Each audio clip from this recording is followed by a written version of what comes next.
Hey, everyone! If you enjoy my quantum audiobooks, you can support me by becoming a Patreon member. Your support helps me keep creating, and you'll get exclusive perks. You can also access my audiobooks directly through Google Drive. Check out the link in the description. Now, let's get started.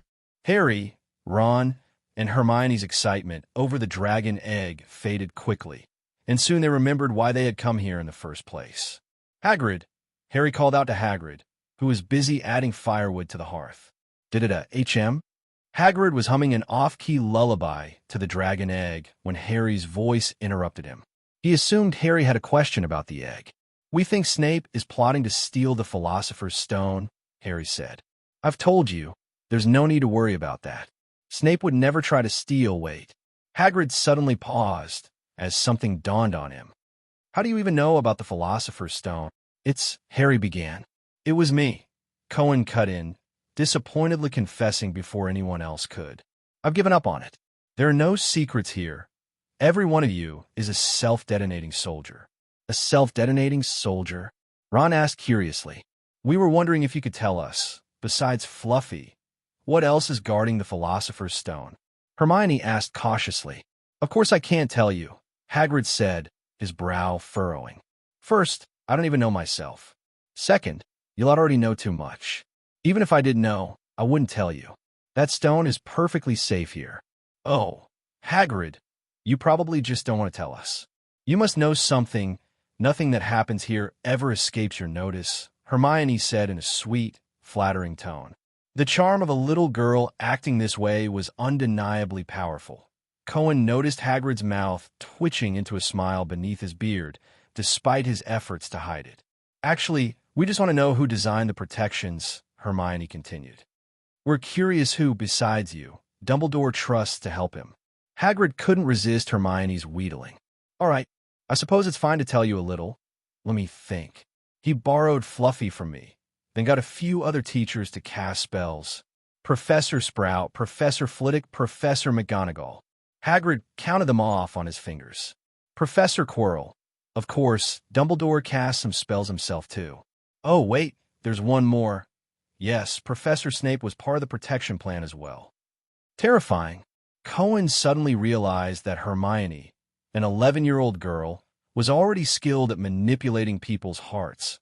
Women were truly frightening. Good thing he didn't need to rely on such scheming. Dementors didn't require these social tactics. The Imperius Curse, the Killing Curse, or a Dementor's Kiss. Any one of them could make someone obey. Or, for something crueler, he could smear his liquid curse blood on their face, or summon Allie for a mama charge. Thank goodness Earl wasn't here, or he'd probably tease Cohen again for being such a... Knock, knock, knock. A sharp tapping came from the window. A brown screech owl stood on the sill. "It's your talking owl, Cohen," Hagrid pointed out, then remembered that Cohen's owl could speak and was quite the chatterbox. "It won't blab about the dragon egg, will it? It knows the difference between keeping a secret and losing its feathers, or worse," Cohen assured him confidently, cracking the window slightly. "Careful," Hagrid exclaimed as cold air rushed in, quickly stepping in front of the fire to shield the dragon egg from the chill. "Easy, you're going to snap my feathers off," Earl squawked, struggling as Cohen pulled him inside. "Don't you know how to treat a pet? I'm out there running around for you every day. It's exhausting. You spend 99% of your time sleeping or chasing Hedwig, and still no owl eggs to show for it," Cohen retorted, ruthlessly exposing Earl's lies. "Plus, I buy you owl feed that costs a galleon a bag. Don't forget your worth. A measly 10 Sickle Street owl. A galleon a bag." Ron let out a despairing groan, looking like he might faint. Cohen pulled a small rolled-up note from Earl's claw. It was in Quirrell's handwriting.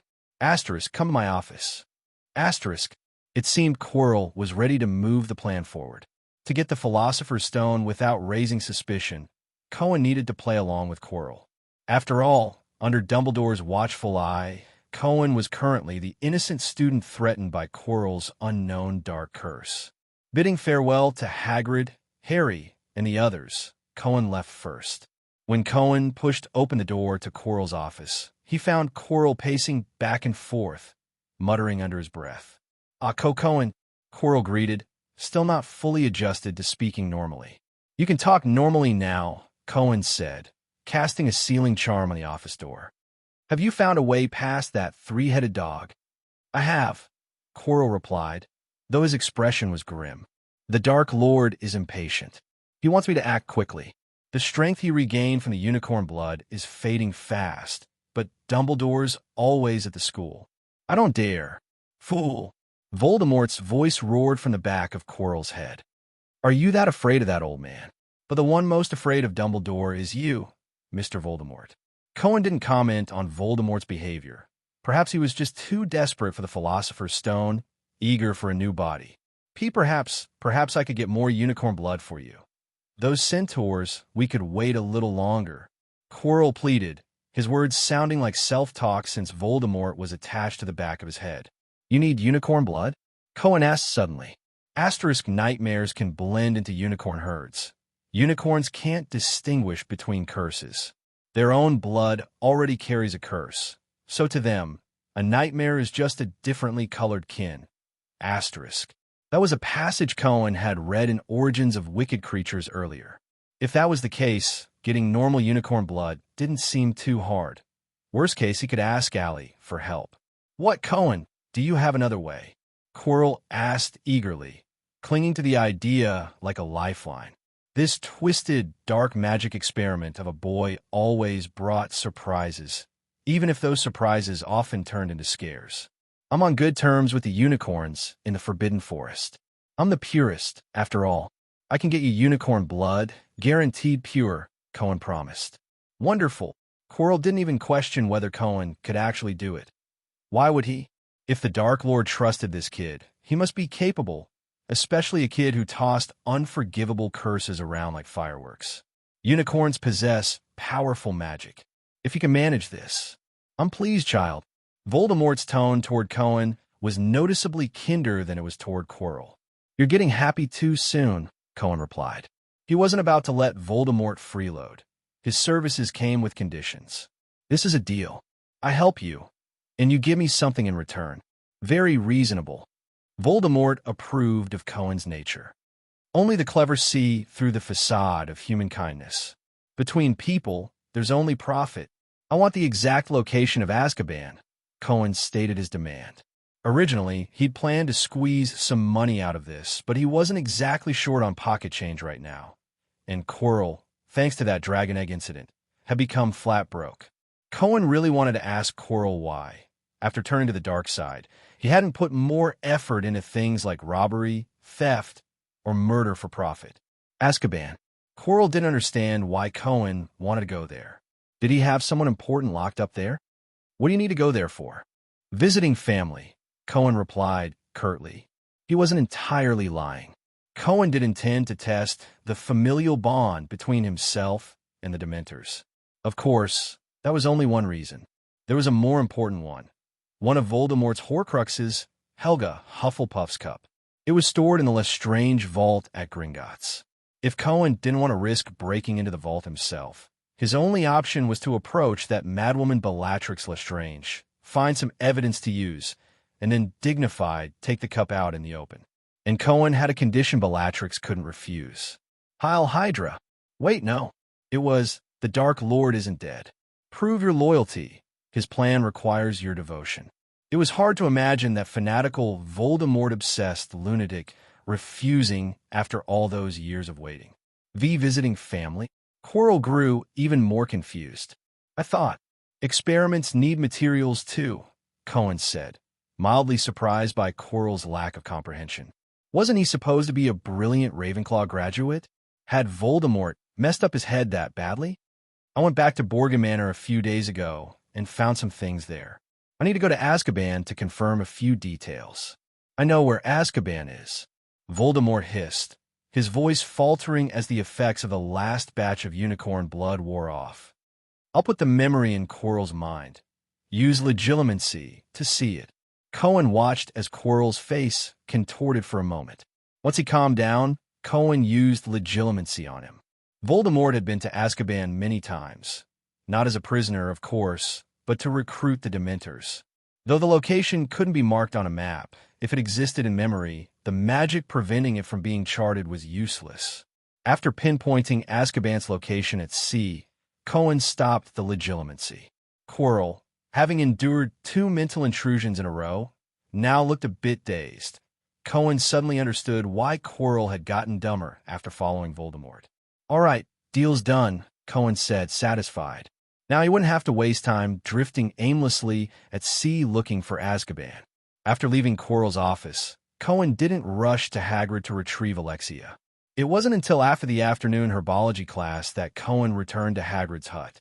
Alexia, who'd been left to roam behind the hut, had been brought back inside by Hagrid and was now being watched over alongside the dragon egg.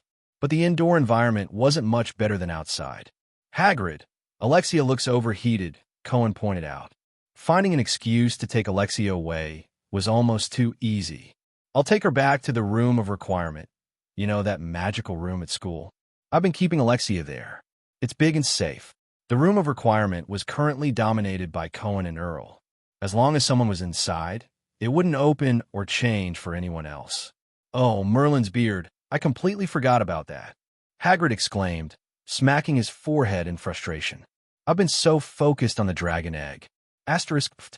Deadbeat. Alexia huffed indignantly. My butterbeer supply's been cut off for 3 days. You're not allowed to turn into an alcoholic. Cohen snapped sternly at Alexia. What was going on? He should have picked something else to feed her back then. Cohen had never heard of butterbeer being addictive to unicorns. With Alexia in tow, Cohen smoothly left Hagrid's hut and headed straight into the Forbidden Forest.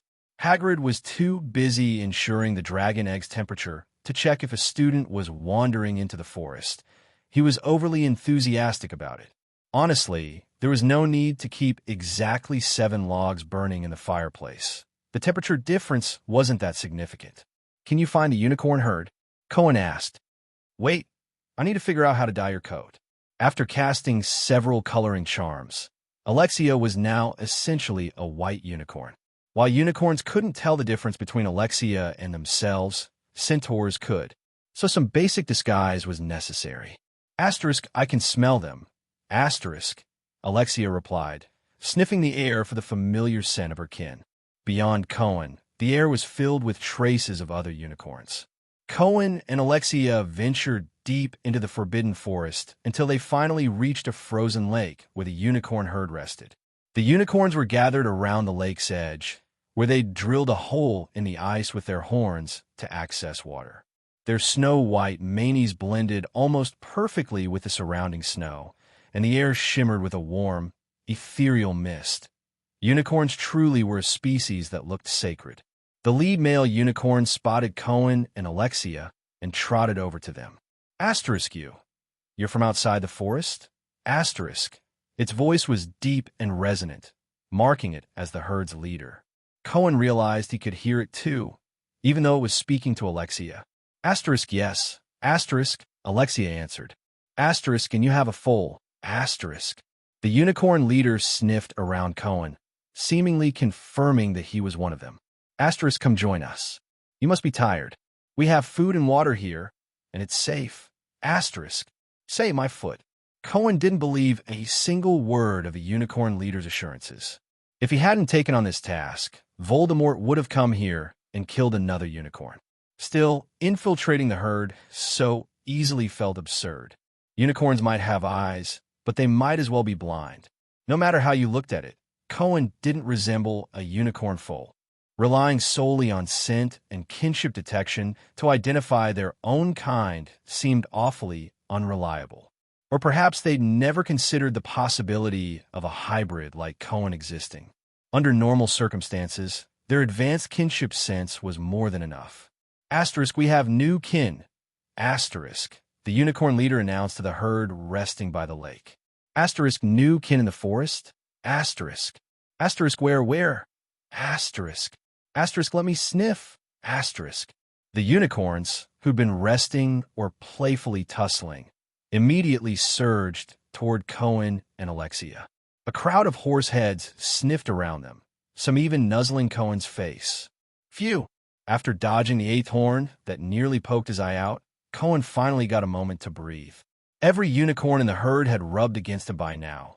He didn't feel exactly clean anymore. Their scent was pleasant, though, like vanilla ice cream. No wonder unicorn hair was used in love potions. Asterisk, you can live here. The wizards out there can't hurt you. Asterisk. The unicorn leader said reassuringly to Cohen and Alexia. Asterisk, a monster attacked one of our lost kin before. We need to stick together and not scatter again. Asterisk. The entire unicorn herd treated Cohen and Alexia with the utmost kindness and acceptance, quickly embracing Cohen's identity as a Hogwarts student. Asterisk, do students and unicorns clash?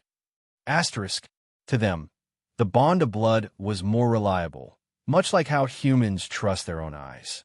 For unicorns, blood magic was their eyes. It was no wonder unicorns were hailed as the most wonderful creatures imaginable in every fairy tale. Surrounded by the herd, Cohen found himself forced to sit by the lake. The circle of snow around them had vanished thanks to their magic, revealing soft, verdant grass underneath. Who knew why there'd be green grass beneath winter snow? Cohen figured unicorn magic just turned everything around them into a fairy tale. A golden unicorn foal. Unicorns are gold when young, turning silver as adults. Even gifted Cohen a pink flower. After placing it in his hand, the little creature rolled around in his lap. The unicorn's soul strengths ranged from 15 to 40, and their souls bore a curse of purity. Anyone who tried to kill them would be marked with an indelible brand. Cohen wasn't entirely sure what this curse did, though. The books only vaguely warned. When you kill such a pure, helpless life out of greed and selfish desire, you'll be left with a half-dead, cursed existence. As for how the curse actually worked, no details. That's why desperate fools kept hunting unicorns for their blood, dismissing the curse as trivial. Cohen suspected it might affect one's fate. After all, Quirrell and Voldemort, who drunk unicorn blood, failed to steal the Philosopher's Stone. Quirrell died, and Voldemort was reduced to a bodiless wraith again. But none of that had much to do with Cohen. He was just here for some blood. As a new member beloved by the unicorn herd, collecting fur or blood was a breeze. When Cohen explained that a dark wizard had threatened him into harming his kin for blood, they practically competed to donate. Especially the herd leader, Pfeiffer, who took it upon himself with a strong sense of duty.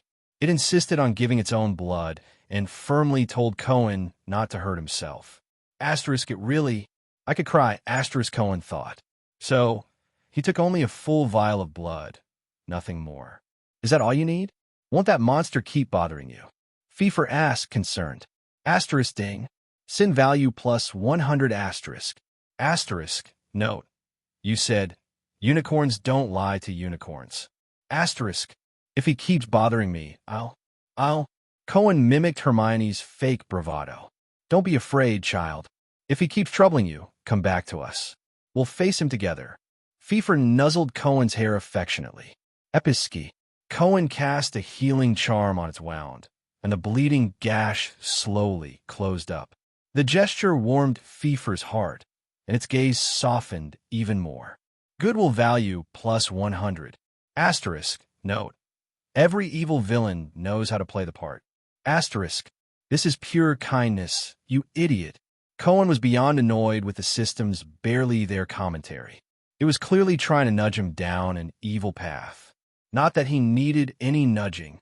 Russell, as Cohen stashed the vial in the system's 9-slot inventory, a noise came from the woods on the other side of the frozen lake, like hooves. Cohen knew what it was in an instant.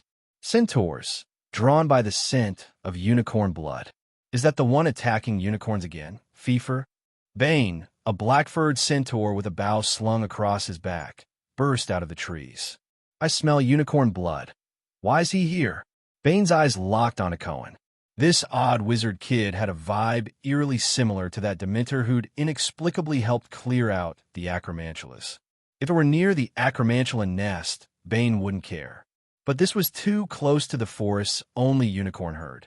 He's our new kin, a unicorn foal. Pfeiffer native Bane. And his mother, Alexia. How does this kid look anything like a unicorn? Bane's voice boomed like he'd heard the most absurd thing imaginable, shaking snow from the treetops like a fresh flurry. He doesn't even have a horn. Cohen pitifully hugged the golden unicorn sibling in his lap tighter. You're scaring him, Bane, Pfeiffer said, its tone edged with anger. We have our own standards. Are you blind? Bane shot back, equally furious. Don't forget an unicorn was attacked not long ago. But not a single unicorn sided with Bane. They stubbornly insisted Cohen is a unicorn, to the point where Cohen almost believed it himself. Bane, clearly unable and unwilling to argue with the herd, stormed back into the woods. Cohen lingered with the unicorns for a while. Their scent shifted with his mood, from vanilla ice cream to honey cake, even briefly turning into the smell of white rabbit candy. Cohen was certain there was no white rabbit candy around here. Sadly, their food offerings were limited to grass and shrub leaves. After Pfeiffer pushed a pile of fresh grass and tender branches toward him, Cohen excused himself with, I need to get back to the castle to study, and left with Mother Alexia. He wouldn't send Alexia back to Hagrid's this time. With the dragon egg, the hut's living conditions were basically a volcanic cave. If he got the chance, Cohen wanted to raise a purebred unicorn himself. So you're saying I don't meet the standard? Alexia said, her tone odd. You don't smell like vanilla ice cream, and you'd better not get any weird ideas about me, Cohen warned. Just so you know, in human society, that'd be called, what nonsense are you spouting? If you're so fed up, just break that unbreakable vow already. Alexia let out an indignant snort through her nose. How are you and that bird both so full of weird ideas? She nearly said, how did I give birth to a kid like you? But stopped herself. Cohen wasn't exactly her offspring, just a product of wizards taking her blood. Does following me really put you at a disadvantage? Cohen countered. I've been good to you and Earl, haven't I? Earl gets the fanciest owl treats. You get Hagrid's butterbeer, and I don't oppress either of you. Or, how about you live with the unicorn herd from now on? Cohen suggested suddenly. Get cozy with them. Deal. Alexia agreed with unnatural speed. Cohen immediately sensed something was off. Wait, you're not allowed to drag the herd into drinking with you. Years later, when Hagrid ventured deep into the Forbidden Forest to check on the unicorn's living conditions, he'd always recall that afternoon when Cohen brought that black, butterbeer-loving oddball unicorn to his hut. But Cohen didn't care. A booze-hound mom, a gambling dad, a brother in Azkaban, and broken little him. In that light, the world had already twisted into something dark and warped. Cohen was past caring. Let rot. You get used to the rot eventually. After releasing Arya back into the forest, Cohen returned to the castle alone. Having perfectly missed dinner, he planned to drop off the vial of unicorn blood at Quirrell's office, then sneak into the kitchen to grab some food to take back to the common room. That way, he wouldn't have to leave again tonight. Near the defense against the dark arts classroom on the 3rd floor, Cohen noticed Quirrell's office door wide open, voices murmuring inside. It was Snape. He had Quirrell pinned against the wall, his left hand gripping Quirrell's collar, his right hidden under his robes, likely clutching his wand. Quirrell, stammering pitifully, looked like a victim of workplace bullying. "Es Severus," Quirrell muttered. "What are you plotting with that student, Cohen Norton?" Snape's voice was icy. "Dumbledore's growing suspicious of you. Have you figured out how to get past Hagrid's beast or not?" Aye, but..." Quirrell wrung his hands, eyes darting away from Snape's glare. "I've warned you once already, Quirrell." Snape stepped closer. "This concerns the Dark Lord." "Who's there?" Snape whipped around toward the door. "Hey, professors." Having a chat, Cohen greeted them casually, as if nothing was amiss. "How long have you been eavesdropping out there?" Snape swooped toward Cohen like a giant bat. "If I recall correctly, you weren't at the feast, Mr. Norton." "That's because I was helping Hagrid tend to the unicorns," Cohen said honestly, giving Snape a little wink. He knew Snape would report this to Dumbledore. Getting chummy with unicorns was yet another solid proof of Cohen's good nature. "Unicorns typically don't let male wizards near them," Snape drawled, eyeing Cohen. "I assume you're aware of what harming a unicorn entails, yes? Don't make stuff up. I get along great with them." Cohen pulled out the pink flower the unicorn foal had given him, along with a tuft of golden fuzz, probably from that foal shedding after eating Hagrid's toffee. Snape's hollow gaze bored into Cohen for a long moment. Cohen couldn't read his intent. Snape buried his emotions so deep even the usual wisps of feelings swirling around people gave nothing away. But the evidence was undeniable. Snape couldn't exactly tell Dumbledore that Cohen had gone after Unicorn Foal. Could he?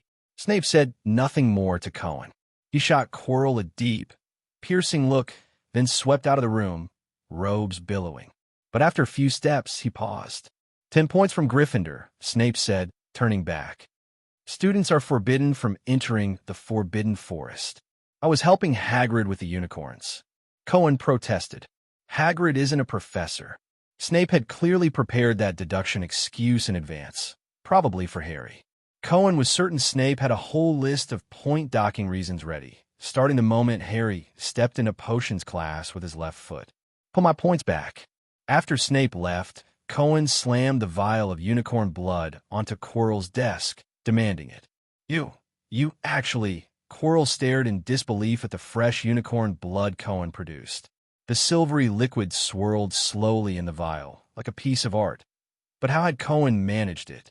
Unicorns let a young wizard take their blood?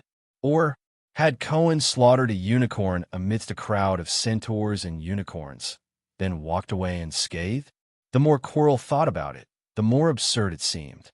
Under Cohen's insistent pressure, Quirrell restored the points Snape had taken, then added 20 more for assisting a professor in obtaining rare course materials.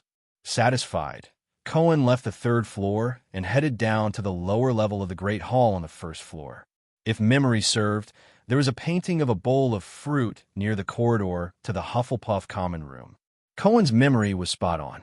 In the brightly lit corridor, a painting hung on the wall, featuring a particularly vivid pear. He reached out and tickled the pear. It giggled with a scratchy laugh, then transformed into a green doorknob the next second. Honestly, Hogwarts house elves were always warm students. As long as you knew the way to the kitchen, no one went hungry at Hogwarts. You don't have to be that scared of me. Cohen's mouth twitched as he watched the house elves scatter like mice spotting a cat the moment he stepped in, eventually huddling together in a corner.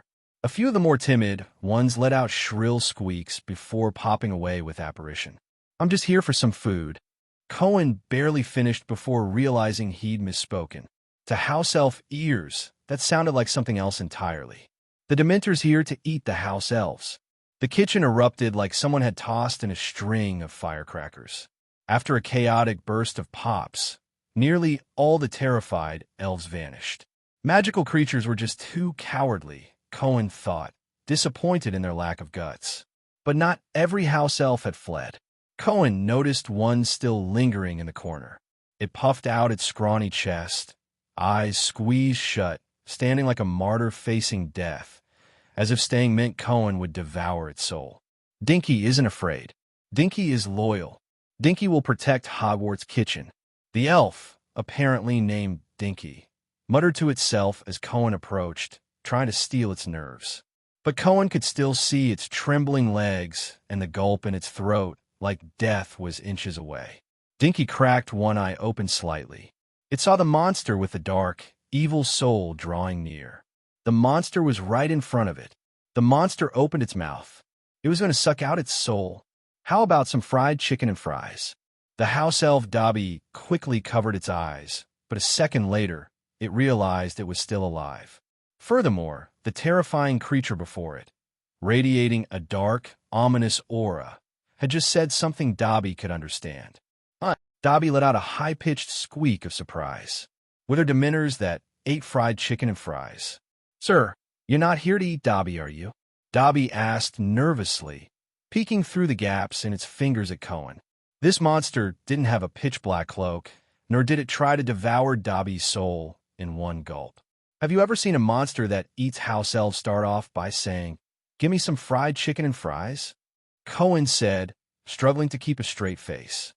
The moment I walked in, you all started screaming and running away on your own. Sorry, sir, we were so scared, Dobby said, its voice trembling. The other day, a ghost said there was a soul-eating Dementor in the school, so everyone's been terrified. We're bad elves, bad elves. As it spoke, Dobby instinctively began looking around for something to punish itself with. it spotted a red-hot frying pan. "Stop!" Cohen interrupted immediately. There was only one house elf left here. If it burned its hands or something, Cohen's dinner would be ruined. The command worked far better than persuasion. Dobby instantly froze, halting the motion of slamming the frying pan into its own forehead, and stared at Cohen with its huge, bulbous eyes, looking like it might cry. "Just get me some food, and I'll declare you the best house elf at Hogwarts," Cohen promised. That verbal praise was like a lit fuse. With a series of pops and bangs, the other house elves who'd fled reappeared one after another. "Sir, Pippin will make you fried chicken." "Sorry, sir. Your fries." Sir, Kobe's got lots of freshly fried drumsticks." Why was there a house elf named Kobe? Cohen wasn't sure how he escaped the kitchen. In less than a minute, he was surrounded by towering piles of food, teetering stacks that kept being shoved toward him. He nearly got buried under a landslide of fried chicken and fries. If they weren't house elves, Cohen might have suspected someone was trying to stuff him to death. Death by overeating would certainly be a novel research topic for Dementors. At least no one had tried it yet. Back in the common room, Cohen immediately spotted Harry, Hermione, and Ron huddled together, discussing something in hushed tones. "Cohen, where were you during dinner?" Harry asked curiously, noticing Cohen's return. "Hermione even brought you some food." Ron pointed to a big bag of food on the table. "Oh, and Hagrid said that black unicorn outside his hut was something you gave him. Just how many interesting things have you found in the Forbidden Forest? Take us with you next time." "The Forbidden Forest is dangerous," Hermione warned Ron with clear disapproval. "I don't think we should." "Cursing Snape was dangerous too," Ron said, pretending to reminisce. "That's different. That was to save Harry," Hermione retorted. Cohen went to the Forbidden Forest with a professor. Professor Quirrell didn't show up to the feast either, right, Cohen? Ignoring the facts, Hermione's reasoning made sense. Yeah, Cohen agreed, going along with it. He sat at the table and quietly used his system inventory to swap the cold food in the bag for freshly made fried chicken. "That unicorn was something I found by the lake. It kept following me, so I left it with Hagrid," Cohen said, digging into his belated dinner. "It's back with the unicorn herd now. It might even lead the whole herd to Hagrid's to demand butterbeer." Cohen kept that part to himself. As long as Hagrid didn't go bankrupt buying booze, it'd be fine. The newly hatched dragon needed to be fed chicken blood brandy every half hour anyway. Hogsmeade's pubs were about to become Hagrid's bulk supply depot. But if Hagrid sold off just a bit of his estate, none of this would be a problem. After all, his hut was basically Hogwarts' largest stockpile of rare magical creature materials. While Cohen wolfed down his food, the trio pulled him into their discussion about Hagrid raising a dragon. Hagrid could go to jail for this, Hermione said worriedly. "Cohen, were you serious when you said there's a place to raise a dragon?" Harry asked, recalling Cohen mentioning it at Hagrid's hut. "Of course it's real," Cohen replied, patting his full stomach contentedly after finishing his meal at lightning speed. "And I've already figured out the food situation. Judging by the house elves' stellar work ethic at Hogwarts, feeding 10 dragons wouldn't even be an issue." Cohen didn't plan to raise the dragon at his secret base. The Room of Requirement could probably transform into a dragon breeding ground if needed. He'd noticed that the room only stayed in its Cohen's base form when he, Earl, or Alexia were inside. Otherwise, it shifted into something else. Cohen had tested it with plenty of other magical creatures.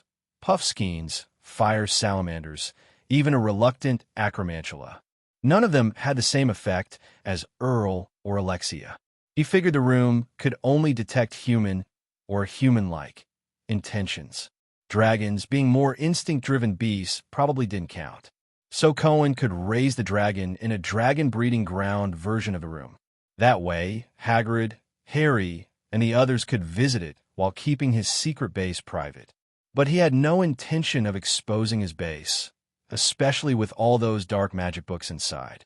Way too suspicious. The only issue might be whether Norbert would behave. If the dragon couldn't be tamed, Cohen planned to have Ron write to the Weasleys' dragon-researching brother, Charlie, in Romania. But we should have a backup plan. If it doesn't behave, we'll need to send it away, Cohen said conservatively. Or, he made a throat-slitting gesture. Hagrid would be heartbroken. Harry guessed. Your first reaction isn't that it's too cruel? Hermione frowned. It's still. Wait, hold on, I've got an idea. Ron's eyes lit up. I can write to my brother Charlie. He's studying dragons in Romania. He'd definitely help. Ron's backup plan was solid, but at Cohen's request, they didn't write to Charlie right away. A backup plan was just that, something to fall back on only if things went wrong. 2 relaxed days of school passed in a blur. On Thursday at noon, Hagrid sent a short note, its edges singed from the fire. The news of the dragon hatching made the afternoon's first charms lesson feel lackluster. Even though Professor Flitwick was teaching them a new spell to conjure flames, Harry and Ron couldn't muster much enthusiasm to learn it. Cohen, on the other hand, had mastered it long ago. He spent the class flipping through his system shop, searching for tools that might help him manage wild magical creatures. But there didn't seem to be anything like a succubus collar to make animals obey him. Guess he'd just have to rely on his own charisma. After charms, they quickly packed their bags and dashed across the grounds to Hagrid's hut. Hagrid eagerly ushered them inside. The temperature here was even higher than last time. Hagrid had poured all his passion into keeping the dragon egg warm. It was hard to imagine the pampered life the little dragon would lead once it hatched. If human meat were on a dragon's menu, I bet Hagrid would feed himself to it without a second thought. Harry whispered uneasily to Cohen. You should be glad we're not the backup rations, Cohen reassured him. Hagrid's got enough meat to last a dragon days. It's almost here, Hagrid said, his face flushed with excitement, oblivious to their conversation. The egg sat on the table, a deep crack running across its dark shell. Every now and then, a clicking sound came from within, accompanied by the faint wobbling of the baby dragon inside. Asterisk soul strength, 20 asterisk. Even fresh out of the egg, this dragon had an impressively resilient soul. Dragons really were formidable creatures, physically and mentally. Still, it was weaker than Cohen, so Cohen won. Will it breathe fire right after hatching? Harry asked, swallowing hard as he noticed sparks flickering from the crack. I reckon it might, Hagrid said uncertainly. But, hold on, it's pushing against the shell.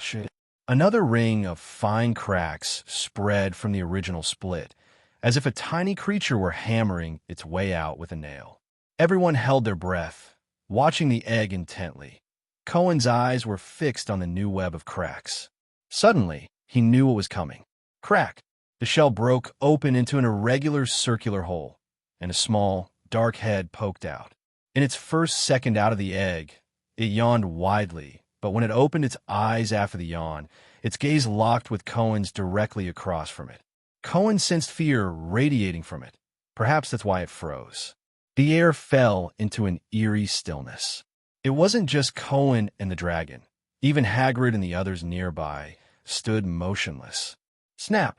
The little dragon silently pulled its head back inside the shell. Then, through the hole, it extended a tiny claw and yanked the broken piece, still attached to the shell, back into place, sealing the opening shut. Norbert had recalled a message. Question mark. Hagrid certainly hadn't read about this in any of his dragon-rearing books. Maybe there are too many of us, and it got scared, Cohen improvised. Or maybe it needs a little help hatching. With that, Cohen reached out to assist the dragon. Hiding in there forever would just waste time. They still had one more class that afternoon and had only snuck over during the break to watch it hatch. Asterisk ding. Sin value plus 10 asterisk. Asterisk note. You won't even spare a dragon, huh? Asterisk. As Cohen pried open the shell, the dragon inside whimpered with a pitiful grunt. Resisting? Resistance is futile. Cohen felt its reluctance, but no amount of defiance could stop him from cracking it open. The dragon couldn't sense any kindness from Cohen and desperately tried to block the jagged hole with its body, hoping to keep him from shattering the shell. But it was no use. It was up against a magic-wielding hybrid Dementor. Careful! Hagrid yelped as Cohen cast a Findo on the egg. When the shell crumbled into pieces, there was nowhere left to hide. Now fully exposed to the air, the little dragon looked like a crumpled black umbrella. Its spiky wings and dark, wrinkled membranes were several times larger than its body. Horned bumps sprouted from its head, its nostrils were pale, and its bulging orange-red eyes stared outward. Even with the shell reduced to rubble, it tried to bury itself in the pile of fragments that had once sheltered it, tucking its head under its wings. It looked rather pathetic, making Cohen seem downright villainous. "It's beautiful," Hagrid said, tears welling in his eyes. He reached out a hand and brushed its wing. The dragon instinctively bit him, not because it recognized Hagrid, but because it peeked through the gap under its wing and saw that the one touching it wasn't the terrifying monster. "Blimey, it knows its mum," Hagrid said, deeply moved. "I think it's just a stress reaction," Cohen reasoned sensibly. "Want to pet it? It's so gorgeous and feels great too," Hagrid invited enthusiastically. But Harry and the others noticed the shallow tooth mark left on Hagrid's finger and instinctively stepped back in unison. If it could leave a mark on Hagrid, a bite on their hands might mean an amputation. Cohen, however, didn't retreat. He reached out toward the dragon. Harry and the others shot him looks of respect. Unlike with Hagrid, when Cohen touched the dragon's back, it trembled violently, but didn't turn to bite him. The moment Cohen's hand made contact, the dragon shook so hard it looked like an ostrich trying to burrow its head into the wooden table through its wings, as if it could dig into the wood. But after Cohen petted it a few more times, it seemed shocked to realize it was still alive. The terrifying monster hadn't harmed it. "It doesn't feel that great," Cohen said, pulling his hand back. The dragon's skin was cold and hard, like touching a jagged metal block. "But it seems pretty obedient so far. Maybe it thinks you're its mum, too," Hagrid said excitedly. "You were the first thing it saw. Then it'd have 5 mums," Ron pointed out the flaw. "We were all here, Hagrid, and none of us look like a dragon. I'm naming it Norbert," Hagrid declared, conveniently ignoring Ron's comment. "Found it in a book. That little Norwegian ridgeback in dragon breeding for pleasure and profit was called Norbert." Once Norbert confirmed Cohen wasn't going to hurt it, for now, it finally lifted the wings covering its head. Facing Cohen, it pressed its head nearly flat against the table, raising its spine and tail high and wagging them, as if trying to please him. "It kind of looks like," Harry said, sounding a bit weirded out. "A dog," Cohen finished. This gesture suddenly made the otherwise fearsome baby dragon seem a little less intimidating, but Harry and the others still didn't want to touch it. "How fast do fire dragons grow, Hagrid?" Hermione couldn't shake her unease, especially since Norbert's sneeze had just sent sparks flying, singeing a corner of the table, and had only been born 5 minutes ago. "With enough food, it'll grow to young adult size in just a few months," Hagrid said cheerfully. "I'll make sure." "Hagrid, the faster it grows, the easier it'll be to spot," Harry interrupted, trying to caution him. Hagrid, however, didn't seem too bothered, especially since Cohen had mentioned there was a place in the castle where it could be raised.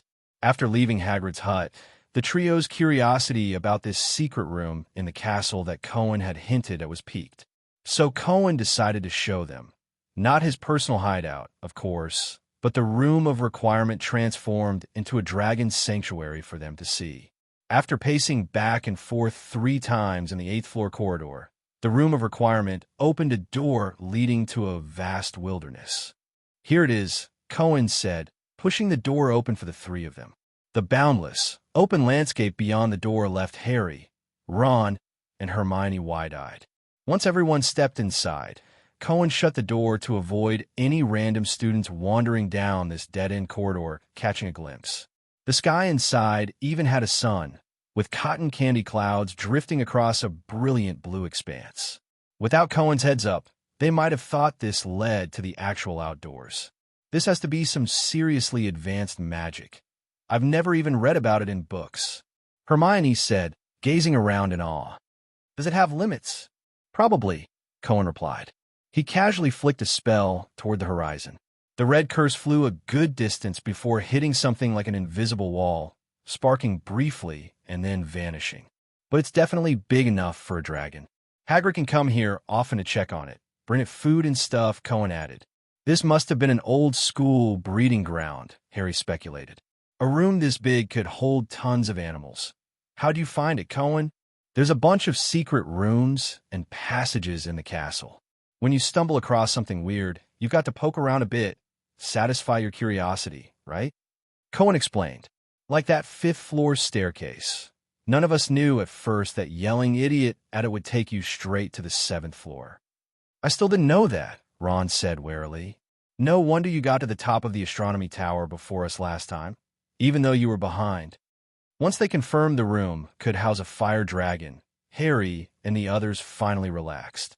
Thanks to the invisibility cloak, all they had to do was discreetly move Norbert here before Hagrid let it grow bigger than a person. If everything went off without a hitch, the plan would kick off smoothly in 2 weeks. But alas, a certain white-bearded old man threw a wrench in it. Somehow, whether it was a ghost or a painting overhearing the Gryffindor troublemaker squad mention Hogwarts and raising a dragon, on the 3rd day after the dragon hatched, a book with a phoenix feather appeared on Cohen's nightstand. I'm going home, Cohen griped in the room of requirement, clutching the book Dumbledore had sent. Some creepy old guys sending his pet to sneak into the boys' dorm at night. I'll help you expose him. Tomorrow morning, I'll march into the Great Hall and loudly accuse Dumbledore of pulling strings with students, Earl said offhandedly, guarding a white bird egg. You're a real genius, Cohen said sarcastically.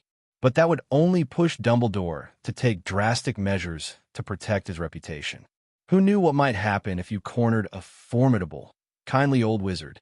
Cohen probably wouldn't die, but Earl would definitely end up as a charbroiled Scottish round-faced owl. The book Dumbledore sent was the use of the extension charm in architecture. Cohen had heard of it before. Mr. Ollivander had mentioned it when Cohen showed curiosity about how the wand shop was bigger on the inside before buying his wand. Tucked inside was a letter written in Dumbledore's distinctive, elegant, slanted script. Asterisk. I hear you're quite fond of magical creatures, too. Perhaps this book will be of use. It once helped a student of mine, Newt Scamander, create a marvelous suitcase that gave his magical creatures a safe and comfortable home. Asterisk. Asterisk P.S. Please don't raise dangerous animals in Hogwarts Castle. It could harm your classmates and friends. If you run into trouble with your research, feel free to visit the headmaster's office for help. I'm rather fond of cockroach clusters. Asterisk. Cohen summed it up. Dumbledore was saying no raising dragons in Hogwarts. And honestly, Dumbledore's concern made sense. Who knew if some student might accidentally stumble into the room of requirements dragon sanctuary? Norbert could very well gulp down a lost kid in one bite. I don't really want to admit I'm wrong, Cohen said stubbornly. But this time, wait, what the heck is that under your butt, Earl? It finally hit Cohen that Earl was probably, you really are a cat girl. Cat your grandma's leg. Earl snapped, a bit testy from guarding the egg, like any protective parent. I'm a guy. I didn't lay this egg. So you and Hedwig finally seal the deal? Cohen asked curiously. I thought you weren't up to it. Hedwig didn't want to have chicks in the winter, Earl explained logically. Now that spring's almost here, I figured I'd start raising a few sons or daughters.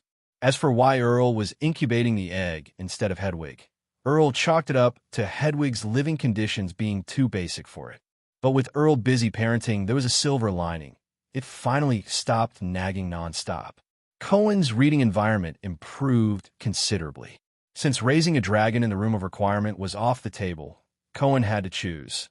Either send the dragon away or follow Dumbledore's suggestion and whip up a Newt-style suitcase. The latter was obviously more appealing. A mobile base was the kind of thing most kids dreamed of, Cohen included. He'd tried before to turn that horned beast pouch or an old trunk into a stable mini-base. But the magic always faded over time, shrinking the space bit by bit without warning. Plus, the inside was always a dark, gloomy void, hardly the vibe for a pleasant setup. It was fine for stashing a troll or unicorn short-term, but for long-term living, Cohen wanted a base that actually felt like a base. The book offered plenty of solutions from an alchemy and ancient runes perspective. coupled with Dumbledore's come to the headmaster's office anytime for help promise. Crafting such a suitcase didn't seem too tough. Let's get to work. The book detailed how to permanently anchor an extension charm to a physical container, like a building. Beyond the spell itself, it required several ancient rune carvings to provide magical support, along with some special materials, like the slime of a transfiguring lizard, which could be found in the potions classroom supply cabinet. But one thing the potions room didn't have? Alchemy feathers. An alchemy is a feathered, winged, two-legged serpent-like creature that can shrink or expand its size at will. Its feathers carry that same magical property, making them ideal for setting up a long-term extension charm space. But because their eggs are made of pure silver, alchemies are prime targets for hunters, leaving them exceedingly rare. As a result, alchemy feathers fetch a sky-high price. According to the book's requirements, Cohen estimated that to house a fire dragon and have a room for himself, he'd need at least 77 feathers, enough to pluck an alchemy bald. Cohen had no intention of shelling out a fortune for 77 feathers. They were pricier than unicorn hair, another ministry-classified 4X material. Unicorns, at least, were somewhat approachable. Pure-hearted folks could get close, and even Ollivander could snag a few tail hairs, though he'd nearly been gored by one once. Alchemies, though, thanks to humans constantly stealing their eggs, they were insanely wary. Spot a human, and they'd bolt at lightning speed. If cornered, they balloon to a massive size and crush the threat flat. This supply chain's a little too obvious, isn't it? Cohen frowned at the contact info printed at the chapter's end. Asterisk for alchemy feather purchases. Contact Nerva Rodriguez in Dorset. Negotiable prices, fast shipping, available across Europe. Asterisk, but that was Dumbledore's problem to deal with. I saw in the book that the ancient rune carvings need alchemy feathers, Cohen said, barging into the headmaster's office on a Saturday morning. This time, with a genuinely legit reason. But they're too expensive. Can you hook me up? You're already at the stage of carving ancient runes. Dumbledore sat behind his desk, a stack of letters in front of him. He looked up at Cohen with a gentle smile, but didn't immediately agree. Cohen's progress surprised him a bit. Newt hadn't started reinforcing his suitcase with this method until after he'd been expelled. The extension charm was practically impossible for a lower-year student. But if it was Cohen? Well, that tracked. If Cohen acted like an average little wizard, Dumbledore might have suspected he'd turn into another Tom Riddle. All those magical creature materials Cohen had couldn't just be feeding the air, right? It doesn't seem that hard, except for the materials. Alchemy feathers are stupid expensive. Maybe I should just go full-time into raising magical creatures. I could live off selling their seasonal sheds and eat cupcakes every day. Cohen showed Dumbledore his half-finished suitcase, casually tossing in his dream for good measure, which delighted Dumbledore. The salary of a headmaster isn't exactly lavish, Dumbledore said slowly. Asterisk, yeah, sure, old white beard. I'll believe that when I see it, asterisk. Cohen took it as a joke. Poor Dumbledore just didn't need money right now. In other words, galleons were mere numbers to him. Nothing could stop Dumbledore from getting what he wanted. But here's some good news.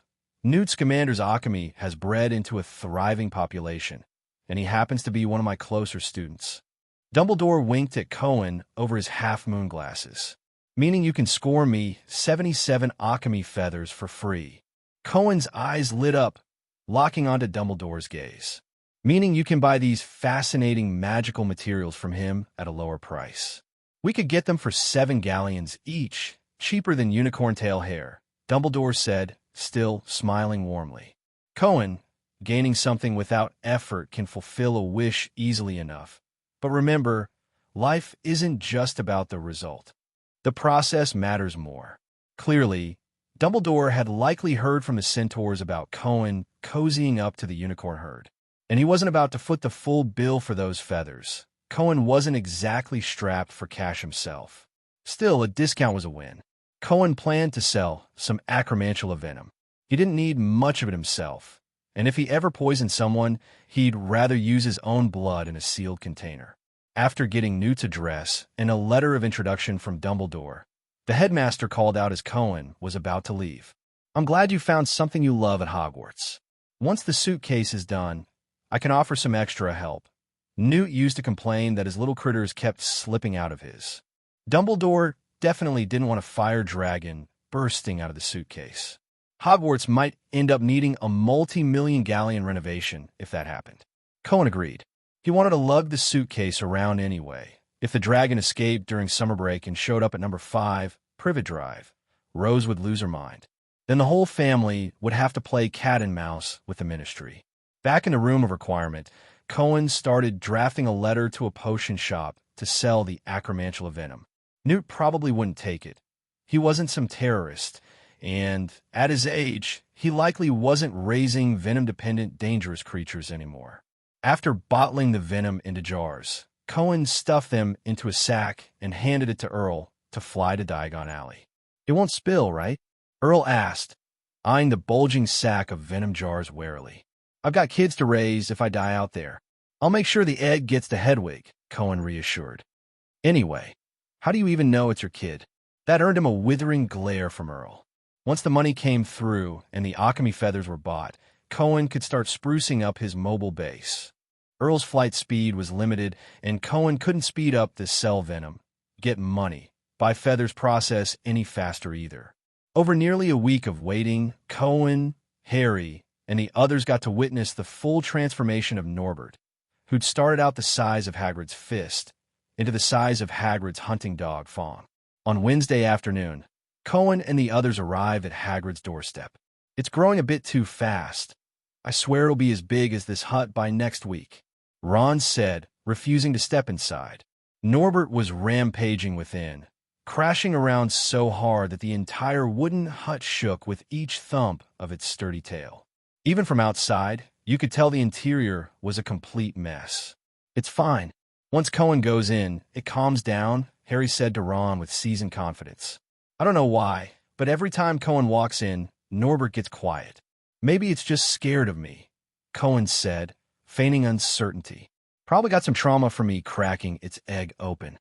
"Yeah, imagine, just born, and there's this giant thing outside your egg trying to yank you out," Ron said dramatically, clawing at the air with both hands, as if mimicking some terrifying monster from his imagination. "I hope it doesn't burn Hagrid's house down," Hermione muttered, catching a whiff of something charred. Whether it was Hagrid's beard or the hut itself, she couldn't tell. Cohen stepped forward and knocked. From inside came Norbert's roars mixed with Fong's whimpers. "Oh, hold on. Norbert, don't get worked up. Be good," Hagrid's voice called out as he struggled to manage the dragon. After a brief scuffle, the door creaked open a crack.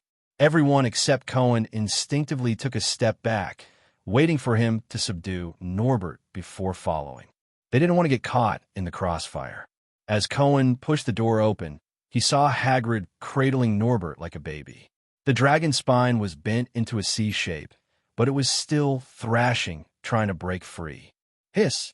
Sparks shot from its nostrils, and several patches of Hagrid's beard were already singed. The moment Norbert caught sight of Cohen, it stopped struggling. Like a slippery eel, it wriggled out of Hagrid's arms and scampered over to Cohen's legs, though by now, Norbert had grown almost up to Cohen's waist. "This would be called Stockholm Syndrome if it were a person," Cohen said, utterly baffled, as Norbert circled him eagerly. When it had first hatched, seeing Cohen had filled it with fear. Now, being near Cohen brought it nothing but joy, and that happiness only grew when Cohen reached down to pat its head. What was this? A masochist? With Norbert instantly tamed, the world seemed to quiet down. Luckily, Hagrid's home was full of blankets and decorations made from magical creature hides, many of them fireproof. So Norbert could only scorch the wooden tables, chairs, walls, and Hagrid's beard.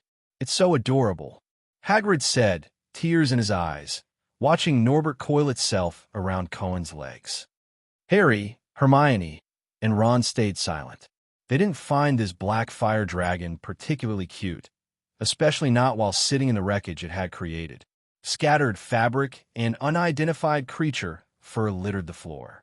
Hagrid's unicorn hair blanket was shredded to bits, likely having served as Norbert's chew toy. Now it had a new one, a rough wooden dragon carving Hagrid had made, marked with fresh bite marks. It must have been carved from some kind of wandwood, since Norbert hadn't burned it. I think it's all right. Actually, Cohen said neutrally. From a certain angle, it was kind of cute, when it was calm, at least. If it kept this puppy-like personality, it could be a pretty novel and useful pet.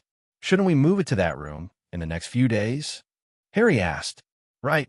I dragged you all here today because of that, Cohen said, ready to relay Dumbledore's stance. We can't keep it in the castle anymore. What? Hermione asked, alarmed. But by the end of the term, it'll be as big as a house. So I could raise it in the forest? Hagrid asked hopefully. No. Once its wing membranes thicken, it'll be able to fly. Then the whole school will know there's a dragon in the Forbidden Forest, Cohen said, shaking his head. The school governors won't let it stay alive here. The Department for the Regulation and Control of Magical Creatures will send someone to take care of it. Take care of it, meaning, Harry said cautiously, if it's old enough to meet the standards for usable dragon materials, they'll kill it and harvest its blood, hide, and so on, Cohen explained briefly. If it's too young, they'll probably just capture it. They can't do that. Hagrid cried, devastated. That's too cruel.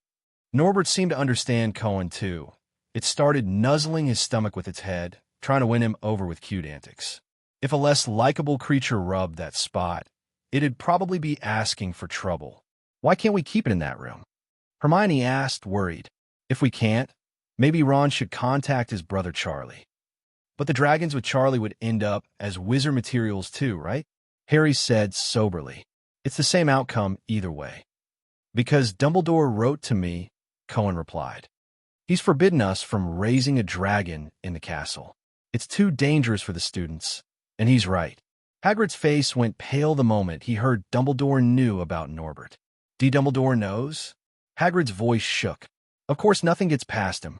Don't beat yourself up over it, Hagrid. Dumbledore hasn't banned it outright. Sure, it's illegal, but at least he won't report us, Cohen said reassuringly. And he wants to help us out. Merlin's beard sniffed. Dumbledore's really sob. Hagrid covered his face, at a loss for words. He trusts me so much, and So what's the solution? Ron asked carefully. If it comes to it, I can write to Charlie right now. He'd definitely help. We can raise it in a trunk, Cohen answered. With an extension charm. I'm working on it. Dumbledore gave me a reference book. Once Earl gets back with the last material I need, I'll have a trunk big enough to hold a dragon. This backup, Plan 1, everyone's approval. In a suitcase? Can some of my size even fit in there? Hagrid asked, visibly worried despite agreeing. On the day Norbert was about to learn to fly, Earl finally returned to the room of requirement with the 77 alchemy feathers. Oddly, Newt hadn't taken Cohen's money. After reading your letter, he thought you two were kindred spirits, Earl said, tossing the bulging sack onto the table. The galleons inside clinked crisply. He said if it weren't for the magical creature's sake, he'd have given you his own suitcase. But I didn't see a reply from him in there, Cohen said, digging out a bag full of blue alchemy feathers and the untouched sack of galleons. No letter from Newt. That meant Newt had figured out Earl could talk. A chatty owl actually made it back for Newt's place? Yeah. Earl grumbled awkwardly. After I spoke human words, he was about to buy me off you. Traitor, Cohen said bluntly.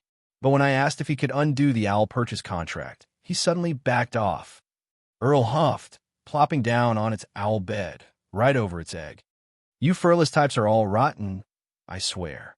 Once Cohen climbed into the new suitcase he'd bought for this and finished expanding it with the alchemy feathers, the space inside was mind-bogglingly huge. He'd assumed the book's 7 for 100 mint volume or something, so he'd padded the budget. Wait, 7 for 100 mint side length? Cohen muttered, smacking his lips. With just 7 feathers, the suitcase's interior could already fit a dragon. But in the spirit of not wasting anything, Cohen used all 77.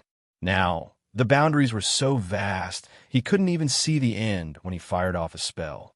Is this the wizard's, I reckon, power? Feels like buying a house isn't even necessary anymore. Newt must have raised a ton of endangered creatures. Normal merchants couldn't cough up 70-plus feathers at once.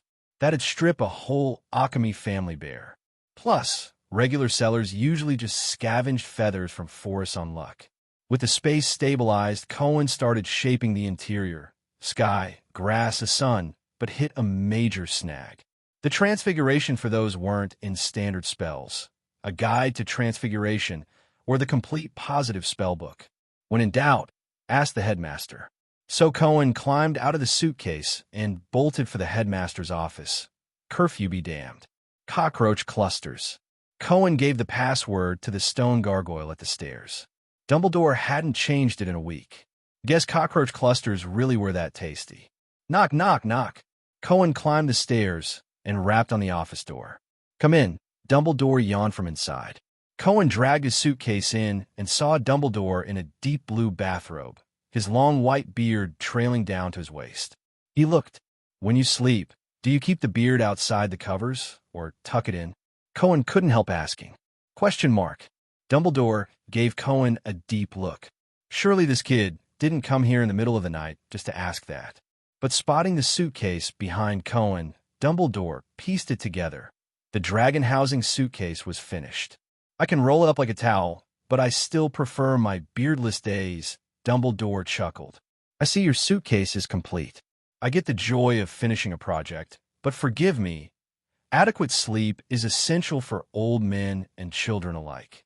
If you weren't the creepy old guy tailing an 11-year-old wizard at night, that might have sounded convincing, Cohen thought dryly. But to Dumbledore, he widened his eyes and put on a pitiful pout. Dumbledore had imagined many ways of dealing with Cohen, but a baby Dementor pulling a cutesy act in front of him was just too bizarre. All right, Dumbledore realized he couldn't resist a student's reasonable request. That's why he'd set a password outside his office in the first place. But instead of directly shaping the suitcase's interior to Cohen's specs, Dumbledore walked him through the relevant spells and transfiguration theory, handing over a decades-old notebook too. Cohen's terrifying learning speed floored Dumbledore. He'd meant for Cohen to take this home, study it, and try it later. Success by the next day would have been reasonable. But Cohen mastered it on the spot. Cohen, I think I need to give you a heads up, Dumbledore said after helping him craft the sky, sun, and grass inside the suitcase. His tone shifted from its usual laid-back warmth. With a note of concern, he continued. Sometimes we can't show our full potential too early. Maybe we're not afraid of the harm certain people or things could cause us, but our lives aren't just about ourselves. There's family, friends, peace, and quiet. Things magic and knowledge can't buy back. When you stand out too much in the outside world, trouble and surprises tend to crash in uninvited. Before that happens, you need to grow into someone who can handle them. Cohen knew exactly what Dumbledore meant. If the Ministry caught wind that Cohen was rapidly becoming something they couldn't control, who knew what chaos his life would turn into? Dumbledore worried the Ministry would notice Cohen's anomalies and react like startled birds, enforcing drastic measures, despite having no effective way to deal with him in the past. That would only push Cohen into outright opposition, and Dumbledore knew it. He was trying to head that off as best he could. At Hogwarts, everything about you is safe. But outside, please don't do anything too shocking on your own. It'll save you from unnecessary trouble, Dumbledore said as Cohen finished sealing the suitcase's exterior. It was his final warning. Now that this little project's wrapped up, I think we should both get to bed. I'll have Fox take you back to your dorm. That way, you'll skip a detention and have more time to prep for this year's finals. Oh, and don't let this suitcase slip to the outside world. Its existence and personally raising a fire dragon are, well, not exactly encouraged. With that, Dumbledore gave Cohen a playful wink, looking every bit the mischievous old man. Dumbledore's reminder didn't do much for Cohen, but it was at least somewhat helpful. Cohen already knew this anyway. Otherwise, he wouldn't have a plan to become Minister of Magic. It was the best way to peacefully resolve lingering historical issues. The real value of Dumbledore's gesture was the goodwill it showed toward Cohen. Dumbledore's message was clear. If the Ministry clashed with Cohen over him being an evil dark magic creature, Dumbledore would stand by Cohen's side. Congrats. Dumbledore's favorability with Cohen just went up by 10. After being sent back to the dorm by Fox the Phoenix, Cohen shoved the trunk under his bed and slipped into the covers amidst a chorus of snores. Tomorrow, he could toss Norbert in there. Maybe he could even divide it into sections, set aside some land to grow real grass, raise sheep for Norbert as a self-sustaining food chain, and keep a few other interesting, valuable animals. If the unicorn herd in the forest was willing, Cohen actually wanted to sneak them in too. They were practically made of gold, had pleasant voices, smelled like ice cream. Cohen was a huge fan. The next day, after the final potions class, Cohen headed to Hagrid's with the trunk in tow. Trailing behind were Harry and Ron, brimming with curiosity about what was inside, and Hermione, fascinated by the trunk's magic and itching to study it. "Didn't you already see something like this in the 8th floor room?" Cohen said, a little exasperated by Harry and Ron's persistence. "No need to be that eager. A house inside a trunk," Harry said dreamily. "If I had one, I'd stay in it all the time when I go back to the Dursleys and never come out." "Such grand ambitions," Cohen quipped. "Ever since you mentioned the extension charm, I looked into it," Hermione said, walking beside Cohen. "The Ministry has strict regulations on that spell, Cohen. Using it on personal items is illegal. Raising a dragon isn't exactly legal either, Hermione," Cohen replied, lowering his voice. "If I don't find out, it's not illegal. Worst case, we've got Dumbledore. We'll just say he did it. After all, we're just kids. Who'd believe little wizards could pull this off?" Hermione opened her mouth but stopped, seemingly convinced by Cohen's logic. "Isn't that a bit unfair to Professor Dumbledore?" Harry asked, his lingering conscience kicking in. "But it's the truth," Cohen said, his own conscience either missing or never there to begin with.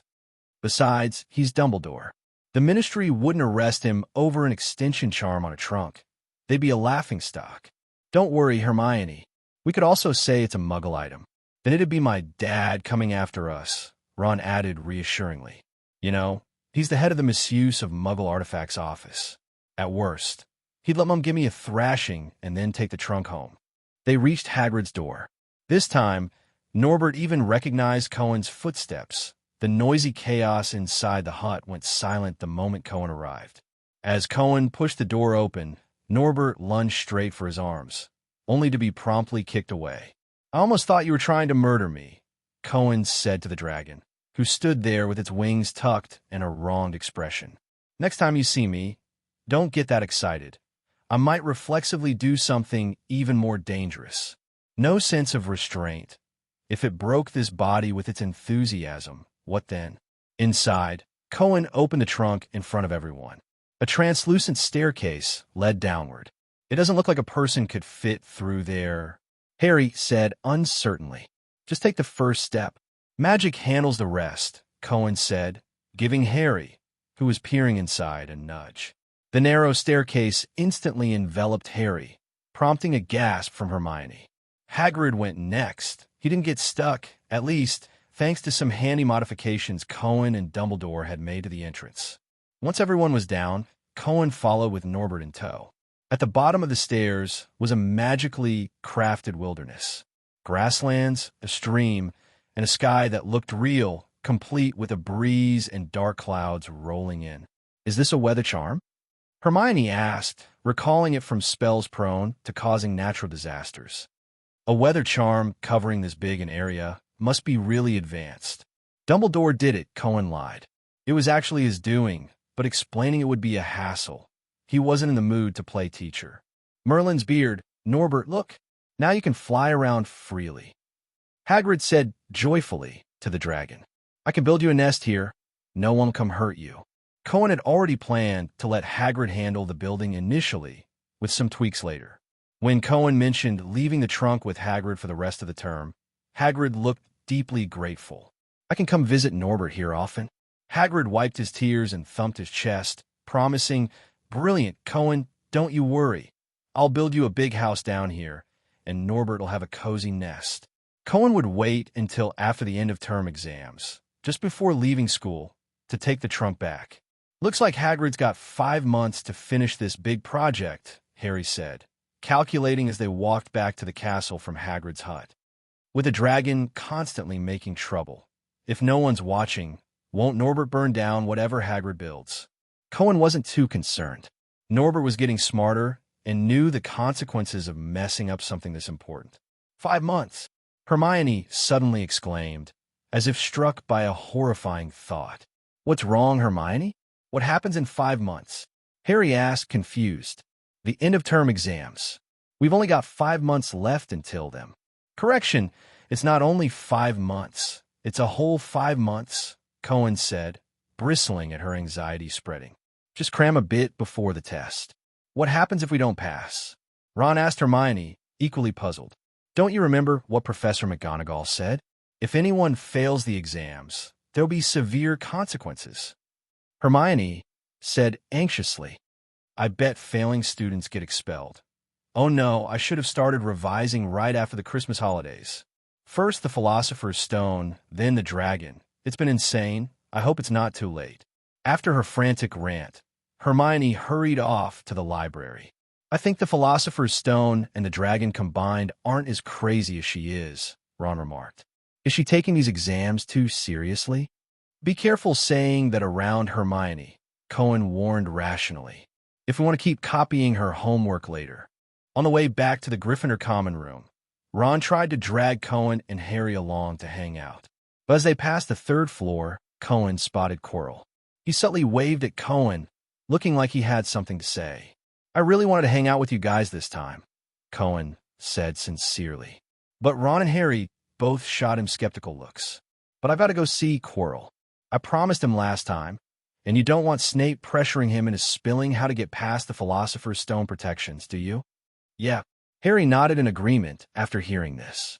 Professor Quirrell does need support. After that last Quidditch match, he sounded like he was about to break down. Do you need help? Ron asked eagerly. Would 3 of us give him more confidence? 3 people would just make him think he's let the secret slip, Cohen replied, turning down Ron's offer to join. If he let them tag along, how was he supposed to discuss stealing the Philosopher's Stone with Quirrell?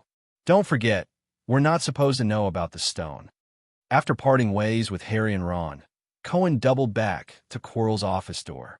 Quirrell looked even more anxious than Hermione had when she'd rushed off to the library earlier. What's wrong? Is No-Nose pressuring you again? Cohen asked, closing the door behind him. And no, this time it's not. I really can't. Quirrell seemed terrified, his voice trembling as if his stutter had gotten worse. It's Dumbledore. He called me to his office.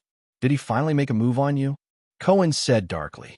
That evil old Englishman, over 100 years old and still so full of energy. Question mark.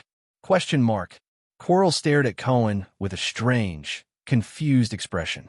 Cohen returned the confusion. Then what are you talking about? Cohen asked.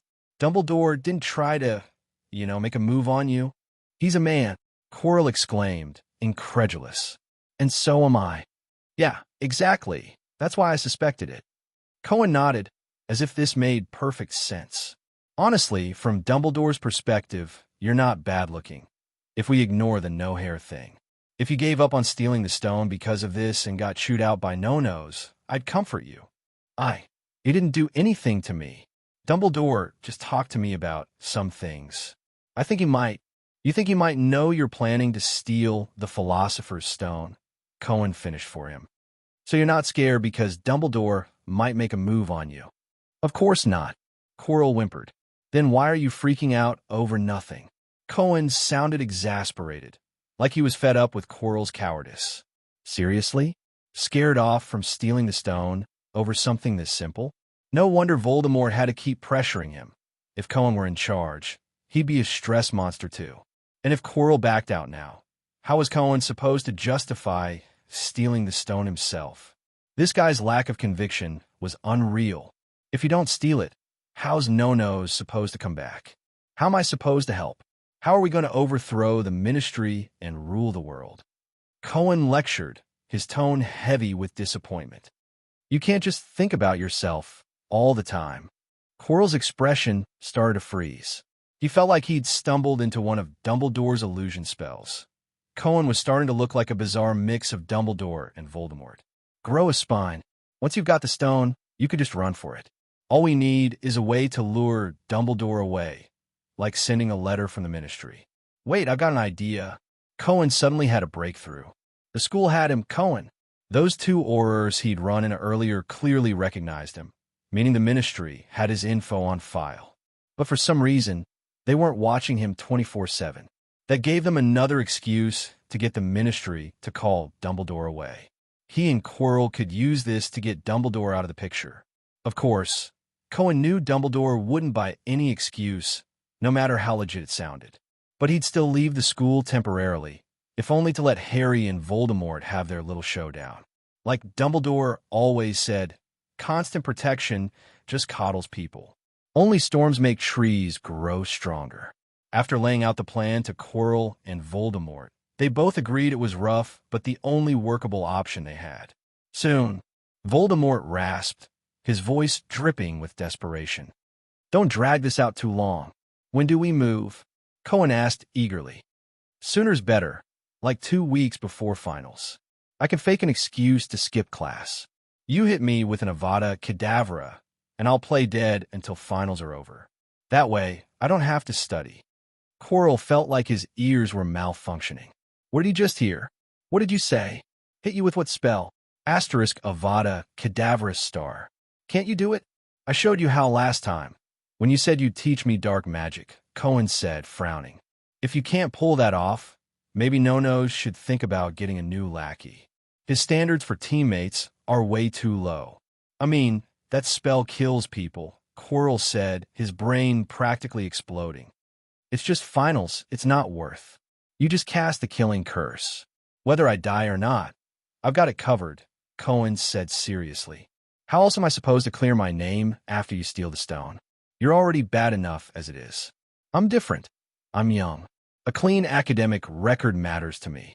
Voldemort unilaterally approved the plan, leaving Quirrell's confusion bottled up inside him. No-Nose had endured a decade as a wraith.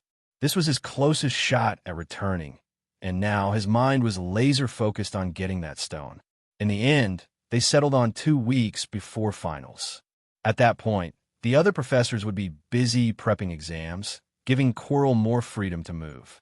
Plus, the ministry usually sent assessment reports and job preference forms for Hogwarts grads around then, part of their pipeline to recruit any WT-level students straight into cushy government jobs. Turns out the end game of the world is bureaucracy. Oh, by the way, didn't Snape come looking for you earlier? Harry mentioned it. They're starting to think Snape's after the stone, too, Cohen said suddenly. And last time I was here, I overheard Snape asking about me. Are you two working together? Snape. Quirrell rubbed his hands as he replied. He said he wanted to help the Dark Lord get the Philosopher's Stone. Question mark. Cohen put on a puzzled expression, pretending not to know, even though he was fully aware that Snape had no intention of helping Voldemort obtain the Philosopher's Stone. Then you're not working with him? Because the Dark Lord doesn't quite trust him, Quirrell said hesitantly. He used to be one of the Dark Lord's followers, but now he's with Dumbledore. Last time we tried to kill Harry Potter, he was even casting counterspells. In fact, Cohen had done the same. But Cohen didn't mention it. Quirrell wouldn't have been able to figure out which of the jumbled spells on the broom was a disruption charm, and which was a counterspell anyway. Ugh, traitor! Cohen feigned anger and joined Quirrell in criticizing Snape. A servant with 2 masters, a fence-sitter. What does 2-5 boy mean? Quirrell asked. It's a dialect from somewhere else, a term for a backstabber. Cohen explained, Don't worry, I hate spineless traitors the most in my life. I'd never betray you guys. Quirrell felt reassured about Cohen. After all, this school year, Cohen had first brought a troll into the school to cause chaos, and then helped them stab a unicorn in the back to harvest its blood. If he didn't truly admire the Dark Lord, how could a newly enrolled little wizard dare to do such things? Not to mention, this kid played with dark magic in Quirrell's office like it was nothing, tossing around Avada Kedavra curses like they were free. Quirrell even wondered if the boy had suffered some kind of childhood abuse, making him harbor such intense murderous intent toward everything in the world that every casual Avada Kedavra he cast could deal devastating damage. In reality, it was just because the teaching aids Quirrell provided Cohen were corpses and small animals. If they'd given him an innocent living person, Cohen might not have been able to cast the killing curse. After all, Cohen felt he still had some conscience. The system had even acknowledged that he'd regain a bit of it. Not much, but enough. After spending half an hour cursing Snape alongside Quirrell and Voldemort, Cohen left the place in high spirits. Who could blame him when Snape deducted points from Cohen every time he saw him this school year? The rest of the first-year term passed quickly, and Cohen found himself slipping into a lazy routine of three things: classes, eating, and sleeping. He rarely even went to the Forbidden Forest anymore. The spiders in the Forbidden Forest had all retreated into their burrows, and their numbers had dwindled. It seemed they'd figured out that the more they bred, the more Cohen ate, so they'd stopped reproducing. Cohen didn't dare go back to check on a unicorn herd, because he could smell a strong stench of alcohol whenever he got close. He asked Hagrid about it, and Hagrid said that Arlie often came by asking for booze, but he hadn't seen the other unicorns. Cohen suspected the real situation was that the other unicorns were passed out drunk, and only Arlie, this not-so-unicorn-like nightmare, was immune to the alcohol's numbing effects. Hagrid's crate-building project was also nearing completion. Since his magic wasn't very stable, he preferred using his hands over the flowery umbrella that concealed his broken wand. With 1 month left until the Philosopher's Stone heist plan kicked off, Harry and his friends had become unusually quiet. Hermione had successfully spread her anxiety to Harry and Ron. Now they were stuck in a horrible cycle of exams are coming, we haven't reviewed, we're panicking, but studying is so tiring. Let's play a little longer, exams are coming, we haven't reviewed, we're panicking. As a result, they neither studied properly nor enjoyed their playtime. I take back what I said before. Homework isn't the most evil invention in the world. Exams are. Cohen escaped to the room of requirement to avoid Hermione, passing her anxiety onto him in the common room. The students are being driven crazy. They'd never be able to self-study a whole year's worth of material in a month. Probably only Hermione and those Ravenclaw kids actually preview and review every day. I've noticed you're not worried about exams, the Earl said in a snarky tone. Have you already reviewed? Or are you planning to get expelled and work at Azkaban? I've noticed that egg you were incubating is gone. Cohen shot back in the same tone. Did it fail to hatch? Or did you realize the little owl inside was poop yellow? You. The Earl gritted its teeth, or would have if it had any. Fuming, the Earl turned away and curled up in its owl bed. It had been frustrated about this for a while, acting like a jilted lover. The egg wasn't the Earl's, or rather, in the end, Hedwig had chosen to shack up with that little yellow-feathered owl because the Earl was too clingy.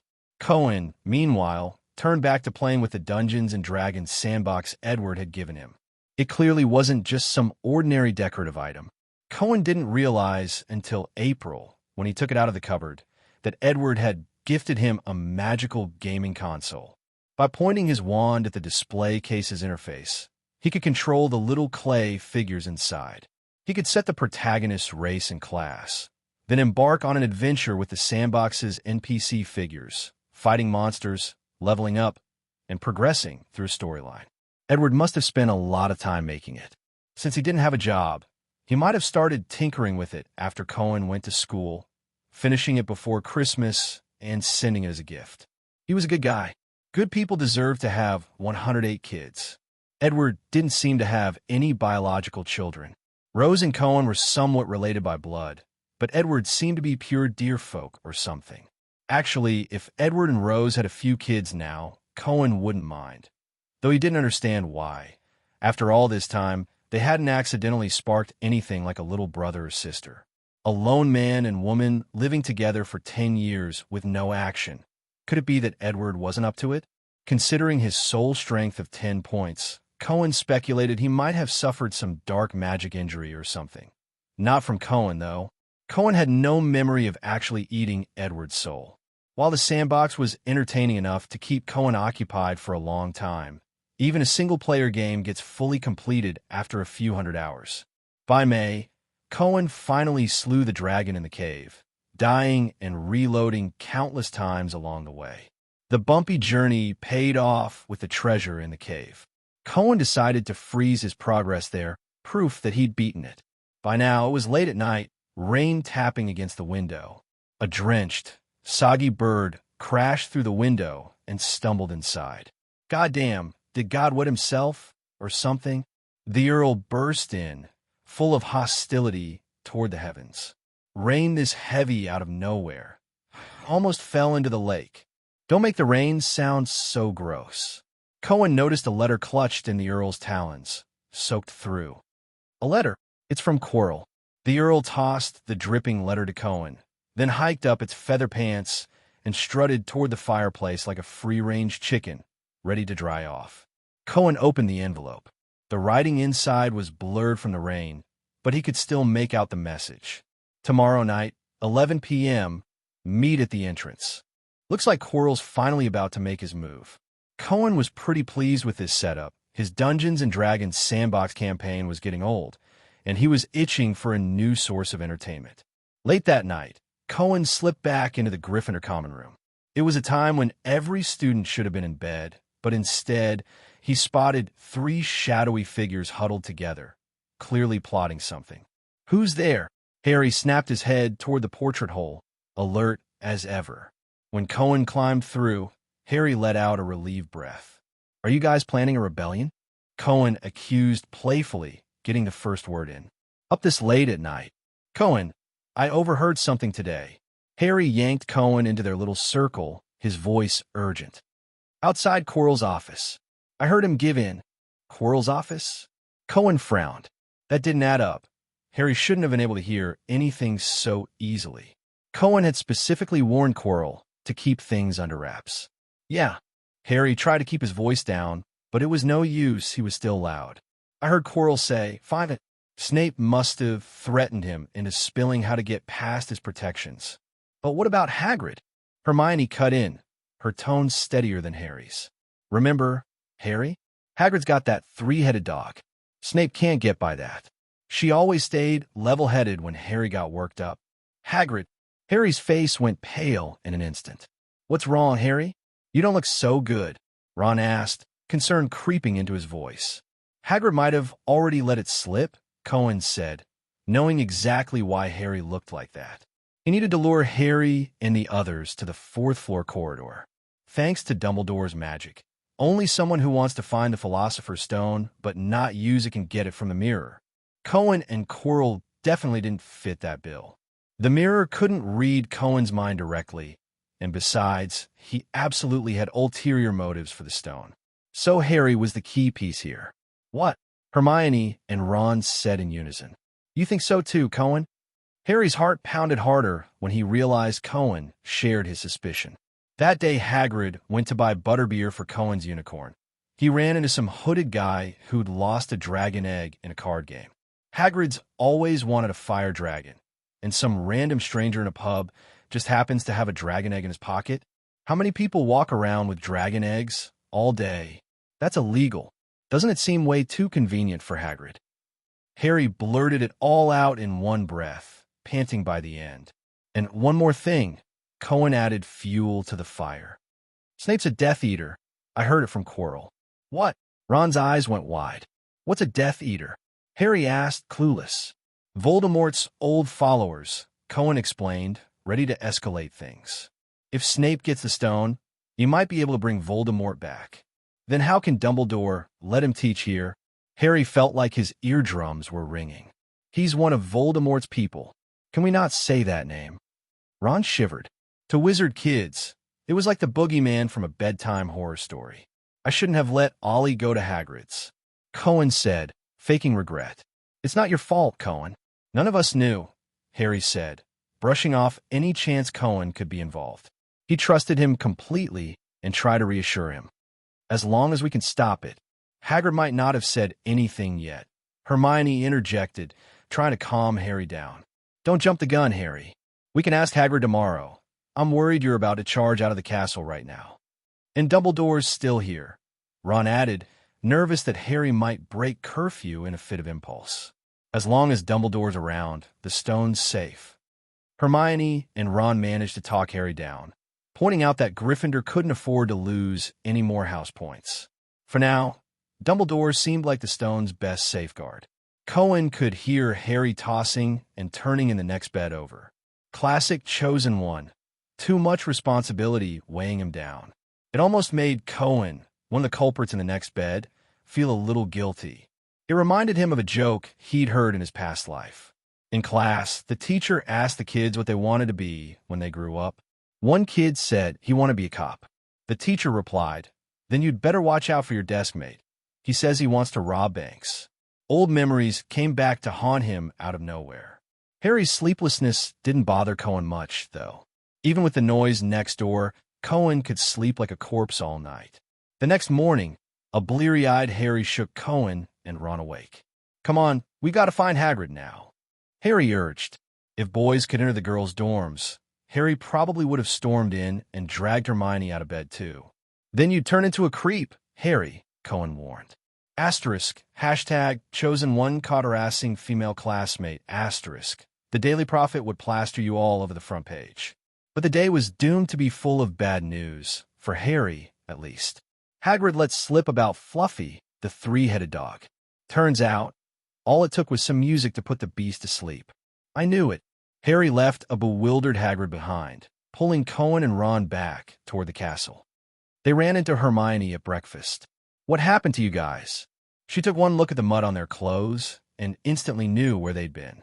"What did Hagrid say?" "He spilled it," Harry whispered, leaning close to her. "We got to tell Professor Dumbledore." But worse news hit them. Throughout breakfast, Dumbledore was nowhere to be seen at the staff table, and Harry was dead sure Snape was eyeballing them from the staff table with a sinister look. "We need to check the headmaster's office. Maybe Dumbledore's just busy," Hermione suggested cautiously. Once the conditions for stealing the stone were met, Harry would definitely head to the fourth-floor corridor. That also meant they'd probably get expelled if they were caught, and she, Ron, and Cohen weren't about to let Harry go it alone. "But where's Dumbledore's office?" Ron asked, lost. "I know," Cohen piped up. "It's on the 8th floor, not far from the Gryffindor Tower. The entrance is hidden behind a gargoyle that needs a password. After all these months, the password probably wasn't Cockroach Cluster anymore. But the password I used last time has probably changed," Cohen warned them preemptively. He was right. When Cohen led them to the headmaster's office, the stone gargoyle wouldn't budge. Cockroach Cluster? Lemon Drop? Honeyduke's Toffee? Cohen tried a bunch, but the statue didn't twitch. "It's been months. It's definitely changed," Hermione said, frowning. "But what are you doing here?" Suddenly, Professor McGonagall's voice rang out behind them. She stood there, lips pursed, staring sternly at the four students. "We need to see Professor Dumbledore," Harry said quickly. "It's about the Philosopher's Stone." The books in Professor McGonagall's arms clattered to the floor, but she didn't bother to pick them up. "How did you know?" Professor McGonagall fixed Harry with a gaze that mingled shock and suspicion. "Professor, I think Snap. Someone's trying to steal the Philosopher's Stone. This has to get to Professor Dumbledore." Harry wasn't sure how to make his explanation sound more convincing. But Professor McGonagall clearly wasn't buying it. "Professor Dumbledore is on his way to London by broomstick. He received an urgent letter from the Ministry of Magic." Her gaze lingered on Cohen for a moment longer. Cohen knew the letter was a forgery from Quirrell, supposedly about tracking and observing him as a dark magic experiment. "He'll be back tomorrow. I don't know how you heard about the Philosopher's Stone, but you should focus on preparing for your exams. No one can steal it. It's under tight protection, foolproof." Professor McGonagall picked up her books and left, but her words were useless to Harry, and to Cohen as well. If the protections were the same as in the original story, those obstacles would barely slow Cohen down. Even Dumbledore's gone. Harry hadn't slept all night, and his mind was still buzzing with restless energy. "Looks like this is our only option, right?" "You look more excited than Snape," Cohen said, starting to wonder whether he or Harry was the one actually planning to steal the Philosopher's Stone. "Tonight, I'm going to the fourth-floor corridor to get the Philosopher's Stone before Snape does," Harry said firmly. "You're crazy," Ron exclaimed. "You'll get expelled." Hermione added, "You can't do this." "So what if I get expelled?" Harry didn't care that he was in the hallway. His voice was loud. Luckily, the other students were either in class, studying in the library, or relaxing in the common room. No one was around to hear. Don't you get it? If Snape gets the Philosopher's Stone, Voldemort will come back. Haven't you heard what it was like when he ruled everything back then? If he succeeds, this place will turn into a school for teaching dark magic. Points or expulsion don't matter anymore. If I don't stop him once he's back, none of us will have a future. Harry said, fuming. I'll have to go back to the Dursleys, waiting for him to come kill me, just like he killed my parents. I'm going through that trapdoor tonight, and nothing you say will stop me. Harry's words silenced Ron and Hermione's attempts to dissuade him. I've got the invisibility cloak. I can use it to get to the 4th floor corridor tonight. You're not planning to go alone, are you? Ron made up his mind. I'm coming with you. Me too, Hermione said without hesitation. I can look through the books I've read. Maybe there's a spell in there that'll help. But you could get expelled too. Harry hadn't expected them to risk it with him, especially Hermione. Don't be ridiculous. We're not letting you go alone, Hermione said. We're friends, remember? Cohen stayed quiet off to the side. He was supposed to go in with Quirrell tonight. Finally, night fell, and both sides sprang into action. Harry, Ron, and Hermione gathered in the common room. Where's Cohen? Harry couldn't find him anywhere. I think he didn't come back this afternoon. Did he bail at the last second? Ron asked. No way. He's braver than all of us, Hermione said, puzzled. There was one other thing in the common room that could talk and might know where Cohen went. Why are you all looking at me? The Earl was busy stealing a midnight snack the Weasley twins had brought from the kitchen. It's not like I kidnapped the kid. Kidnapped? Harry latched onto the Earl's choice of words. Cohen's been kidnapped? Taken by some professor, the Earl said, following Cohen's script as it addressed the trio. So they were going to deal with him. Guess I'll be a stray owl soon. Can I crash here with you guys? I'll tell you jokes every day. All you have to do is feed me. This is bad. Snape must have grabbed Cohen. Hermione said anxiously. What do we do? Should we rescue him? Ron asked, flustered. We'll rescue him. No, wait. Harry faltered for a moment, but then a light bulb went off. No, Snape's going to steal the Philosopher's Stone. He's either got Cohen with him or locked him up somewhere. If we go after him, we'll fall right into Snape's trap. Harry's eyes lit up. He's trying to stall us. You're so clever, the Earl said, barely holding back a smirk. In truth, Cohen was with a professor. But it wasn't Snape.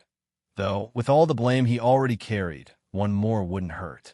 At the entrance to the 4th floor corridor, Cohen and Quirrell had already met up. Time to play some music, huh? Cohen expertly slipped on a pair of gloves. Why are you wearing gloves? Quirrell, holding a magical harp, looked at Cohen in confusion. Oh, sorry, force of habit. We're not here to kill anyone, Cohen said, catching himself. You know, I don't like getting blood on my hands. Plus, gloves keep you from leaving traces, like fingerprints or other evidence. Quirrell fell silent. He was starting to question whether he was even qualified to be the Dark Lord's lackey. He quietly stepped forward and opened the door. The three-headed dog immediately perked up at the noise, ready to lunge. But the next second, the harp began playing under a magical charm. It was like someone hit the sleep button. The beast wobbled and collapsed, its triple snores mixing with the music. Not as impressive as the unicorn I raised, Cohen remarked. Sure, Arlie's heart could be swayed by butterbeer, but at least she didn't pass out at the mere smell of booze. The obstacles that followed matched Cohen's memory perfectly. After jumping through the trapdoor, they landed in a tangled mass of Dark Devil's snare. Naturally, neither Quirrell nor Cohen got caught. Before it could tighten its grip, they slipped free. The next challenge was Flitwick's flying keys. Quirrell chased after the big key for ages. Cohen got impatient waiting, so he shifted into his Dementor form and swiftly snatched the oversized, ancient-looking key. You just... Quirrell, climbing off the broom, stared wide-eyed at Cohen, who had already reverted to normal. What was that? A vampire bat? A Animagus? Or? Quirrell felt like Cohen's transformation resembled. No, that couldn't be right. No one would turn into a Dementor. It was impossible. Those things, no, Dementors weren't even creatures. They weren't even part of the material world, a non-being. Don't ask too many questions about things you don't understand. Your boss is the one I'm working with, not you. Just know we're on the same side, Cohen said. His days teaming up with Coral were nearly over, and he had no intention of explaining much. Don't worry, I'm plenty loyal. Cohen never said who he was loyal to. Loyalty to himself counts as loyalty, right? After passing through Flitwick's trap, they stepped into an even bigger room. It had been pitch black at first, but the moment they entered, it lit up like a Christmas tree. The entrance led to a giant black and white chessboard, flanked by towering, faceless chess pieces that looked like they belonged to giants. Professor McGonagall's handiwork. Checkmate was the only way to the next stage. But these transfigured pieces, infused with magical pseudo-souls like the teacup Bird McGonagall once gave Cohen, were fair game for him to eat. Soul strength 5. I've studied chess. Coral took a deep breath. I can win this. You're not seriously going to play it, are you? Cohen asked, barely holding back a laugh. Where's your villain energy? Question mark. Just follow me. Cohen strode straight onto the board. McGonagall's magic is... Coral tried to stop him, but what happened next sent a chill down his spine. The moment Cohen, the rule-breaking intruder, stepped onto the board, the chess pieces drew their weapons in unison and swung at him. But as they got within 2 meters, wisps of translucent, ghostly essence peeled off them and flowed into Cohen's body. What the heck was he doing? Weren't these just transfiguration creations? Why did it feel like Cohen was sucking out their souls? What kind of magic is this? Coral gulped. Keep up, hurry. Voldemort's voice rasped from the back of Coral's head. Stop babbling. Coral scrambled to follow, but he kept his distance now. If this kid looked like a Dementor and acted like one, maybe he really was a Dementor. Ever since he'd started serving Voldemort, Coral couldn't cast a Patronus anymore. He tried once, but the spell had nearly gotten him eaten by black maggots it summoned instead. If a human conscious Dementor that didn't feed on happiness but craved souls decided to turn on him, how was he supposed to fight back? The next challenge was Coral's troll, a pregnant one, which made it extra cranky. Coral had hoped to prove himself to Voldemort here, but Cohen beat him to again. The troll, its soul siphoned away, now wandered aimlessly like a zombie, no longer a threat to anyone. Exclamation point. For the first time, Coral felt real fear, worse than anything he'd felt facing Voldemort. Voldemort might torture or kill him. If Coral groveled enough, he could maybe linger as a ghost. But if Cohen got ticked off and took him out, it seemed like even becoming a ghost wouldn't be an option. How did Dumbledore let this thing into Hogwarts? Coral's legs shook as he kept a solid 4-meter gap between him and Cohen. He'd originally thought someone had run some dangerous magical experiment on Cohen, giving him weirdly powerful traits, like a Dark Lord's magical mutation or something. Now, it seemed the Burke family's experiments had dipped into way more forbidden territory. How did they fuse a Dementor with a human? Coral already thought the Dementor theory was wild, but the Dark Lord stuck to the back of his head was practically radiating desire. To Voldemort, Cohen was a treasure. A useful, darkness-craving treasure. Why are you lagging so far behind? Cohen turned, noticing Coral had fallen way back, and called out impatiently. Hurry up. Once we grab the stone, you've got to help me stage that fake murder scene. If we drag this out, Dumbledore's going to show up. Coral awkwardly trailed behind, following a first-year kid as a grown wizard felt way too bizarre. The next challenge was Snape's potion puzzle. As they entered the room, magical flames flared up at both exits. Black fire blocked the way forward, purple fire sealed the way back. In the center sat a long table with 7 oddly shaped bottles and a scrap of parchment. 7 bottles, 3 poisons, 2 nettle wines, 1 to pass through the black flames, and 1 to retreat through the purple flames. Cohen had half a mind to figure it out. Nah, can't read it, not bothering. He realized they didn't need to play the riddle game. Shifting back into Dementor mode, Cohen stopped holding back the bone-chilling aura that came with his true form. Normal fire couldn't hurt a non-physical being like that, especially since it wasn't conjured by a Patronus. Bundling a shivering Coral along, they crossed through the flames and reached the final treasure room. The mirror of Aris stood alone in the middle of the empty space. The Philosopher's Stone was hidden inside. This whole setup was like a gauntlet game.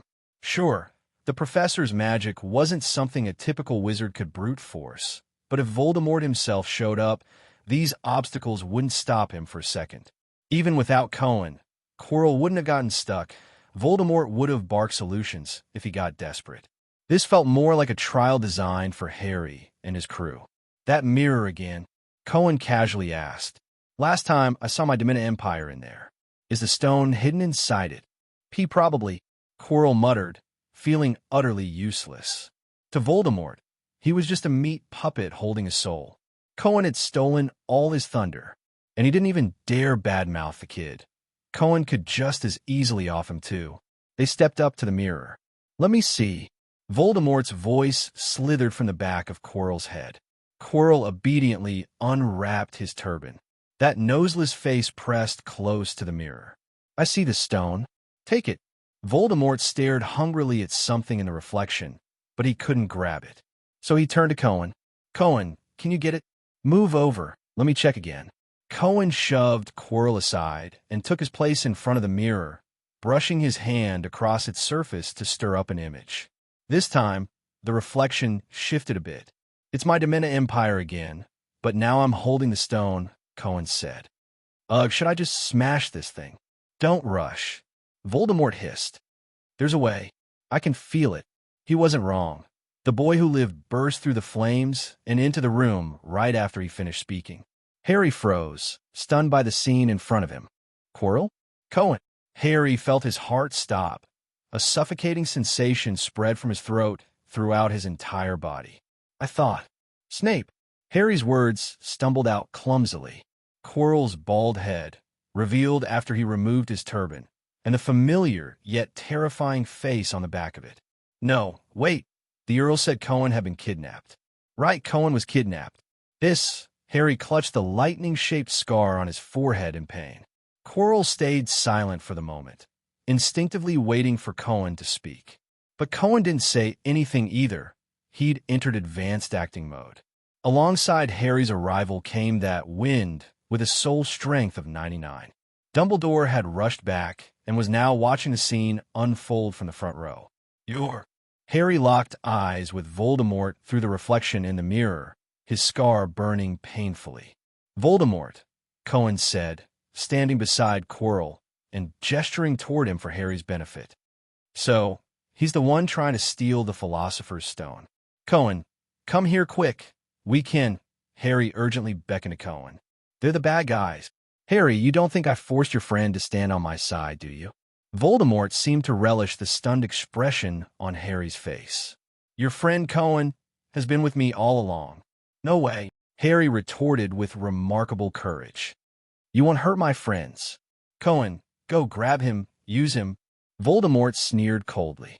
Dumbledore was still observing, and Cohen went along with Voldemort's orders. Otherwise, he wouldn't get the Philosopher's Stone. Cohen, don't. Harry pleaded in anguish as Cohen pointed his wand at him. Cohen knew far more spells than Harry, and Harry had no way to counter them. Sorry, Harry, Cohen said kindly. Immobulus. A rope shot out like a snake from the tip of Cohen's wand, binding Harry tightly. Cohen, we can't help him. Harry said desperately. Who are you planning to defeat with just words? Cohen asked Harry calmly, pulling him in front of the mirror. To Voldemort, this sounded like a mocking jab at Harry's overconfidence. But to Harry and the hidden Dumbledore, it seemed like Cohen was hinting that two young wizards couldn't take on Voldemort with brute force. Look in the mirror. Can you get the Philosopher's Stone out? Cohen gave Harry a nudge, releasing the bindings once Harry stood before the mirror. What do you see? Quirrell asked Harry anxiously. Tell me, what do you see? I see myself shaking hands with Dumbledore, Harry lied. Cohen noticed something heavy drop into the right pocket of Harry's pants. I won the house cup for Gryffindor. Liar, Voldemort screeched. He's got the Philosopher's Stone. Take it. Quirrell lunged at Harry, trying to grab the stone from him. Harry was knocked to the ground, but Quirrell, the aggressor, didn't fare well either. His hands blistered as if scorched the moment they touched Harry. Master, I can't hold in my hands. Quirrell let out a pained scream, forced to let go of Harry and retreat. Cohen. Voldemort barked at him, but Cohen was already planning to act. Cohen pinned Harry down and fished the Philosopher's Stone out of his pocket. No, Cohen, you can't. Harry struggled, but his strength was no match for Cohen's. After all, Cohen had grown up eating healthier than Harry ever had. Ding! Successfully prevented Harry Potter from obtaining the Philosopher's Stone. Evil Side Quest, 1/7 completed. Sim points plus 1,000. Reward Frost Lament, now available for claiming. After grabbing the stone, Cohen suddenly felt an odd sensation. The Philosopher's Stone in his hand seemed to have some strange connection to him. It was as if he could absorb it into his body like he did with souls. If Cohen willed it, the stone could gradually merge with him. It was already embedding itself into his palm. The plan had changed. Now Cohen had a new Philosopher's Stone heist idea that would give him the moral high ground. Run, Cohen whispered into Harry's ear while they tussled. But Harry started to protest, but Cohen was already getting up. Quick, Cohen, give me the stone, Voldemort demanded. But Cohen didn't move. Harry took a deep breath. He had to escape with Cohen and the stone. The plan worked perfectly. Cohen could sense the room brimming with relief. Harry was relieved that his friend hadn't betrayed him. Dumbledore was relieved that Cohen hadn't truly sided with Voldemort.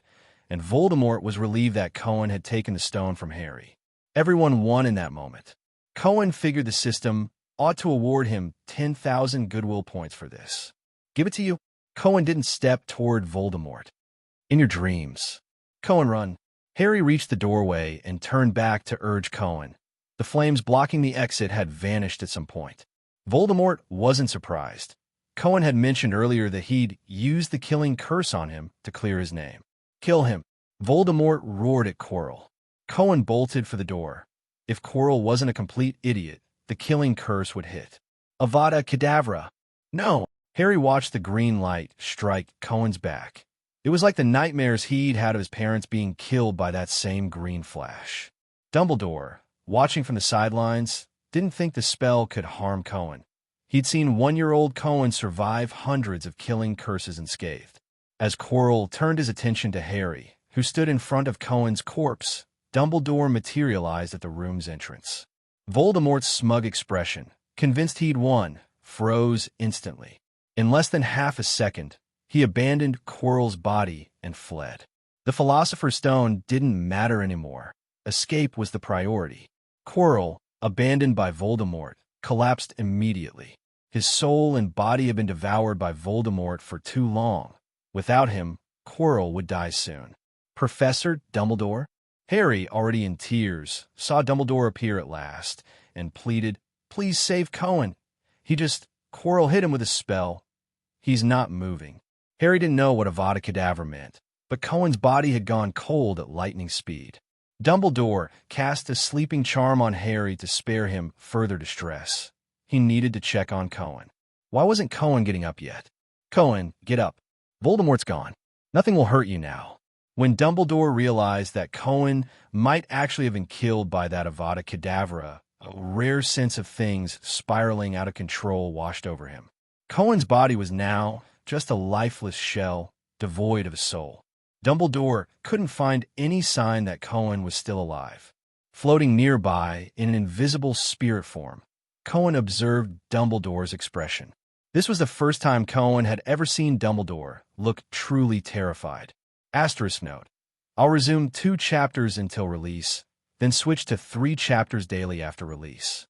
Otherwise, there'd be too many words before release, and the site might flag it for an inverted V.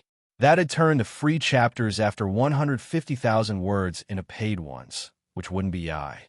Cohen, Dumbledore called out softly. Maybe Cohen's soul carried some Dementor traits? He shouldn't be dead. Dumbledore scanned the air around him, searching for any trace of Cohen's magical energy.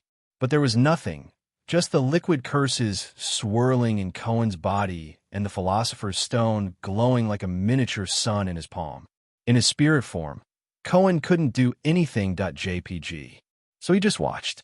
Dumbledore's trembling expression gave Cohen a tiny pang of guilt, like he'd pulled a nasty prank on an elder, claiming he'd died. But for the sake of the stone, Cohen temporarily shoved his conscience aside. The Philosopher's Stone was already halfway fused into his hand. To Cohen, it wasn't just about soul completion. It might have other uses too, and he wasn't about to let it go. Dumbledore pressed his wand to Cohen's chest, muttering incantations. Several different spells enveloped Cohen, but they did nothing. The irreversible, horrific outcome seemed to age Dumbledore 10 years in an instant. A child had died here, and he hadn't stopped that killing curse because he thought he understood everything about Cohen, assumed a half-Dementor couldn't be killed. He'd seen hundreds of killing curses fail against Cohen before, so he'd taken it for granted that this one wouldn't work either.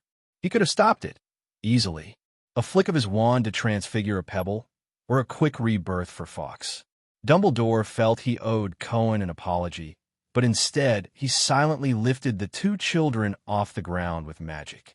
An apology wouldn't bring back a young life. If it could, Ariana would have returned long ago amidst his countless nights of regret. Dumbledore knew that too well. A long life always made everything feel eerily familiar. Fate loved to toss a stone into the pond just when you'd nearly forgotten how the ripples felt. He still had responsibilities to face. How was he supposed to explain this to Cohen's parents? In 2 weeks, summer break would start. Edward and Rose were planning a family trip with Cohen, full of excitement and anticipation, only to get news that their son had suddenly died at school. A little empathy was all it took to imagine the suffocating pain born from love. Cohen kept an eye on the stone's fusion progress while trailing Dumbledore, making sure he'd know where to hop back into his body later. Dumbledore brought Cohen and Harry to the hospital wing. Cohen, though, was placed in a private room. Leaving a corpse in the main ward would freak out the other students. Madame Pomfrey rushed out at the sound, spotting the headmaster with 2 motionless students. "Poppy, please look after Harry. He's exhausted. He didn't sleep last night and went through a lot today." Dumbledore instructed her wearily. "Albus." Professor McGonagall burst into the wing, still in her nightgown, with Ron and Hermione trailing behind. Since Cohen had drained the magical souls from those giant chess pieces, they hadn't needed to play the game, and Ron hadn't sacrificed himself. They'd gone to fetch McGonagall after Harry drank the potion to cross the black flames. "How's Harry?" McGonagall's face was etched with worry as she saw Harry being settled into a bed by Dumbledore. "Harry's just tired. No serious harm," Dumbledore said, his voice heavy with fatigue. "Poppy will take care of him. Minerva, come with me. There's something important." Once the professors stepped deeper into the ward, Ron and Hermione darted to Harry's bedside. "It's just sleep deprivation. I'll handle it. You two need to go to bed." Madame Pomfrey barked, shooing them off. "It's past midnight. Your kids too. You need sleep unless you want to end up in a bed like him." She never asked how students got hurt. Prying could scare them off from seeking help, letting treatable magical injuries fester into incurable conditions. Cohen's spirit glanced back while following Dumbledore and McGonagall. Ron and Hermione definitely weren't sleeping tonight. It was bound to be a restless one. Sure enough, the second the professors left, Cohen spotted 2 souls under an invisibility cloak sneaking back in. He followed Dumbledore and McGonagall into the private room, where his own corpse lay, cold and still. Seeing it from Soul's perspective was downright creepy. Cohen, this. McGonagall couldn't quite process why Dumbledore had put him here at first. But when she saw Cohen's bloodless, pale face, her voice caught in her throat. "Cohen's dead," Dumbledore said calmly to McGonagall. Quirrell forced him to take the stone from Harry, but he never truly helped Quirrell. He refused to hand it over and took a killing curse for it. McGonagall clapped a hand over her mouth, speechless. "I could have saved him," Dumbledore said, his tone laced with regret. "So many times, so many chances. It's not your fault, Albus." McGonagall didn't dare approach Cohen's body. She clutched her chest. She'd always cared for every student, even the troublemakers. Suddenly, she remembered something she'd seen. Cohen shouldn't have been killed by a curse. Experience shouldn't excuse taking risks. "We both know that," Dumbledore sighed. "We need to write to Edward and Rose. I'll do it. This is my fault." After McGonagall left, stricken with grief, Dumbledore approached Cohen's body. "Don't do this, I'm scared." Cohen watched, heart pounding, as the century-old man got closer to his corpse. But Dumbledore didn't do anything crazy. He just pried open Cohen's tightly clenched right hand. The Philosopher's Stone couldn't stay here. Voldemort might come back for it. But when Dumbledore saw Cohen's palm, he froze. The bright red stone had almost fully sunken into Cohen's hand, like it was melting into his blood. Only a small corner remained visible, and even though it was visibly sinking deeper into his flesh. A flood of possibilities raced through Dumbledore's mind. Cohen was a product of alchemy, and so was the stone. As above, so below. Thus is the miracle of the one accomplished.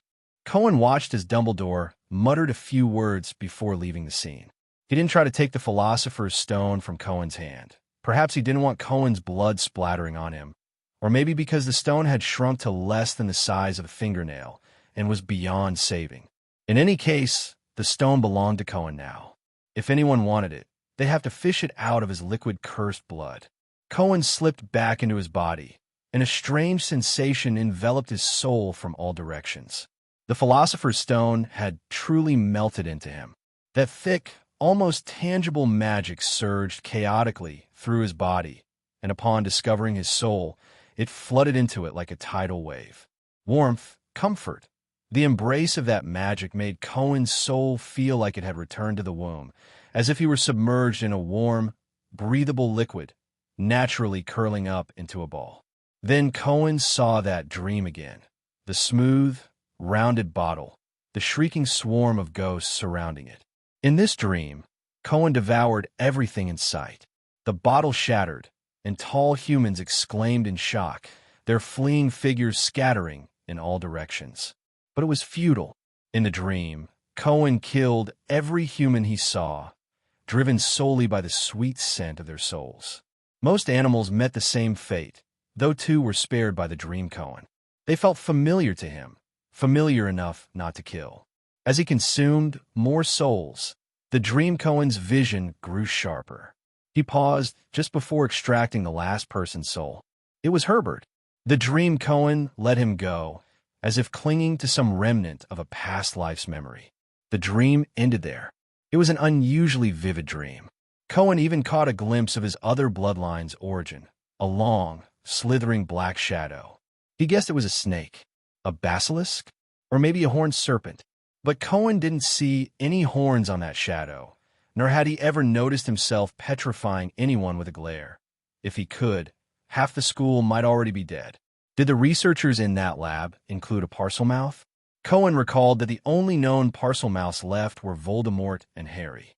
The Gaunt family should have died out by now. That wasn't the point, though. The real question was whether Cohen could inherit anything snake-related, like the ability to speak Parseltongue. He decided to find a snake and test if he could talk to it. He'd never actually tried before. Ding! Successfully prevented Tom Riddle from obtaining the Philosopher's Stone. Good side quest, 1/7 completed. Goodwill points plus 1,000. Reward Deathstalker Cloak, now available for claiming. The system's reward notification chimed in belatedly after Cohen returned to his body. Both the Deathstalker Cloak and Frost Lament were stored in his system inventory upon claiming them. Their descriptions had a strong Dungeons & Dragons vibe, almost making Cohen wonder if Edward had created this system, though that seemed unlikely. Edward probably didn't have access to such lavish rewards to give him. Deathstalker Cloak. Description: turns hills and valleys into gateways leading to endless screams. Passive: shadow itself. When you consume a creature's soul, you and your belongings gain invisibility for 20 minutes. No restrictions on the type of creature's soul. That meant Cohen could stockpile a bunch of small critters and snack on one whenever he needed to go invisible. Was this really a reward for the good path? Cohen felt like this reward was tempting him to go on a killing spree. The other reward was a weapon. Frost Lament. Description: the cold wind stirs, awaiting its release.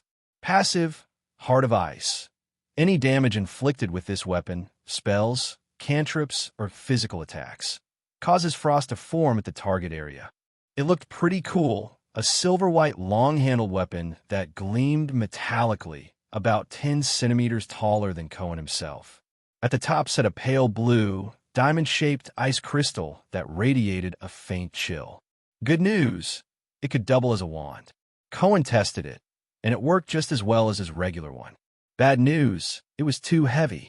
Cohen would need a few more years before he could swing it easily, and many spells required wand-waving.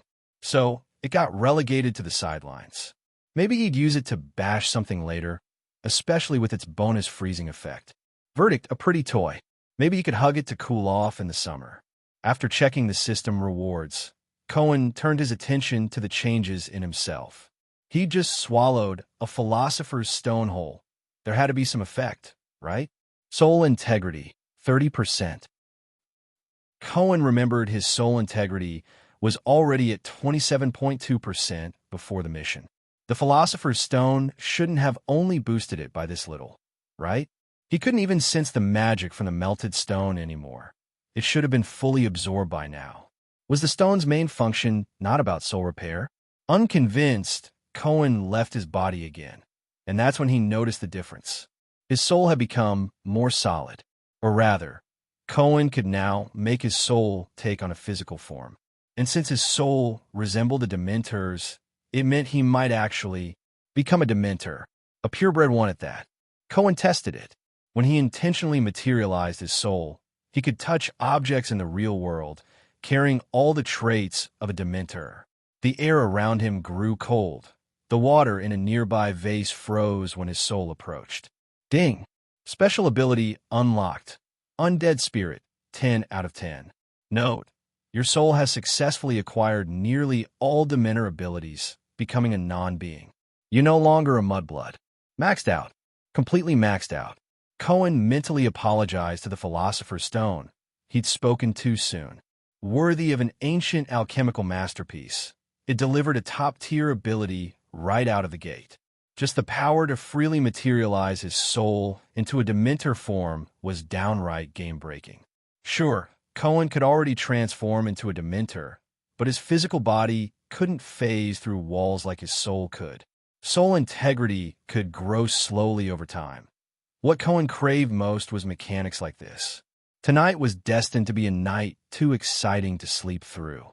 But growth had to continue. While Voldemort couldn't kill Cohen, Cohen couldn't kill Voldemort either. With all his plans complete, Cohen decided to ditch the idea of faking his death to skip finals. The timeline was too long, and he didn't want to make Edward and Rose overly sad.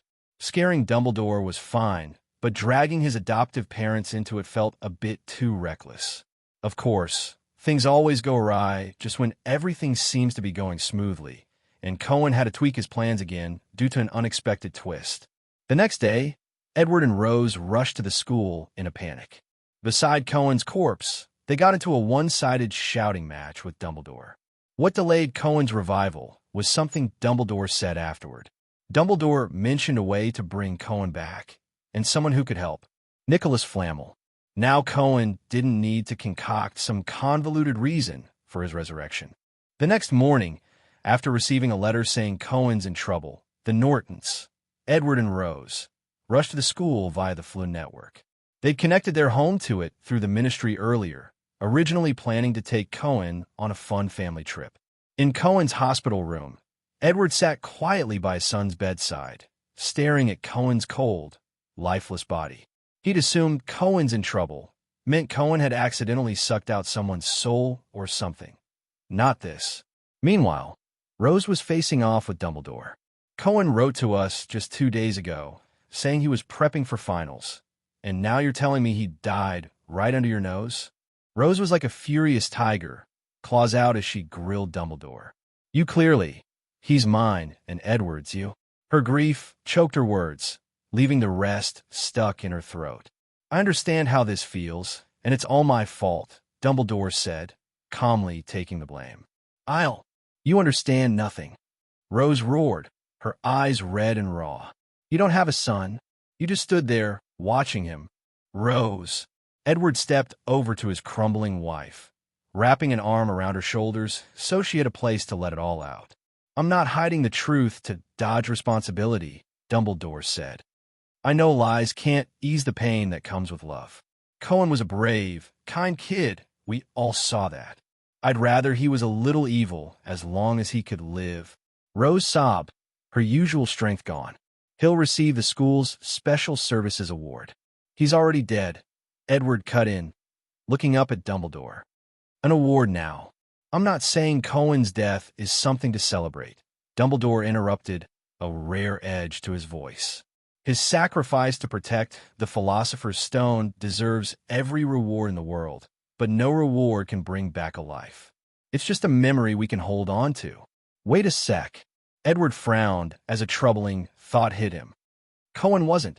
He didn't finish, but the implication was clear. A dark, magical hybrid creature raised in the school of the greatest white wizard alive, dead within a year.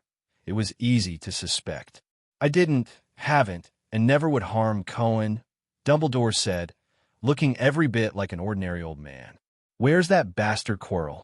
Rose pulled away from Edward, leaving a damp patch of tears on his shirt.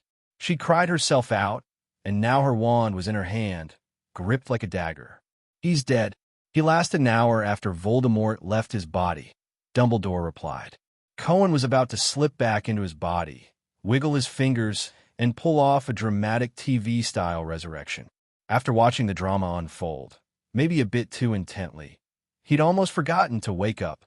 Rose and Edward were already planning to take him away for burial. But Dumbledore's next words made Cohen's soul pop right back out. I have a request, Dumbledore said. Could you leave Cohen's body here for a little while? What? Edward's brow furrowed. Sorry, I didn't catch that. A chance to fix this. The research that created Cohen ventured into a forbidden realm of alchemy no one's ever mastered, the homunculus. I noticed the Philosopher's Stone melted into his flesh after contact. Normally, its magic would stay in the body, but this morning, I found it gone. That's not normal, Dumbledore explained. That stone belongs to my friend, Nicholas Flamel. Whatever the reason, I think you should take a look, even though he's told me he's ready to join his wife in the afterlife. Fix this, you mean? Edward swallowed hard. Cohen might. There's still hope. Rose stared at Dumbledore, unblinking. Nicholas is a master of alchemy. He might know a way to save Cohen. Then why didn't you say so sooner? Edward blurted, relief flooding in. I knew Cohen wouldn't go down that easy. He's got us. I didn't want to raise a hope. I might have to crush myself. That's too cruel, Dumbledore cautioned. I don't fully understand why the stone's magic vanished completely, which is why I suspect Cohen's soul is still in or around his body. Nicholas will arrive this afternoon. Please don't take your anger at me out on him. He doesn't know anything about this and bears no blame. Cohen's plan to leap up from the bed, shouting surprise, evaporated instantly. The stone was already eaten by him. There was no way this alchemy master could reclaim it now. Plus, Nicholas Flamel was dying. Cohen figured he could put in a little effort, maybe snag some of Nicholas's inheritance. The guy didn't have a son, after all. And just like Hagrid couldn't refuse a unicorn begging for butterbeer, Cohen had a trump card Nicholas couldn't turn down. He was the only homunculus experiment in the world to survive this long. Dumbledore left the room. There were still school matters to handle. News of Cohen's death hadn't spread among the students yet. Edward and Rose stayed by Cohen's side. Since he wasn't badly hurt, Harry woke up that day too and snuck into Cohen's room, hoping to see if Dumbledore had saved him. Harry froze when he saw the Nortons beside Cohen, unsure what to say. Mr. Norton, Mrs. Norton, Harry stammered. He noticed Rose's red-rimmed eyes and swallowed the question. How's Cohen? I'm sorry. It was all he could think to say. It's not your fault, Harry, Rose said gently, her voice tinged with sorrow but calmer now. All she could do was hope Nicholas Flamel could bring Cohen back. Harry apologized a few more times before bolting out. Edward kept replaying Dumbledore's words. The stone that granted eternal life had melted into Cohen's body and then disappeared. Dumbledore's point was clear. The stone's magic couldn't just vanish. If it wasn't in Cohen's body, his soul must have absorbed it, meaning Cohen's soul was still here. Could Cohen hear them? Cohen! Edward suddenly called out to the air around them. Question mark. Rose looked at Edward, puzzled. Did you forget what Cohen is? Edward said, growing more convinced by the second. Cohen's a Dementor. Seeing that Rose still hadn't caught on, Edward hurriedly explained further. Think about it. Cohen's soul ate the Philosopher's Stone, which means he's definitely still here. He might even hear us talking. Wait, I'll have him try sucking some of my happiness. Edward looked downright excited. Cohen, I know this might be hard for you to accept, but we really need to explain it properly. Edward said, leaning close to Cohen's corpse. Professor Dumbledore was right just now.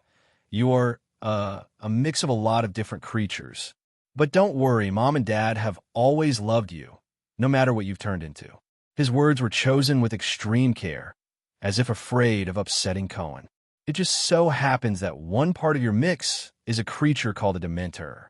You should be able to see the happiness in us, right? Can you try sucking a little? Just to let Mom and Dad know you're still alive.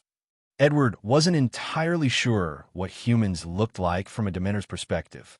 But the good news was that Cohen was an expert at both soul-sucking and happiness-draining. So Edward's less-than-precise instructions didn't hinder him much.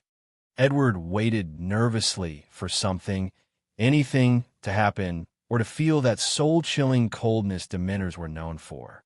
Rose, too, felt a spark of hope ignite thanks to Edward's theory. 1 second, 2 seconds, nothing. The anticipation on their faces began to fade. Edward suddenly shuddered. A cold touch brushed against his shoulder. Then Rose felt it too, a chill on her shoulder. Cohen had no intention of draining his adoptive parents' happiness or souls. He just wanted to prove he was still around. No need to cause any real harm. This gesture instantly lifted Edward and Rose's spirits from their earlier sorrow. What better news could there be than Cohen's still alive? Ding. Goodwill points +10. Note, Bushkaman, you've actually got a conscience? By the afternoon, when a frail, ghost-like Nicholas Flamel arrived at the hospital wing with Dumbledore, Edward and Rose's high spirits still hadn't faded.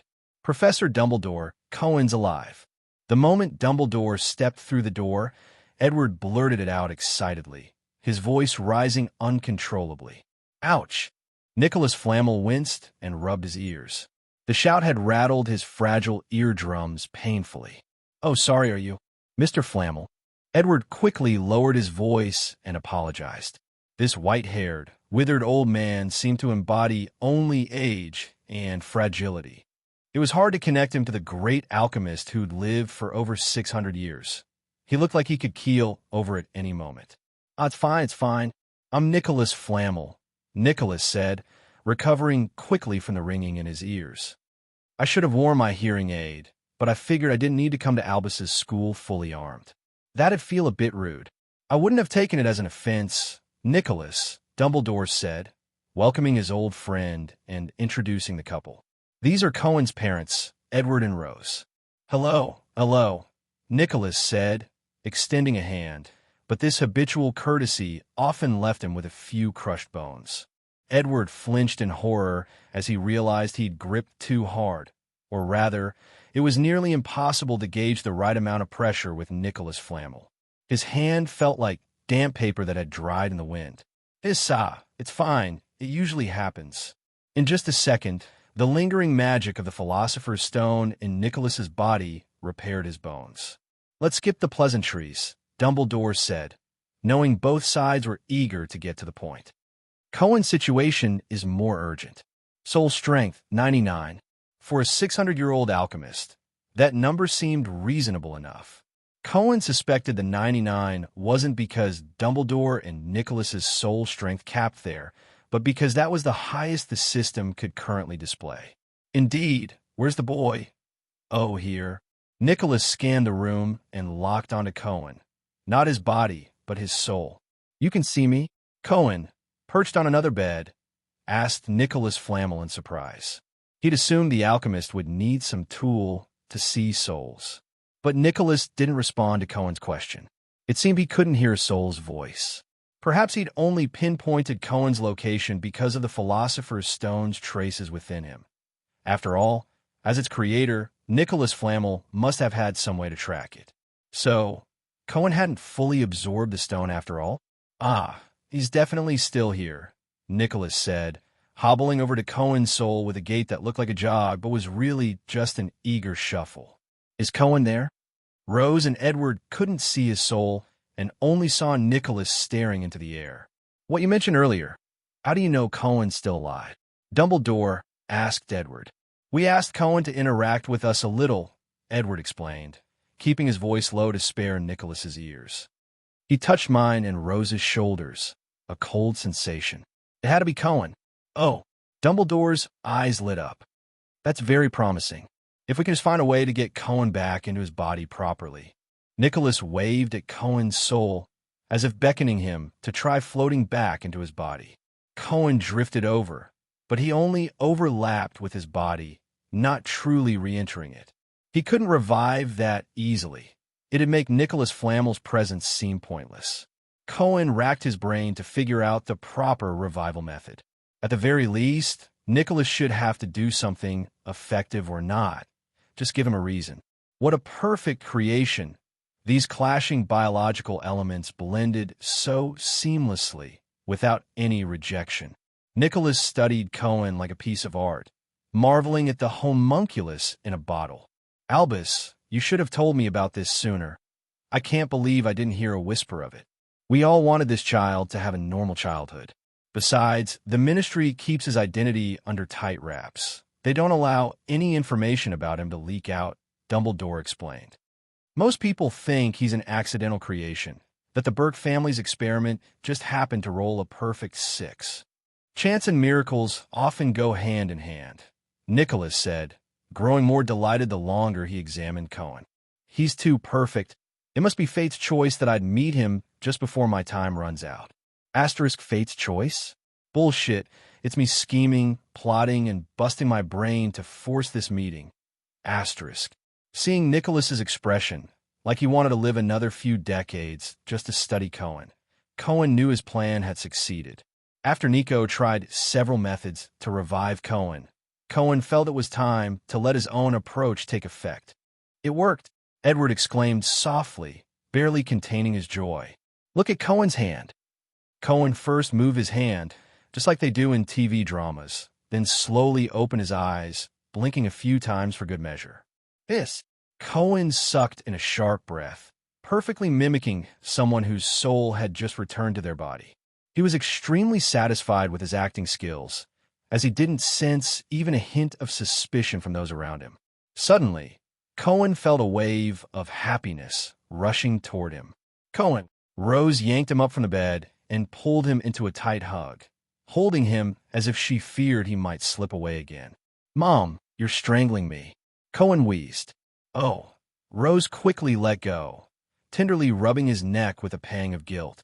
Compared to Rose, Edward seemed much calmer, though his clasped hands were trembling at a high frequency. Thank you so much, Edward said nervously to Nico Flamel.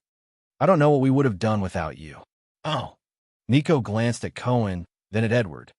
Honestly, I didn't do much. It was mostly this kid pulling himself back. I'm just glad to see it turn out this way, Dumbledore said with a sigh of relief. With Cohen alive, he wouldn't have to wrestle with his conscience. Perhaps later he'd ask Nico which spell had done the trick, but for now, it was best to let this boy, who'd just faced death, reunite with his parents. I think we should give Cohen and his family some space, Dumbledore suggested to Nico.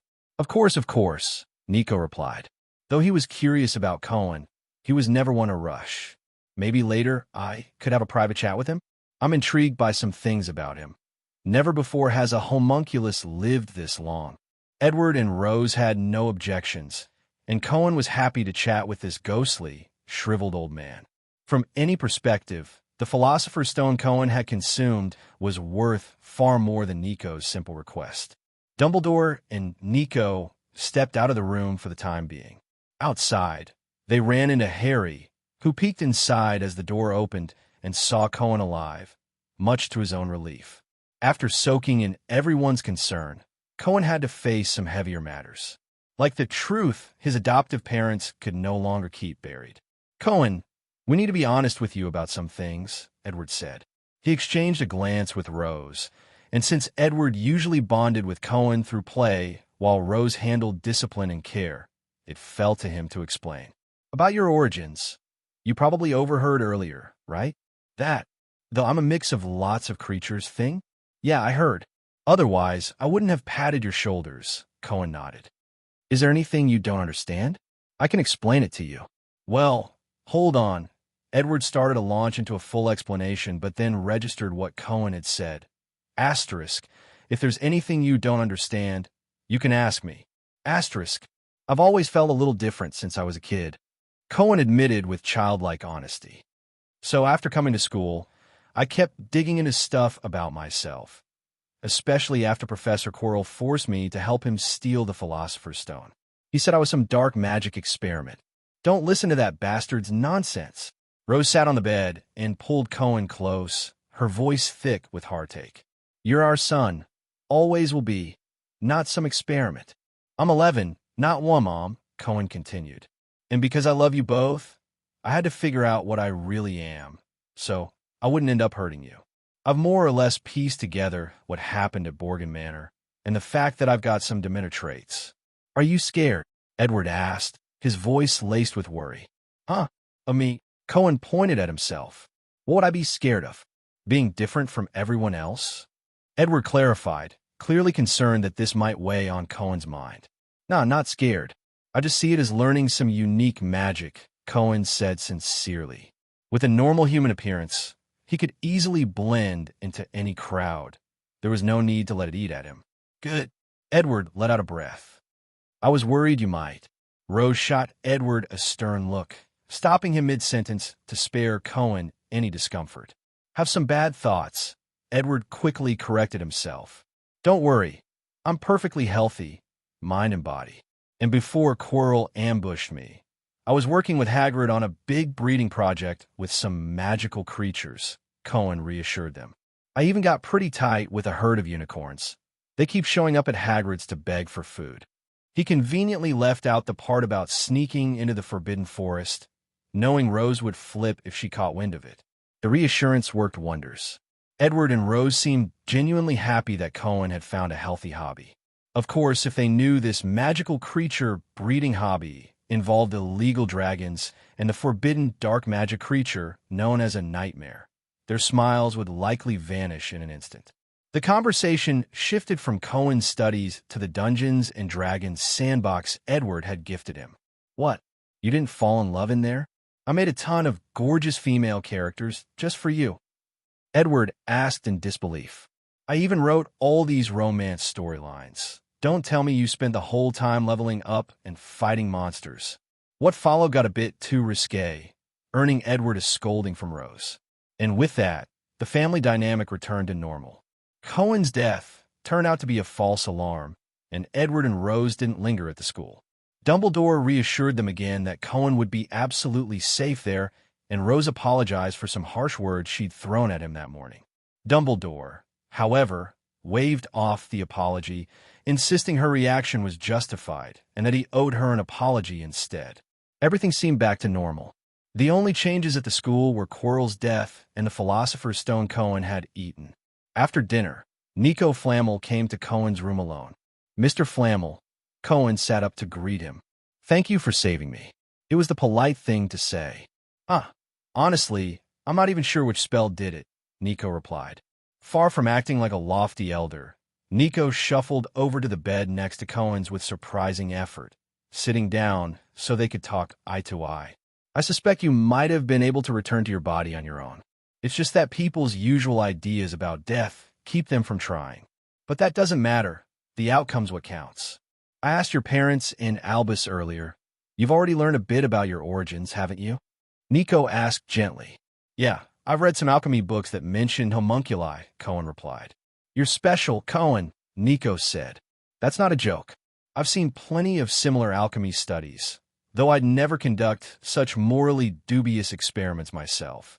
And those homunculi never survived past 3 years. The materials and methods in those studies were mostly the same, just varying in the choice of raw biomass. But the biomass was always the least important part, Nico continued. Do you know what that means, kid? That the Borgin family rolled a critical success, referring to rolling a 20 on a 20-sided die.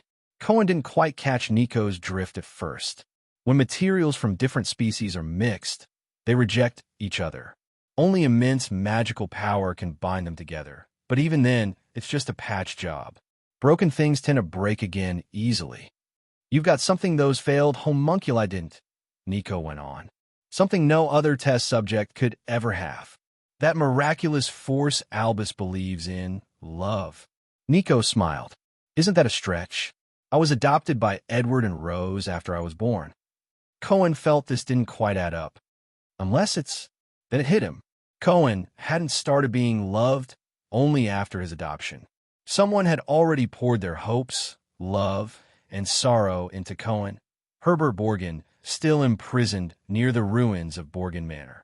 Did love really hold magic? Cohen had suspected it before, and still wasn't entirely convinced. Of course, that's just one theory. Nico shook his head. 300 years ago, I might have wanted to study you thoroughly. Back then, I was young, brimming with curiosity about everything. 300 years ago, Nico Flamel was already over 300 years old. No matter how you sliced it, that wasn't young. Cohen figured time had warped Nico's sense of it.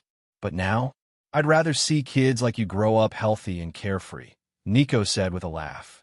I thought you wanted to study me, or something.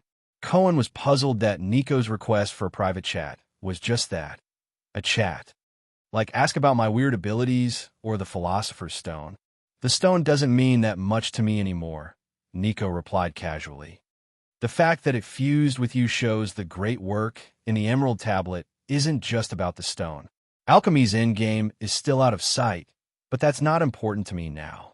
My wife and I are planning to pick a date, tidy things up, and head off on our next journey. That question's for the next generation to tackle. Cohen knew what Nico meant. The next journey is death. Cohen, Nico said plainly, no evasion in his tone. To a clear mind, death is just another grand adventure. My wife and I have lived too long. It's time for new horizons. But you've just arrived in this world. There's so much you haven't seen, so many emotions you haven't felt. Your adventure shouldn't end before it's even begun. That's why Dumbledore fought so hard to bring you back. Nico reached out a thin, withered hand and ruffled Cohen's hair. Cherish the ones you love while you still can. Before leaving, he placed a letter on Cohen's bedside table. By the time Cohen picked it up and looked up to ask something, Nico Flamel was gone. Did it have to be this fairy tale-like? Cohen muttered, clicking his tongue. The guy could teleport, yet he'd hobbled around on his old legs like that earlier. Opening the letter, Cohen found a sheet of paper with a few lines and an ornate brass key, its surface etched with intricate patterns. Nothing Nico made was ever ordinary. The note was brief but significant. Cohen, are you interested in alchemy? If so, come to my workshop in 2 years. There'll be some things there to help you learn. Attached is a key to the workshop. Insert it into any door, and that door will lead you there. But please wait 2 years. It's just a dusty junk heap now. I'll clean it up before I go. The last line was in fresher ink, like an afterthought Nico had scribbled in. I suspect you'll need help with alchemy's roots, since I noticed your soul isn't whole. So interested or not, come by in 2 years. A legacy 2 years in the making. Cohen tucked the key into his system backpack to avoid losing it. If it were lost, he'd have to ask Dumbledore to get another one from Nicholas Flamel, and there was no guarantee Nicholas would still be alive by then. With the Philosopher's Stone matter settled, Cohen now had to face the final exams he had tried but failed to avoid. But you don't seem worried at all. In the room of requirement, Earl watched Cohen, who was replaying a Dungeons & Dragons sandbox game, and couldn't help but feel puzzled by his lack of concern. Thanks to Edward's advice, Cohen had started exploring other branches of the game, like the dating simulator. Setting aside the fact that the races of these characters held no appeal for Cohen, there was a certain thrill in systematically winning over each NPC. It felt like toying with people's emotions, which was oddly satisfying. Hogwarts doesn't expel first-year students for failing exams, Cohen replied without even turning his head. Besides, I have my own way to pass the exams. Memorizing textbooks is a waste of time. After realizing he couldn't use hospitalization as an excuse to skip 2 weeks of classes, Madame Pomfrey, "You're completely healed. You must return to class." Cohn had come up with a solution in just 10 minutes. During the exams, he could stretch his soul into a long, thin shape to sneak a peek at others' answers. Copying 70% of Hermione's answers would be enough to pass. Why bother memorizing everything? By the way, you should take some time to read my textbooks, too, Cohn suddenly reminded Earl. "It'll be useful during the summer." "Coo, coo, coo." Earl tilted his head, letting out a confused sound. 2 weeks flew by. For Cohn, the 14 days passed quickly, but for the other students, it was a different story. The entire school was filled with students desperately cramming their textbooks. Even Harry and Ron had to rein in their usual playfulness, counting down the days until the exams were over. Finally, the last exam arrived, History of Magic. "I can't believe the school is still making us take exams after everything that's happened." In the Gryffindor common room, Ron ruffled his fiery red hair in frustration as he flipped through his History of Magic notes. He had copied them from Hermione, so to him, they were essentially a brand new textbook. It's already a relief that they canceled the defense against the dark arts exam because of the Quirrell incident. Cohn chimed in as he entered the common room, just in time to hear Ron's complaint. "Just memorize a few key dates and names. For the rest, like the effects and impacts, you could just make stuff up. As long as you write enough, the professor will probably give you some pity points." "Really?" Harry's eyes lit up. Memorizing the effects and impacts of key events in wizarding history was tedious, repetitive, and downright boring. "That's how I used to scrape by in history exams, just winging it," Cohn offered helpfully. Whether this method would work at Hogwarts, though, was up to Harry's luck. Harry and Ron wholeheartedly embraced Cohn's last-minute strategy and successfully filled their exam papers the next day using his method. When the exam ended, the tension that had built up over the past 2 weeks finally exploded. The cheers of the students were so loud, they nearly blew the roof off the classroom. Professor Binns, floating in the air, almost thought there had been an attack. "It's finally over. I swear I'll study properly from now on and never cram at the last minute again." Ron exhaled deeply and made his vow. "I bet you'll say the same thing every year," Cohn said, not buying a word of it. 10 galleons says you'll still be cramming right before the exams in your second year." "But I don't even have 10 galleons, Ron replied gloomily. "The exams were easier than I expected," Hermione said breezily. "I didn't even need to memorize the Werewolf Code of Conduct of 1637 or the details of the Goblin Rebellion."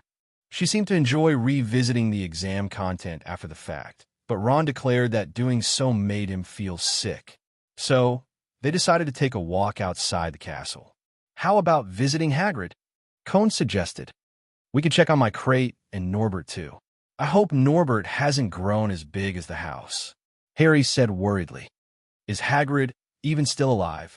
They hadn't visited Hagrid in 2 weeks. As they crossed the grounds and reached Hagrid's hut, Cohn guessed that Hagrid was probably inside taking care of Norbert. Still, out of courtesy, he knocked on the door. "Who is it? Coming?" Hagrid's voice sounded unusually downcast. The door creaked open, and Hagrid saw Cohn, Harry, and the others. Instead of his usual warm welcome, he stood there for a moment, stunned. Harry noticed that Hagrid's eyes were red, and he looked visibly tense. "Are we going to stand here all day?" Cohn said, trying to lighten the mood. Hagrid, snapping out of it, ushered them inside. The air was heavy with the salty scent of tears. Once they were seated, it didn't take long to figure out where the smell was coming from. "It's all my fault. I'm such an idiot." Hagrid sat back on his bed, pounding his head in self-reproach. Tears streamed down his face as he covered it with his hands. "I told that scoundrel how to get past Fluffy. I told him everything. He already knew it all, except that one thing, and I went and told him. Cohen almost died because of me. All for a dragon egg. I'll never drink again. I should be kicked out and live as a muggle for the rest of my life." Hagrid trembled, his large tears soaking into his beard. "Hagrid," Hermione tried to comfort him, but couldn't find the right words. "It's okay, Hagrid. I'm still alive, aren't I?" Cohn, the one who had almost died, spoke magnanimously. And even if you hadn't told him, he would have found out eventually. You and Harry almost got killed because of me. You should cut ties with me. I'm no good. I should have been kicked out long ago. Hagrid sobbed even louder. Listen, Hagrid, I'll be honest with you. Even if you hadn't told him, I would have had to tell him eventually, Cone said, trying to make Hagrid feel better. I'd already looked up information about three-headed dogs. We don't blame you, Hagrid, Harry chimed in. Professor Dumbledore doesn't blame you either. We're still friends and Harry struggled to find more comforting words. And we still have a lot of big projects to work on together, Cone added. Hagrid, how's Norbert doing? Really? Oh, Norbert. Hagrid stopped crying, his spirits lifting at the mention of the dragon.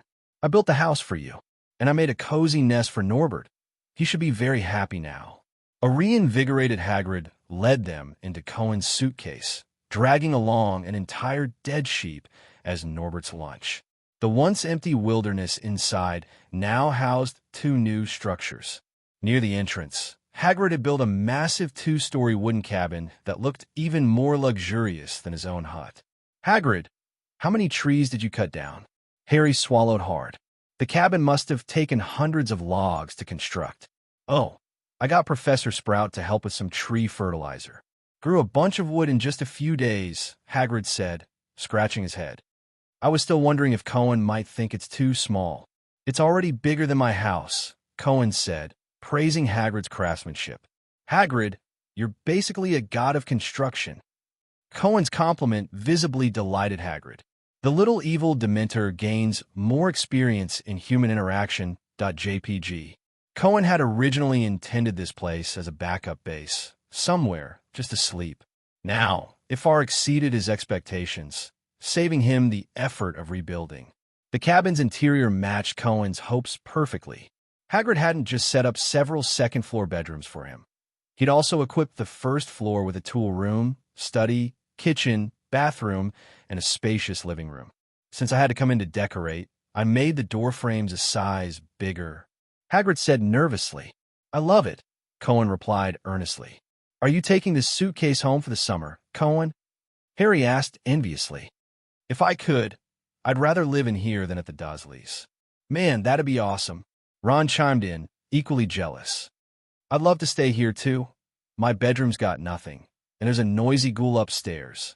Hagrid had already set up most of the basics, wooden tables, chairs, and beds, so Cohen could move in any time.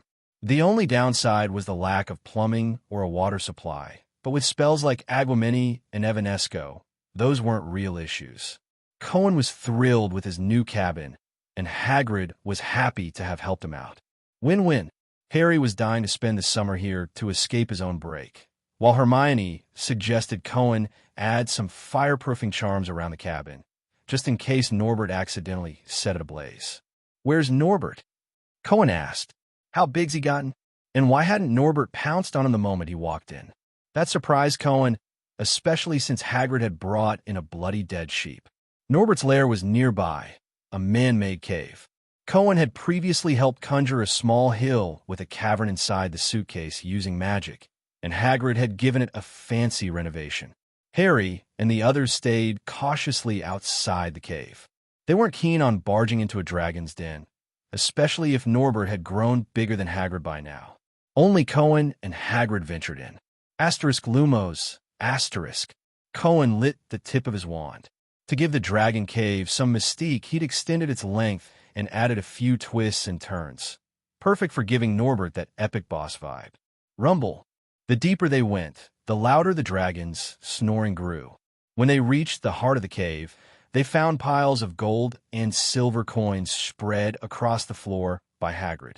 Curled up atop them slept Norbert, now roughly the size of a small car. Where'd you get all this money, Hagrid?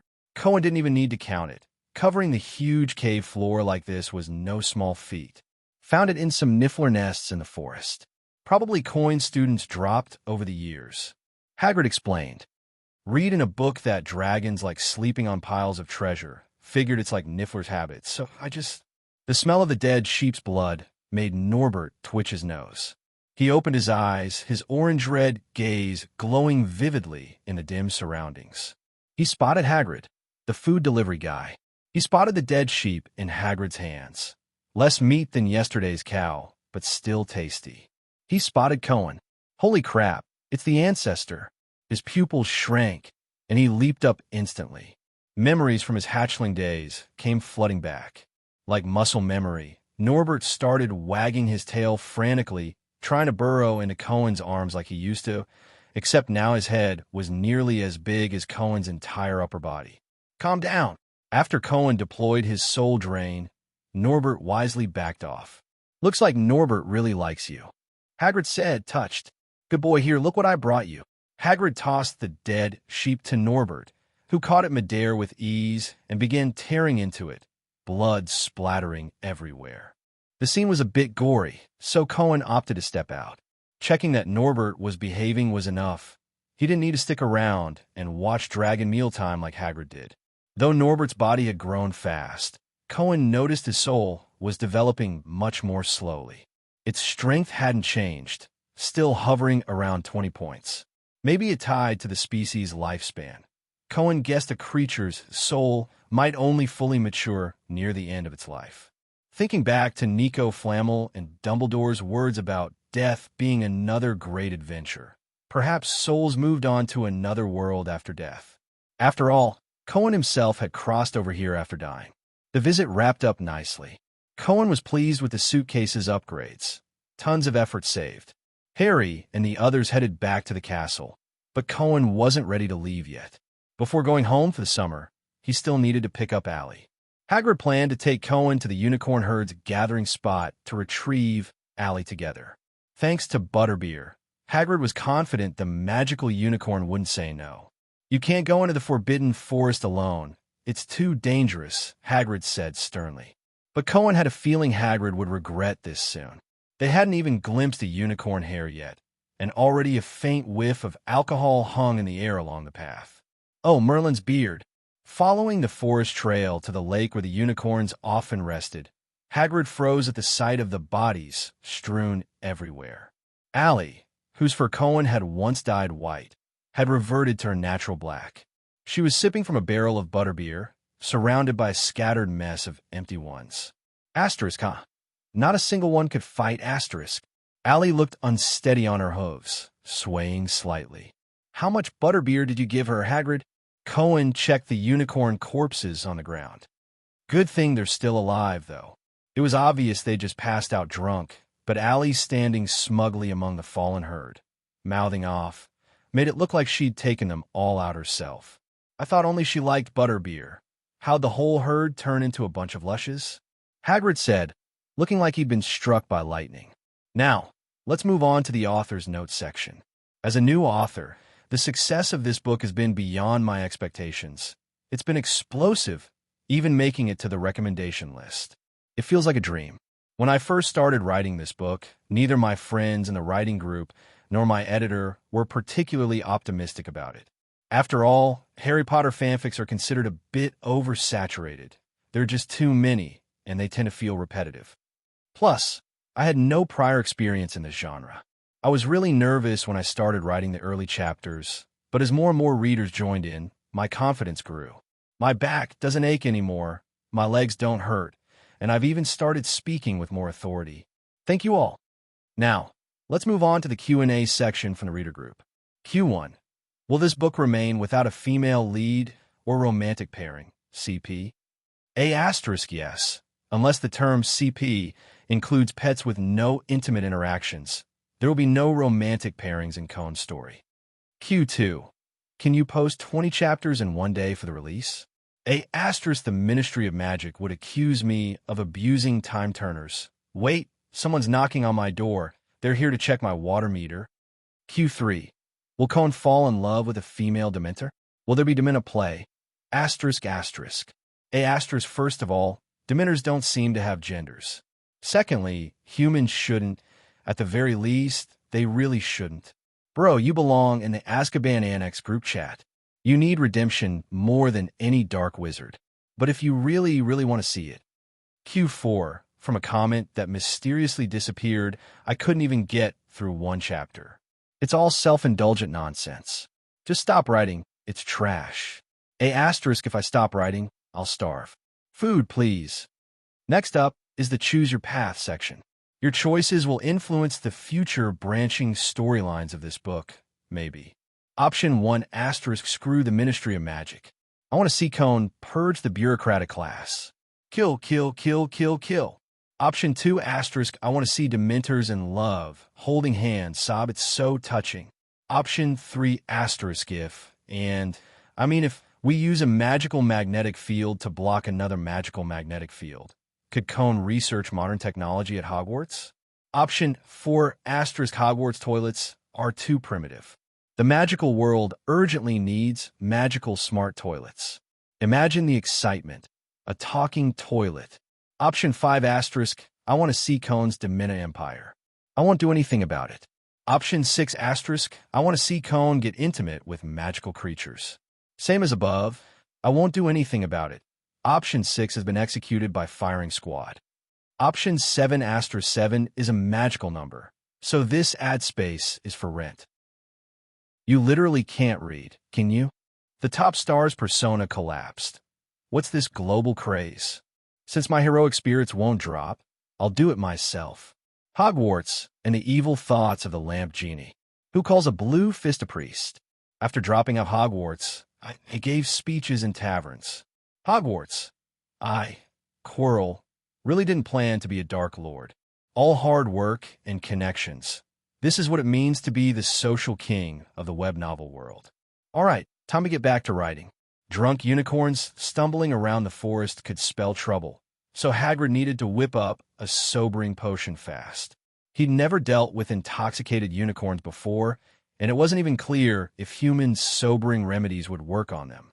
In his frantic rush, Hagrid barely registered Cohen stuffing Allie into his suitcase to take her along, especially after taking over the crate of raw meat Hagrid had prepped for Norbert and the leftover cases of butterbeer. Lugging the suitcase back to the 8th floor of the castle, Cohen planned to tidy up the room of requirement and pack his stuff. It looked like the Forbidden Forest unicorns were in for a long detox period. Cohen was even debating cutting Allie off from booze entirely. Asterisk no way, asterisk. Allie, sprawled in the corner sobering up, mumbled hazily. Asterisk, it's my one little hobby. Can't I just enjoy it in peace? Asterisk. Snore. Allie passed out. She turned the whole Forbidden Forest unicorn herd into alcoholics. Earl tilted his head. What kind of drink's that good? Stop with the dangerous ideas, Cohen warned. I can't imagine the insane stuff you'd say or do if you got drunk. Judging by Earl's expression, though, it only made him more curious. Cohen didn't have much luggage. Aside from some jars and trinkets he'd swiped from forest critters to sell, there was just Edward's big chessboard and a few books. What's this thing again? Cohen asked, pulling a blue gemstone from the cabinet. A sorry gift from a Malfoy family, Earl reminded him. Looks like an amulet, but do you really need one? Oh, right. It clicked for Cohen. Malfoy had come back to school early over Christmas just to give it to him. The Malfoys had invited Cohen to visit their manor, though Cohen only agreed because he'd been angling for a chance to get to Azkaban. You can play with it, Cohen said, tossing the stone to Earl. Once its runes were activated with magic, it did have an effect similar to the Protego charm. But for one, Cohen already knew how to cast Protego after boosting his soul strength. And for another, he didn't really need it. Asterisk Protego asterisk didn't block the Patronus charm anyway. Whoever invented Protego probably never imagined someone trying to use it against a Patronus. The candy stash in the cabinet was nearly gone too. Cohen moved everything into the house inside his suitcase, even nabbing a few blankets from the room of requirement to spread across the bedrooms in his little cabin. Next up was waiting for the end-of-term feast, then hopping the train home. This year's House Cup went to Gryffindor. No surprise there.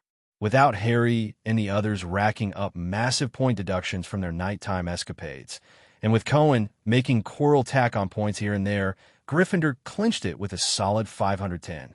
Even Cohen's special contribution to the school award, worth an extra 150 points, didn't bring any thrilling last-minute comeback vibes. Check out Malfoy's face, Ron said, gloating. I heard Slytherin had won 6 years straight. Then Cohen shows up and ruins it. The special contribution award doesn't even come with a cash prize. Cohen grumbled, a little let down. He didn't care much about the House Cup. It's not like they handed out solid gold trophies to everyone. But the special contribution award being just a display piece in the school felt cheap. Cohen doubted anyone bothered visiting the trophy room to check out past winners. It's not like the plaques listed contact info. The final exam results came out the next day. Harry and Ron had scraped by, and they were beyond grateful for the history of magic tips Cohen had shared. 72. Awesome. Harry cheered when he got his grades. Cohen hovered steadily around 90 on every subject. Since Hermione aced everything with perfect 120s, Cohen's flawless percentage copying scheme had no flaws. They were all just coasting. Passing without the professors noticing was victory enough. Along with the grades came a warning not to use magic over the break. But that was a sham. The Ministry couldn't pinpoint who cast a spell in a given area. They could only detect magic in a broad radius. Since Cohen's parents were both wizards, he could sneak a few spells without issue. Wizarding families didn't usually tell their kids this, though. If young witches and wizards got free rein to cast spells outside school, they'd be a nightmare to control. It worked out great for Harry, too. If the Nortons hadn't moved to Privet Drive, he'd have been stuck with zero magic all summer. Cohen wasn't about to spill that secret to Harry, though. Who knew what a hot-headed, magic-unleashed Harry might do to the Dursleys? Their classmate bond could turn into a prison boss and inmate situation real fast. So, Cohen figured he'd keep that perk to himself. Early the next morning, they boarded the Hogwarts Express and rolled into London's King's Cross station by mid-afternoon. "You guys want to come to my place this summer?" Ron asked the other three as they neared the exit. "You're all welcome. I'll send you letters inviting you." "Definitely," Harry said eagerly. "If the Dursleys let me out, Cohen, you in?" "I might be busy," Cohen said, frowning. "But not for long. Depends on timing." Hermione had plans to travel to France with her parents and regretfully declined, promising next time for sure. One by one, they passed through the solid wall. Their families were waiting outside. Rose was chatting with the Grangers about the time's layout, while Vernon Dursley kept a cautious distance nearby. Back in the day, he'd have jumped into the conversation, but ever since he learned these families had wizard kids, he'd been steering clear. Still, despite their sour faces, the Dursleys showed up to take Harry home. Edward and Rose, on the other hand, with a picture of parents picking up their kid. Edward bustled around grabbing Cohen's luggage, while Rose crouched down, pulled Cohen into a hug, and planted a big kiss on him. "Public place." Cohen squirmed. "Man, your mom never greets me like that when I get home," Edward said, jealous. "You're 42, Rose shot back, blunt as ever. "Don't act like a 5-year-old. After loading the luggage into the car, Cohen slid into the back seat. Edward said he'd prepped a lavish dinner for Cohen, plus enough snacks to last him half the break. He also planned to show Cohen his latest sandbox project that afternoon. Rose, meanwhile, had to head to work. "Otherwise, you two would starve," she'd snapped when Edward suggested she take the day off. "Oh, hey, Cohen, interested in a trip?" After dropping Rose off at the Murdoch News Corporation building, Edward suddenly remembered a plan he'd mentioned to her earlier. "You mean the kind of trip where you waste your vacation getting dragged around by adults to a bunch of tourist spots, snapping tired photos, and pretending, wow, what a great trip?" Cohen asked. "Nah, relax. An old classmate of mine is setting up a Wizarding World Tour thing. It's just for young witches and wizards. No parents, no adults butting in. Probably some of your classmates, too. Wanted to see if you're up for it," Edward explained. "Your mom and I thought you might need a break. But if you'd rather stay home, we could just turn it down." "Hold up. A sudden overseas trip, no adult wizards allowed. Source from an old classmate. It's a trafficking scheme. Sounds awesome, I'm in." Cohen agreed enthusiastically. Cohen's quick agreement caught Edward off guard. "When do we leave?" Cohen asked.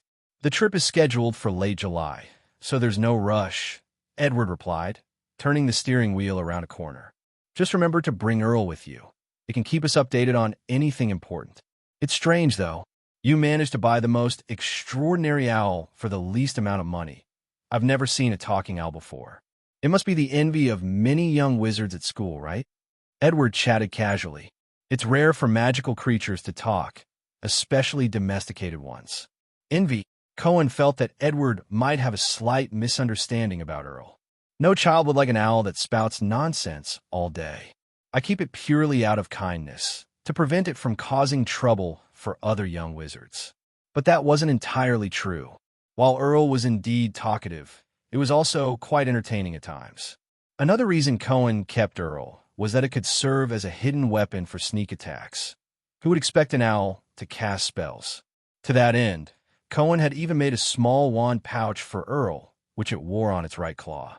After returning home, Cohen decided to give Edward a little first-year shock. He brought Edward into his magical crate. What's all this mystery about? After Cohen mentioned there was a surprise inside the crate, Edward asked curiously. Merlin's pants. Once Cohen pushed Edward into the crate and the dizziness subsided, Edward was instantly stunned by the vast space inside.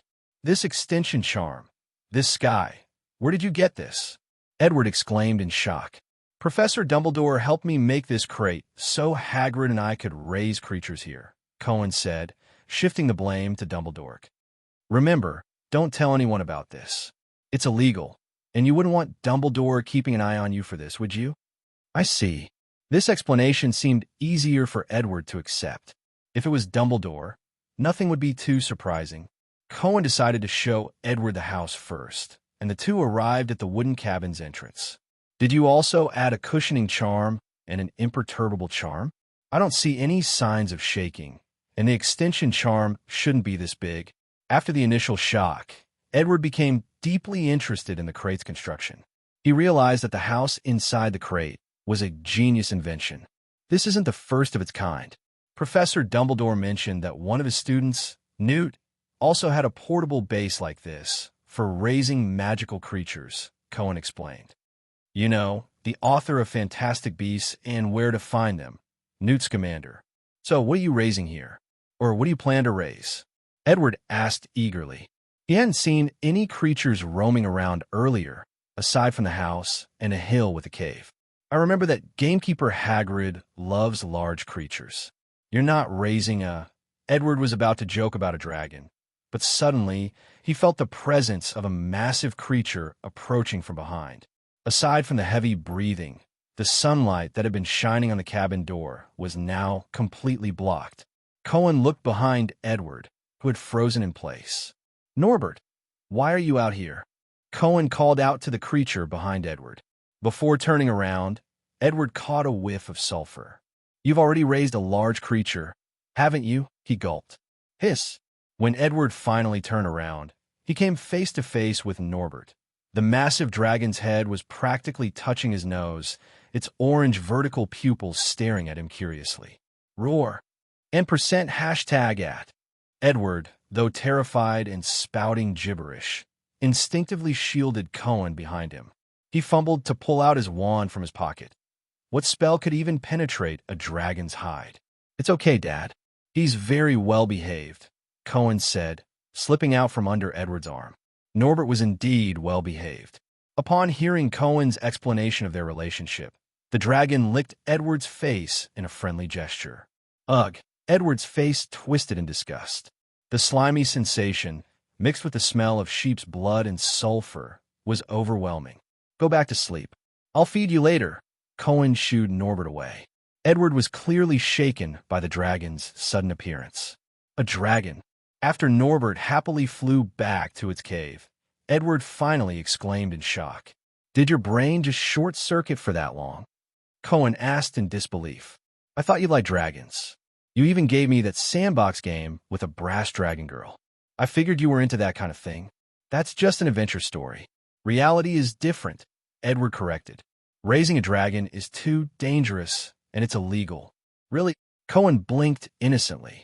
Fine, just don't tell your mom. Edward sighed. She'd never agree to you raising a dragon here. She'd probably write to Dumbledore and give him an earful. However, after calming down, Edward's curiosity about real dragons began to grow. But is it really that well-behaved? Will it bite if I touch it? You know, most wizards would never get close to a dragon in their lifetime. It's best to stay close to me. It only seems to listen to me, Cohen warned. Your reaction makes me unsure if I should show you my other pet. I've already seen a dragon. What could be scarier than that? Edward braced himself. What else are you raising? Cohen led Edward to the study on the first floor.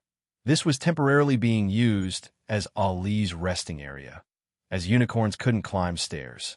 When Cohen opened the door, a pitch-black unicorn was staring directly at them. It radiated an aura of curses and death, its eyes pure white, locking gazes with Edward like a lifeless creature. Edward felt like he couldn't catch his breath again, but it was slightly safer than the dragon, a corrupted unicorn, something often seen in Muggle fantasy stories. Ali merely glanced at them before turning back to what it had been doing before they entered. A large, hard boulder had been placed in the room, and Ali was tirelessly drilling into it with its horn. The rock, enchanted by Cohen, was already covered in cracks. Once Ali completely shattered it, the rock would quickly reform. What's it doing? Quitting alcohol, Cohen said casually. Without alcohol, it feels like it has Cornish pixies crawling all over its body. So, I gave it something to distract itself. Detox. Edward felt like the world had turned upside down. The dragon acting like a dog was one thing. Chalk it up to how it was raised, but this weird black unicorn being a total lush? Wait, no, that wasn't the point. The real question was, how the heck was Cohen getting mixed up with stuff like this at school? What exactly have you been doing at school? Eating, sleeping, going to class, exploring the castle, raising little critters, pretty normal stuff, Cohen said, listing off his first-year life. If you go to Hogwarts and don't do these things, it's like becoming Minister of Magic and not abusing your power over your subordinates. It shows a lack of ambition and vision. You'd miss out on the perks of pragmatism, stuck seeing only the lazy comfort of rotting in the common room. That kind of person stuck at a low level forever, doomed to a relatively failed life. Stop roasting me, Edward muttered, feeling more and more like Cohen was talking about him. When Cohen suggested Edward move in to help look after Norbert and Allie, Edward shut it down faster than you could say nope. If I don't sleep in the bedroom at night, Rose will only have one guess. I'm dead, Edward said warily. Good man. Mom really trusts you. I thought she'd have two guesses, dead or off with another woman, Cohen teased with a grin. Same ending either way, Edward replied dryly. Though Edward couldn't be Cohen's free labor, he still found ways to pitch in, like trading some unicorn hair Cohen provided for cash, then using that to buy a big flock of sheep and grass seed to raise in Cohen's suitcase as a long-term food supply for Norbert. All perfectly timed during Rose's work hours. Sneaking around behind his wife's back like this gave Edward a thrill he hadn't felt since his youth. You guys are so freaking weird, Earl commented one July night, after Edward washed the sheep blood off his hands and slipped out of Cohen's room with all the stealth of a seasoned crook. Feels like your dad's getting off on some bizarre vibe. Easy to get, Cohen said rationally. Imagine you're with some female owl at school, and she tells you no flirting with other owls. Then tonight, Hedwig shows up asking if you want to go for a fly. You'd say yes in a heartbeat. Heck, you'd even wonder what had happened if that school owl found out.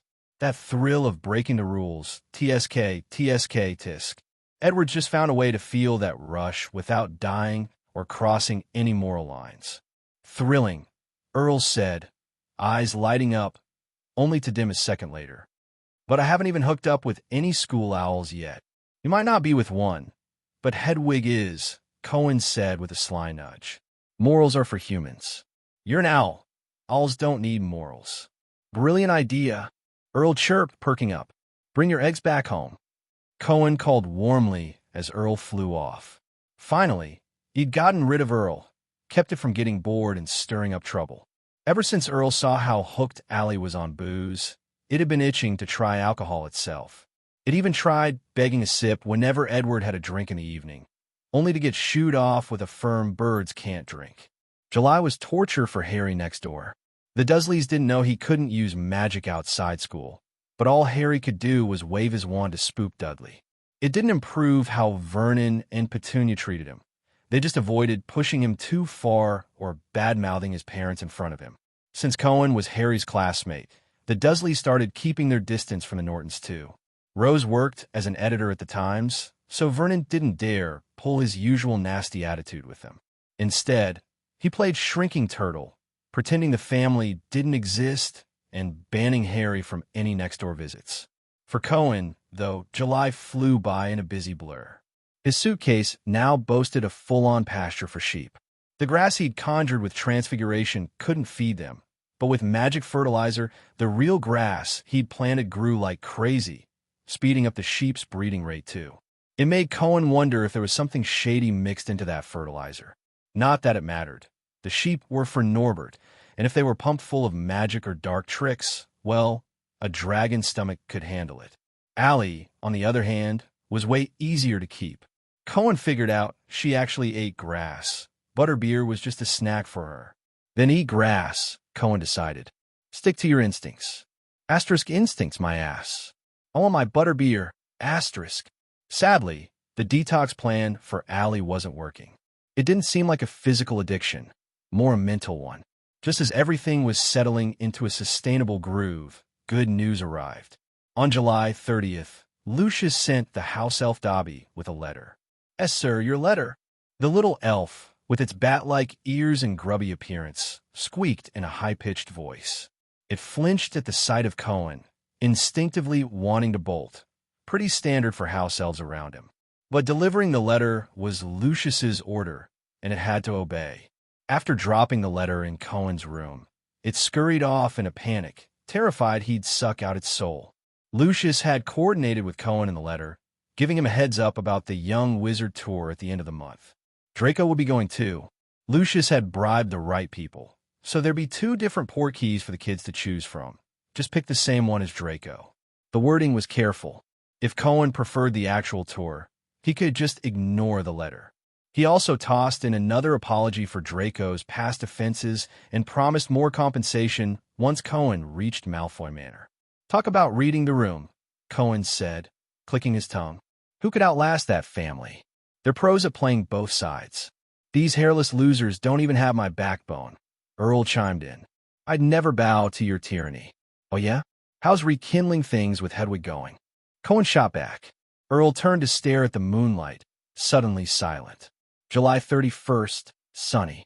Harry spent the entire day doing chores because a wealthy construction contractor and his wife were coming to the Dursleys for dinner.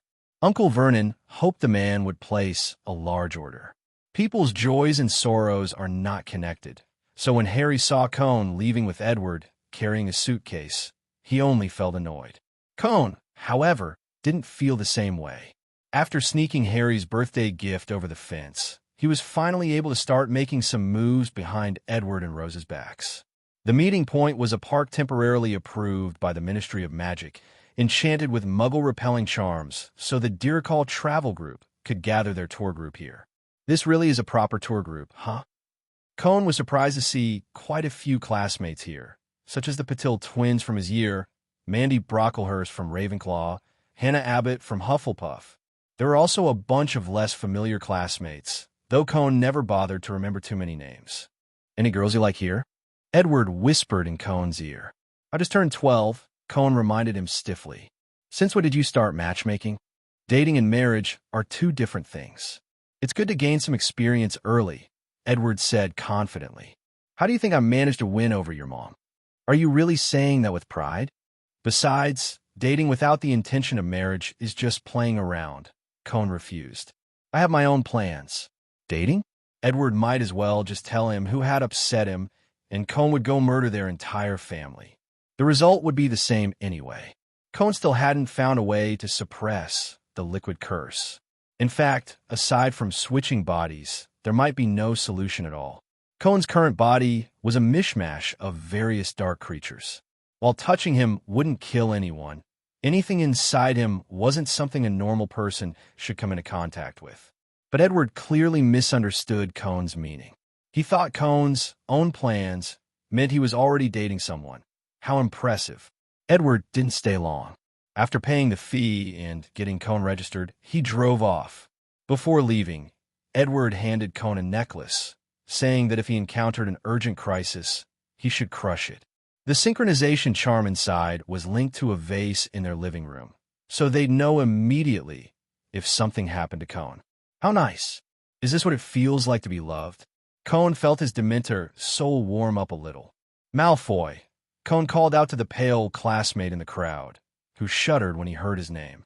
Cone guessed Lucius had probably briefed Draco on the situation to prevent him from offending Cone and causing serious consequences. But the warning might have been overdone. Draco was just a 12-year-old kid. Hearing that his classmate was a Dementor who could consume happiness and souls, and that he had once had a falling out with his classmate, just showing up in front of Cone already took a lot of courage. "Ah, see, Cone," Malfoy stammered, avoiding eye contact. "My dad said, the port key is a blue empty potion bottle. You don't have to be so scared. I'm not a lunatic. I won't just randomly suck out someone's soul." Cone felt the need to explain, but it seemed to only make Malfoy more terrified. Carrying his suitcase, Cone followed Malfoy to a tent set up at the edge of the gathering area. It was empty, except for some piled-up flyers and an old wooden table in the corner. Soon, a tall, thin, middle-aged man walked in carrying a cloth bag. "Is everyone here?" the man asked Malfoy. "Just him." "Yes," Malfoy nodded. The man dumped the contents of the bag onto the table in the tent and pulled out a pocket watch to check the time. 10 minutes left. "Make sure you're on time. I need to handle some things on the other side. Everything good here?" After saying this, the man hurriedly left.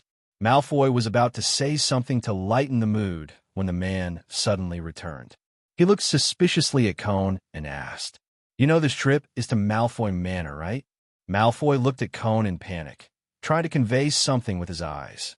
Most likely, the man had a sudden pang of conscience, thinking this might be some kind of human trafficking scheme.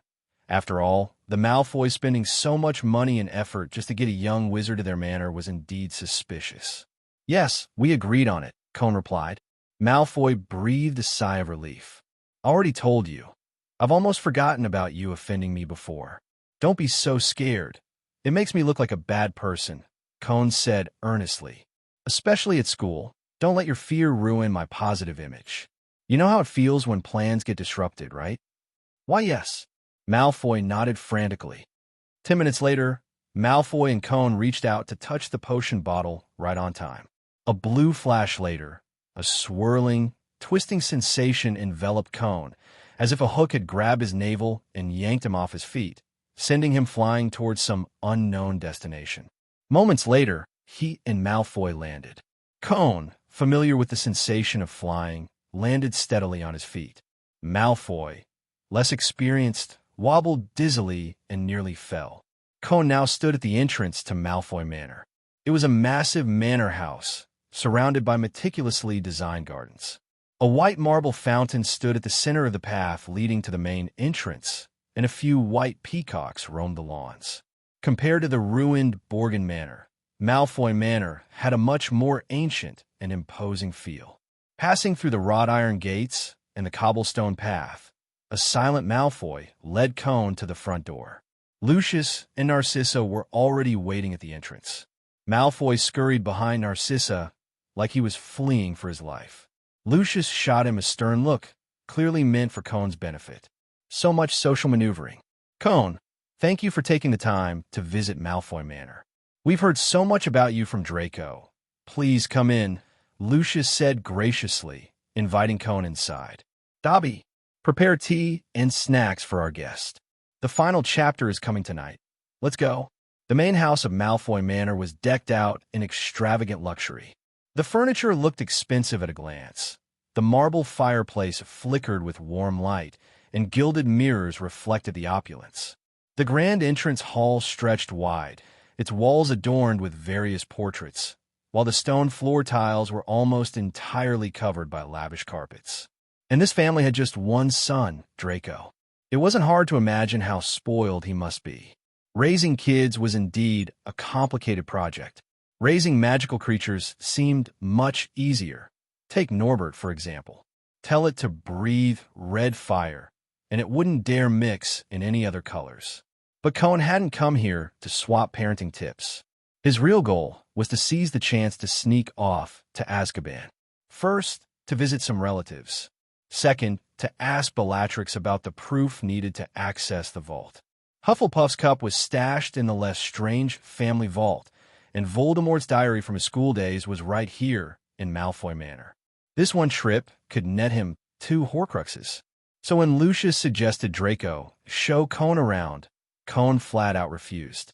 That left just Lucius and Cone alone in the Malfoy Manor study.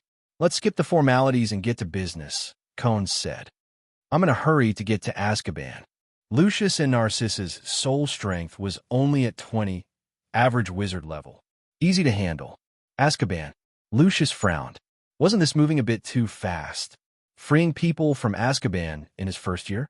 What on earth had the Burke family cooked up?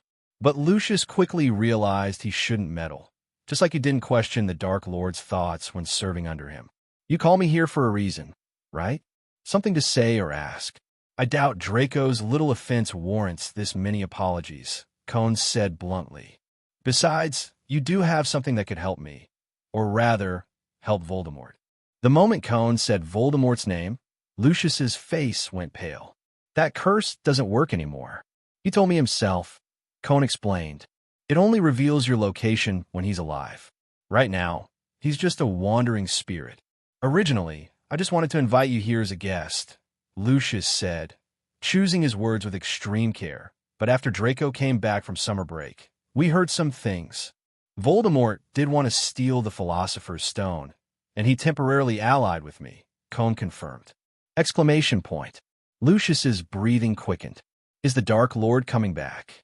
"He failed. Didn't Draco tell you?" Cone said, sounding a bit disappointed. "I even helped him so much, and still ugh. To be honest, he's kind of a wimp.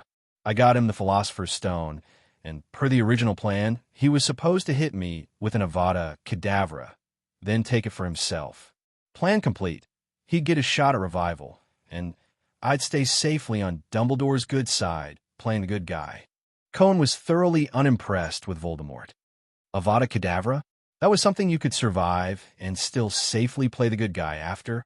Then again, considering the rumors about the Burke family's dark magic experiments involving Dementors, maybe it made sense? So the Dark Lord. Lucius no longer dared to see Cone as just some kid with powerful magic. Teaming up with the Dark Lord and deliberately using death to dodge suspicion? No child could pull that off.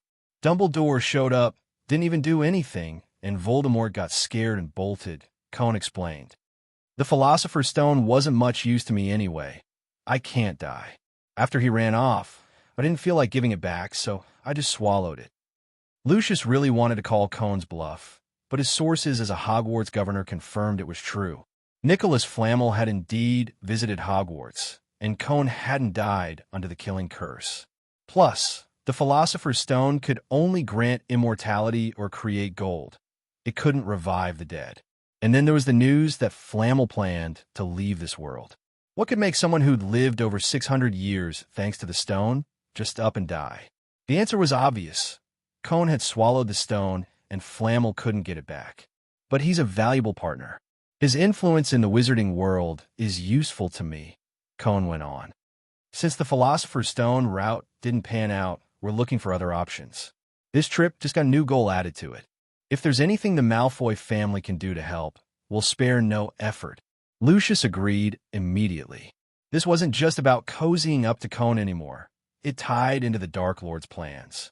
The Dark Lord had once said he'd gone further down the path to immortality than anyone. If he was dead set on returning, with Cone as his terrifying ally, that day might not be far off. The oppressive weight of memories pressed on Lucius's nerves constantly. After Voldemort's fall, he'd done plenty that could be called betrayal. In Voldemort's way of dealing with traitors, Lucius shivered. To protect the Malfoy family, he had to pick a side now. "Two things," Cone said. "One's the diary. Voldemort said he left it with you for safekeeping. It's here. Of course it's here. I've kept it safe," Lucius said nervously, glancing at Cone. Just a while back, he'd been planning to use it to frame Arthur Weasley, who'd been sniffing around the Malfoys. Good thing he hadn't acted yet, or he'd be toast. And the other thing, Cone continued, fully aware of Lucius's original scheme. Better to devour the diary before it caused trouble and avoid any complications. That should buy him a peaceful year at school, right? Still, Cohn had a nagging feeling. Things never went as planned. The more you craved a quiet life, the more chaos life threw at you. A golden cup in the Lestrange vault, Cohn said. Voldemort needs both these things to come back, so he asked me to fetch them. The diary's here with you. That's easy enough. The cup's a bit trickier. Last time, Quirrell and Voldemort got caught trying to steal the stone from Gringotts. Now the goblins are on high alert, so the quick routes are out. And the only two Lestranges left are locked up in Azkaban, so they can't step in, Cohn said slowly. That's why I'm heading to Azkaban next, to get the proof to open the vault from Bellatrix or Rodolphus. You'll help me retrieve the cup. Don't worry, I'll tell Voldemort afterward. You'll get credit for this. He'll definitely forgive your past betrayals, Cohn said in a reassuring, trust me tone. Lucius chose to trust Cohn. The diary was something Voldemort had personally entrusted to him. No one else could possibly know about it. As for the golden cup in the Lestrange vault, even Lucius hadn't heard of it. If Cohn wasn't working with Voldemort, there's no way he'd have that information. Helping the Dark Lord after catching wind of his plans was a major win. Even if the rumors turn out to be false, Lucius could claim he'd been too eager and trusted the wrong person. But if he refused to help after hearing the whispers, Lucius could already picture himself buried in the Malfoy family graveyard. Of course, I can get into the Lestrange vault for you, if you've got something to prove your identity, Lucius said, picking his side. But Azkaban, rumor had it Cohn had fused with some Dementor bloodline, but he still looked human enough. Do you need me to pull some strings? No need for connections, Cohn said, raising an eyebrow. Going back to Azkaban isn't like going home for me. With that, Cohn shook himself and gave Lucius a little taste of high-level Dementor shock. The small, dark-haired boy standing in front of Lucius was replaced by a towering figure in a rotting black cloak. The warmth in the air and in Lucius's soul started draining away. Lucius sucked in a sharp breath, stumbling back a few steps. He crashed into a cabinet behind him, nearly knocking over a vase perched on top. A chill shot into his lungs, freezing his breath. Horrible memories began flooding his mind, uncontrollable. Stop. Lucius stammered in a panic. I get it. Dark wizards like him had no real defense against Dementors. Usually, those creatures didn't bother them. They were more likely allies than prey. And he knew all too well how those loathsome beings attacked straight at the soul. Almost forgot. You guys can't cast a Patronus, Cohn said, transforming back. I'm heading out soon. Here's to a smooth partnership. A smooth partnership, Lucius rasped, his throat dry. The deal with Lucius went off without a hitch. Both sides were pretty pleased with the outcome. Cohn got Voldemort's diary, and Lucius secured Cohn's promise. Everything's going to be fine, Lucius said to a worried Narcissa as he saw Cohn off.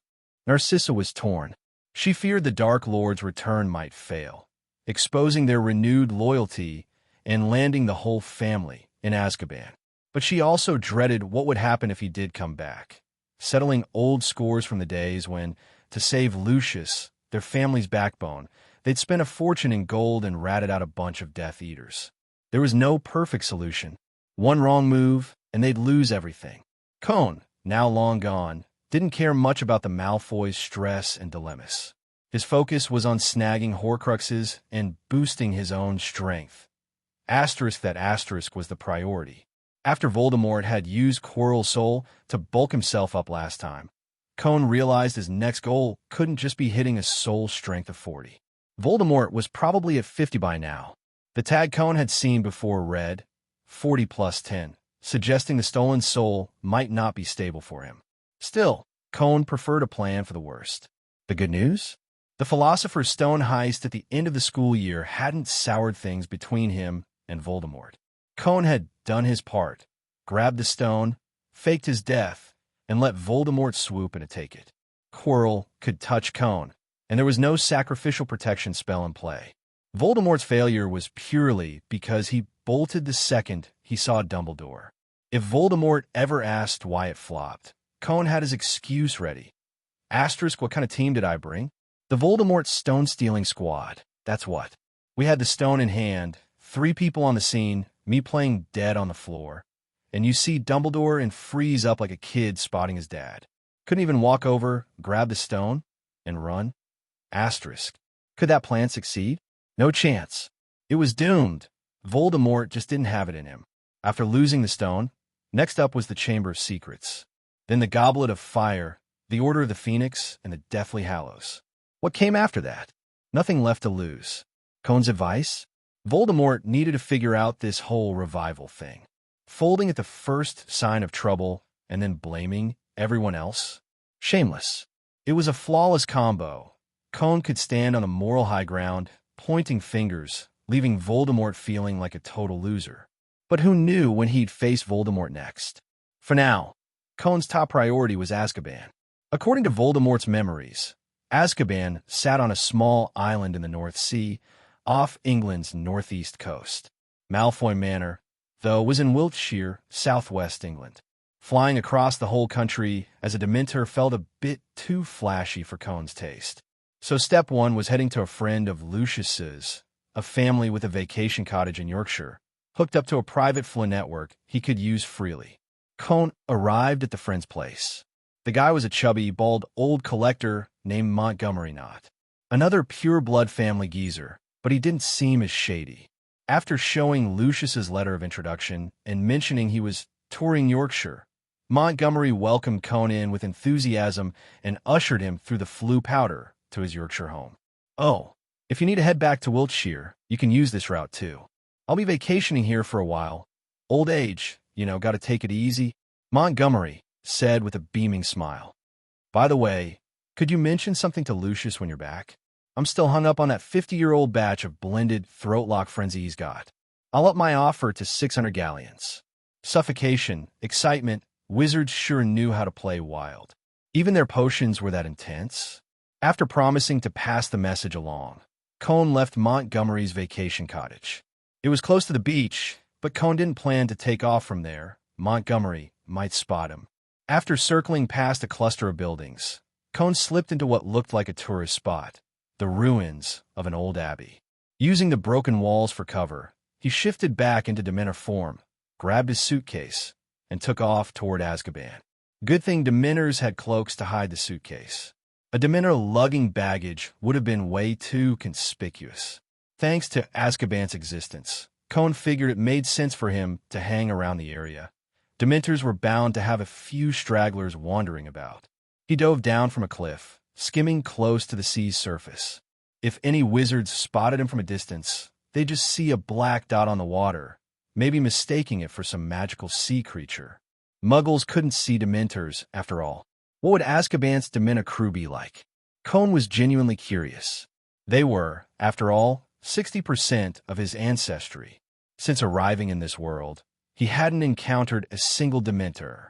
In theory, they'd allied with the Ministry of Magic and later flipped to Voldemort's side mid-battle, which meant they had some level of thought and awareness.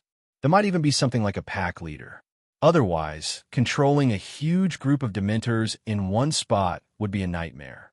Unless they really were just a bunch of little black cloaks happy with a steady food supply. With a clear destination in mind, Cone's search was quick. An hour or so later, he spotted the island shrouded in dark clouds above the sea. Some magical magnetic field kept it gloomy. Even if the outside world was sunny and bright, this place stayed cloaked in shadow. Steep cliffs surrounded it, and the only structure, a fortress, took up nearly the entire island. It was a towering, hollow, triangular prism, its gray-black walls blending seamlessly with the ominous sky. Cone could already see some Dementors drifting around outside. They were probably patrolling, scoping out any chance for fresh food. A futile effort, though. No one could escape this prison alive while mad and desperate enough to want to die, and no one sane would come near this hellhole on purpose. Why did it suddenly feel like watching his own kin scavenging for scraps? Hungry and pitiful. Wait, why was he feeling sorry for Dementors? Was this some kind of racial bond kicking in now that he was here? Cone was still mulling over how to approach them, debating between, "Hi, can I share your food? I'm a minor," and "Dementors, Your emperor has returned, when he didn't have to decide. Two Dementors floated over to him first. No. They circled around him on either side, not slowing his flight toward Azkaban. So small, so thin. They drifted closer, radiating concern. Cone could sense their thoughts clearly, or rather, Dementors communicated through this kind of mental link. It was raw intuition instead of words, but since Cone had a human mind, his brain instantly translated it into English. He couldn't see their soul strength. Maybe Dementors didn't even have souls. They seemed to exist in a completely different way from any other race in this world. Still, Cone felt an odd closeness to them, and they clearly felt it too. He could sense it in their minds. Hungry, Dementor number 1 checked in with him. Food here. Dementor number 2 slid in front, eager to lead Cone to where the food was. What a lovable bunch. Cone followed them through an iron gate at the fortress's base into Azkaban. To his surprise, they even knew how to use keys. No. A flood of mental chatter hit Cone's brain the moment he stepped inside. The corridor was packed with hovering Dementors, all zeroing in on this curious newcomer. Their mind-to-mind exchange was so open, like three body problem aliens who'd never heard of suspicion or deceit. They were just excited by his presence and hungry, so thin. Food here. Every single one wanted to share their cell block prisoners with Cone because he looked too small and too thin. Sure. Cone drifted into a cell with one of them. A sign outside the bars read, Antonin Dolohov, probably another Death Eater. All buddies here. No need for fake courtesies. Happiness was pretty tasty, and since the target was a Death Eater, slurping it up didn't even dent Cone's limited conscience. But as he geared up for a little dessert, he realized this curled-up Death Eater had almost no happiness left, just a lonely soul and a pile of less-than-appetizing negative emotions. Is this what you eat all the time? Cone asked through the mental link, struggling to keep a straight face. The Dementor sharing its meal seemed confused. Food. Good food. It even gave a helpful demo, hovering near Dolohov's head and plucking a tiny wisp of happiness from the mess of dark emotions, like a scavenger digging through trash. Now Cone got why Dementors couldn't resist the Quidditch pitch when guarding Hogwarts. Holy crap, their lives here weren't much better than the prisoners. When would Dementors finally rise up? You go ahead and eat. Got it. Cone left the cell. What a bunch of content little black cloaks. Now it clicked. Voldemort snagged the Dementors' loyalty in the Second War because the Ministry's deal was straight up lousy. Couldn't they at least coordinate with the Muggles and toss in some death row inmates to fatten them up? Maybe the Ministry wizards were just too arrogant, figured they could keep the Dementors in check with the bare minimum and call it a day. Asterisk, Dementor Emperor returns to the clan, finds hundreds of kin living in doghouses, eating scraps. Asterisk, at least he'd scoped out the Dementors' deal now. They didn't even have a leader, they were just too naive, bought off with crumbs, and stuck here. If Cone raised a hand and shouted where the good food was, they'd charge wherever he pointed without a second thought. They trusted their own kind's mental chatter over human words any day. But now wasn't the time for a revolt. Cone hadn't dug his roots into anything yet. Trying to seize power now would land him in the same boat as Voldemort doomed. Terror-based rule wouldn't work. In this fairy tale logic world, who knew when some hot-headed teens might pop up yelling about friendship and bonds, and take him down with a destiny-fueled sucker punch? Cone had a safer, smarter plan, savior rule. But first, he needed to track down Bellatrix. Azkaban didn't have many prisoners. Honestly, the wizarding world didn't have that many wizards to begin with. The inmates here occupied only a tiny fraction of the place. Most of Azkaban was empty, so finding Bellatrix wasn't hard for Cone. She was locked up at the end of a prison corridor, her wild hair a mess as she pressed herself against the bars. Her face mashed into the filthy iron, all to taunt her neighbor, Sirius Black. Thick walls separated the cells, so Bellatrix could only mock Sirius with her voice. The grimaces she made went unseen by anyone. My dear cousin, what sweet dreams did you have today? Bellatrix cackled maniacally. Was it Harry Potter being tortured to death? Or maybe the Dark Lord rewarding his most loyal servant. Oh, wait, I forgot. You don't even qualify as a servant. How does someone end up locked away by their own side? Ah, shut up. Sirius slumped against the wall in his corner, his tangled hair hiding his face. He was skin and bones, practically a skeleton. His cold shut up did nothing to stop her. Oh no, don't hurt James or Harry. Bellatrix mimicked his nightmare mutterings in a sickening tone. Ha ha ha ha ha. What are you trying to stop in your dreams? James Potter's dead, and Harry Potter will be too. The Dark Lord will kill them all, and only the most loyal, like me, will be rewarded. Her fresh burst of glee drew a Dementor over, but Cone muscled in, so it handed the meal to him, the skinny new guy. Food for you. It nudged Cone, passing him the keys like a seasoned vet showing a rookie the ropes. Don't eat it all. More will come. Bellatrix was a happiness factory, the only Death Eater crazy enough to laugh every day despite being stuck in this dump. Just thinking about the Dark Lord seemed to send her into ecstasy. Cone floated toward her cell in the Dementor's place. She didn't flinch as he approached. She was used to these monsters. They were the Dark Lord's tests. Endure them, and she'd prove she was his most loyal follower. When Cone unlocked her cell door, she whipped her head around, pulling faces at him. Soul strength, 39. Unsure if she knew a clemency, Cone held off on legitimacy for now. No point in tipping her off. Come on. Ugly thing, filthy trash. Huh. Come kiss me. Let's have a smooch. Bellatrix waited for it to suck away her happiness, or her soul. It was all loyalty. Death would only prove her devotion more. She'd give her life for the Dark Lord, and he'd know it.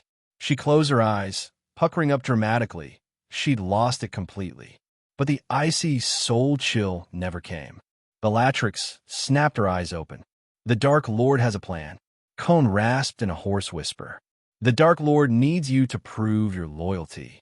Bellatrix's eyes bulged, her face twisting into an even wilder, more deranged grin. I knew it, she shrieked, laughing hysterically. Ha ha ha ha ha. I knew it. He needs to return. He needs a loyal servant, but you're not out there. He's angry. Cone eased into it. But I'm an Azkaban, no. I'm loyal. I'm loyal. I've been searching for him. I'm nothing like those spineless turncoats. Fear and panic flashed across her face. The idea of the Dark Lord misunderstanding her stung worse than death. I'll help him. I'll give him everything. He left something with you for his return. Cone hissed, mimicking Voldemort's serpentine tone. A golden cup. He wants it back, but you didn't show. The cup's still there. Bellatrix screeched. It's safe. The Master can take it any time. Gringotts has tightened security. He's weak now. He needs to gather strength. Cone said. He wants into the Lestrange vault. Do this, and you'll be rewarded as a loyal servant. Of course. Of course. Bellatrix was desperate to prove herself. The proof is mine and Rodolphus's wands. In a compartment behind the fireplace, at Lestrange Manor. Bring him back. Let him know I'm his most loyal servant. What? Sirius, who'd thought Bellatrix was just raving, caught the words, bring him back, and realized something was off. Who's over there? Who are you talking to? Ha ha ha ha. The Dark Lord's coming back. Bellatrix crowed at Sirius. A coward like you could never imagine it. He won't die.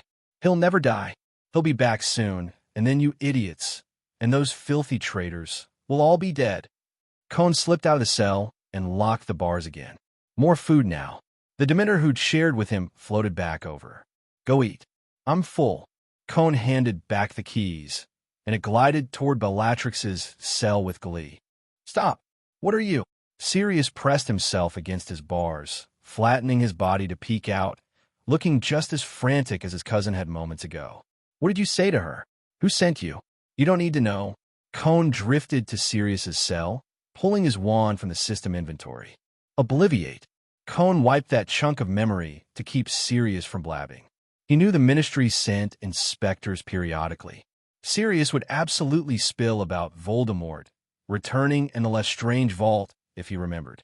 It wouldn't be a huge issue, but it'd complicate things. Cone wanted this plan clean, with minimal loose ends. No other prisoners were in this corridor.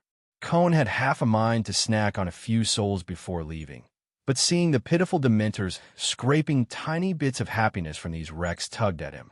His conscience hit an all-time high, so he skipped the few soul points.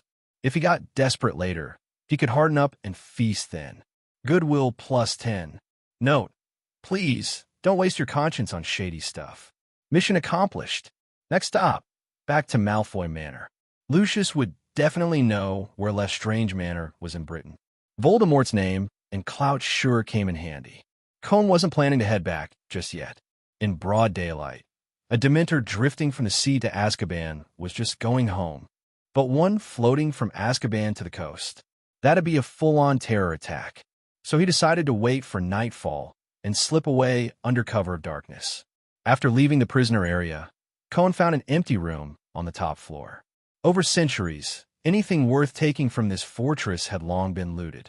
Even the floor tiles had been pried up.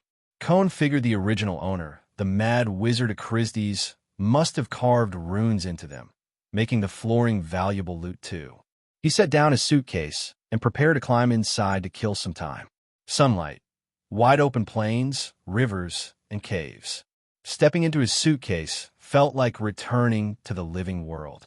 Azkaban's scenery was all gloom and ruin.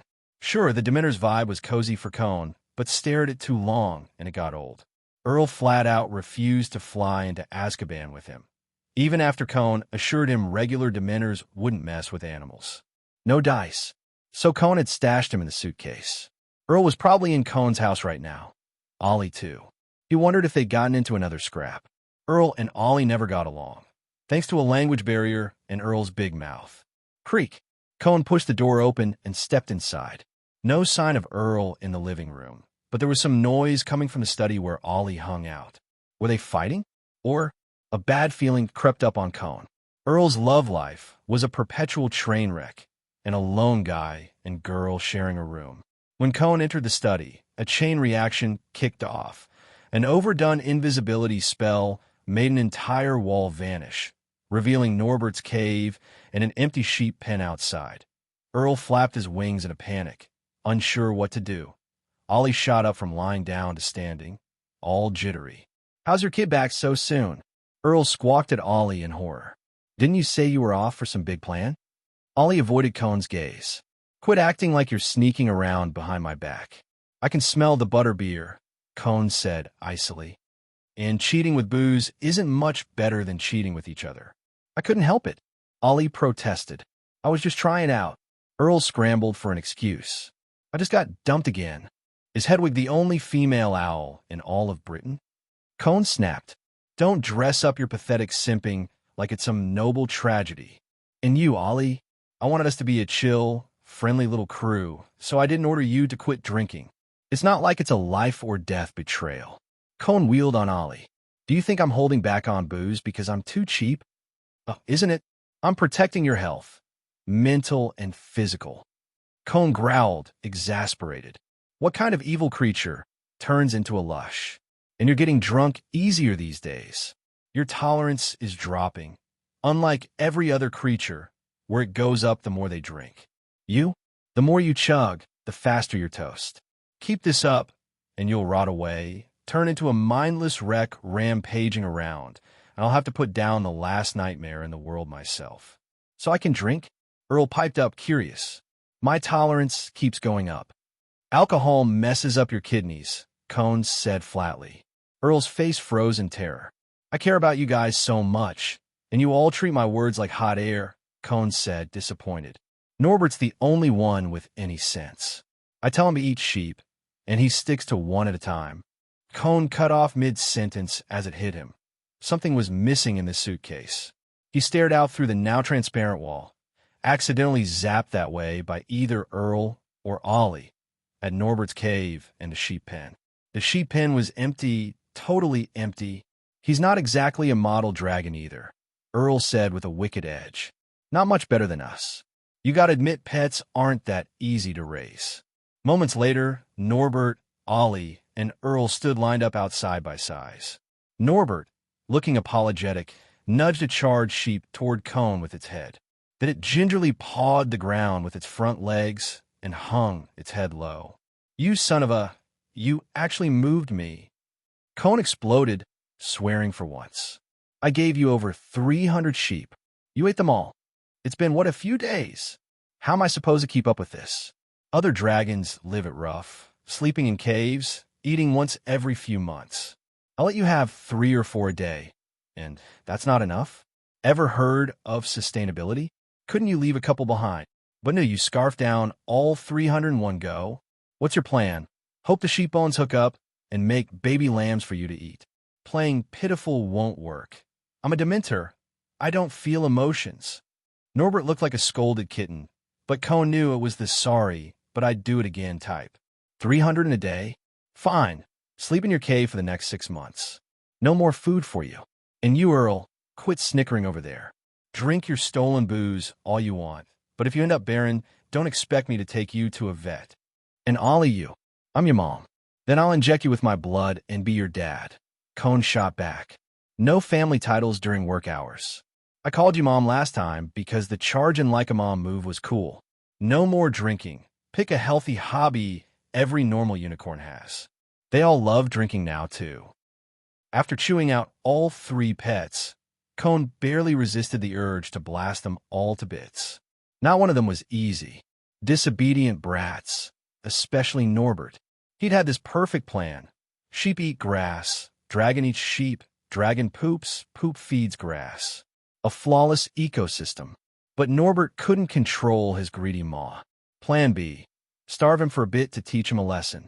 The butterbeer Ollie and Earl had swiped from somewhere got confiscated, and Cone laid down the law with a stern warning.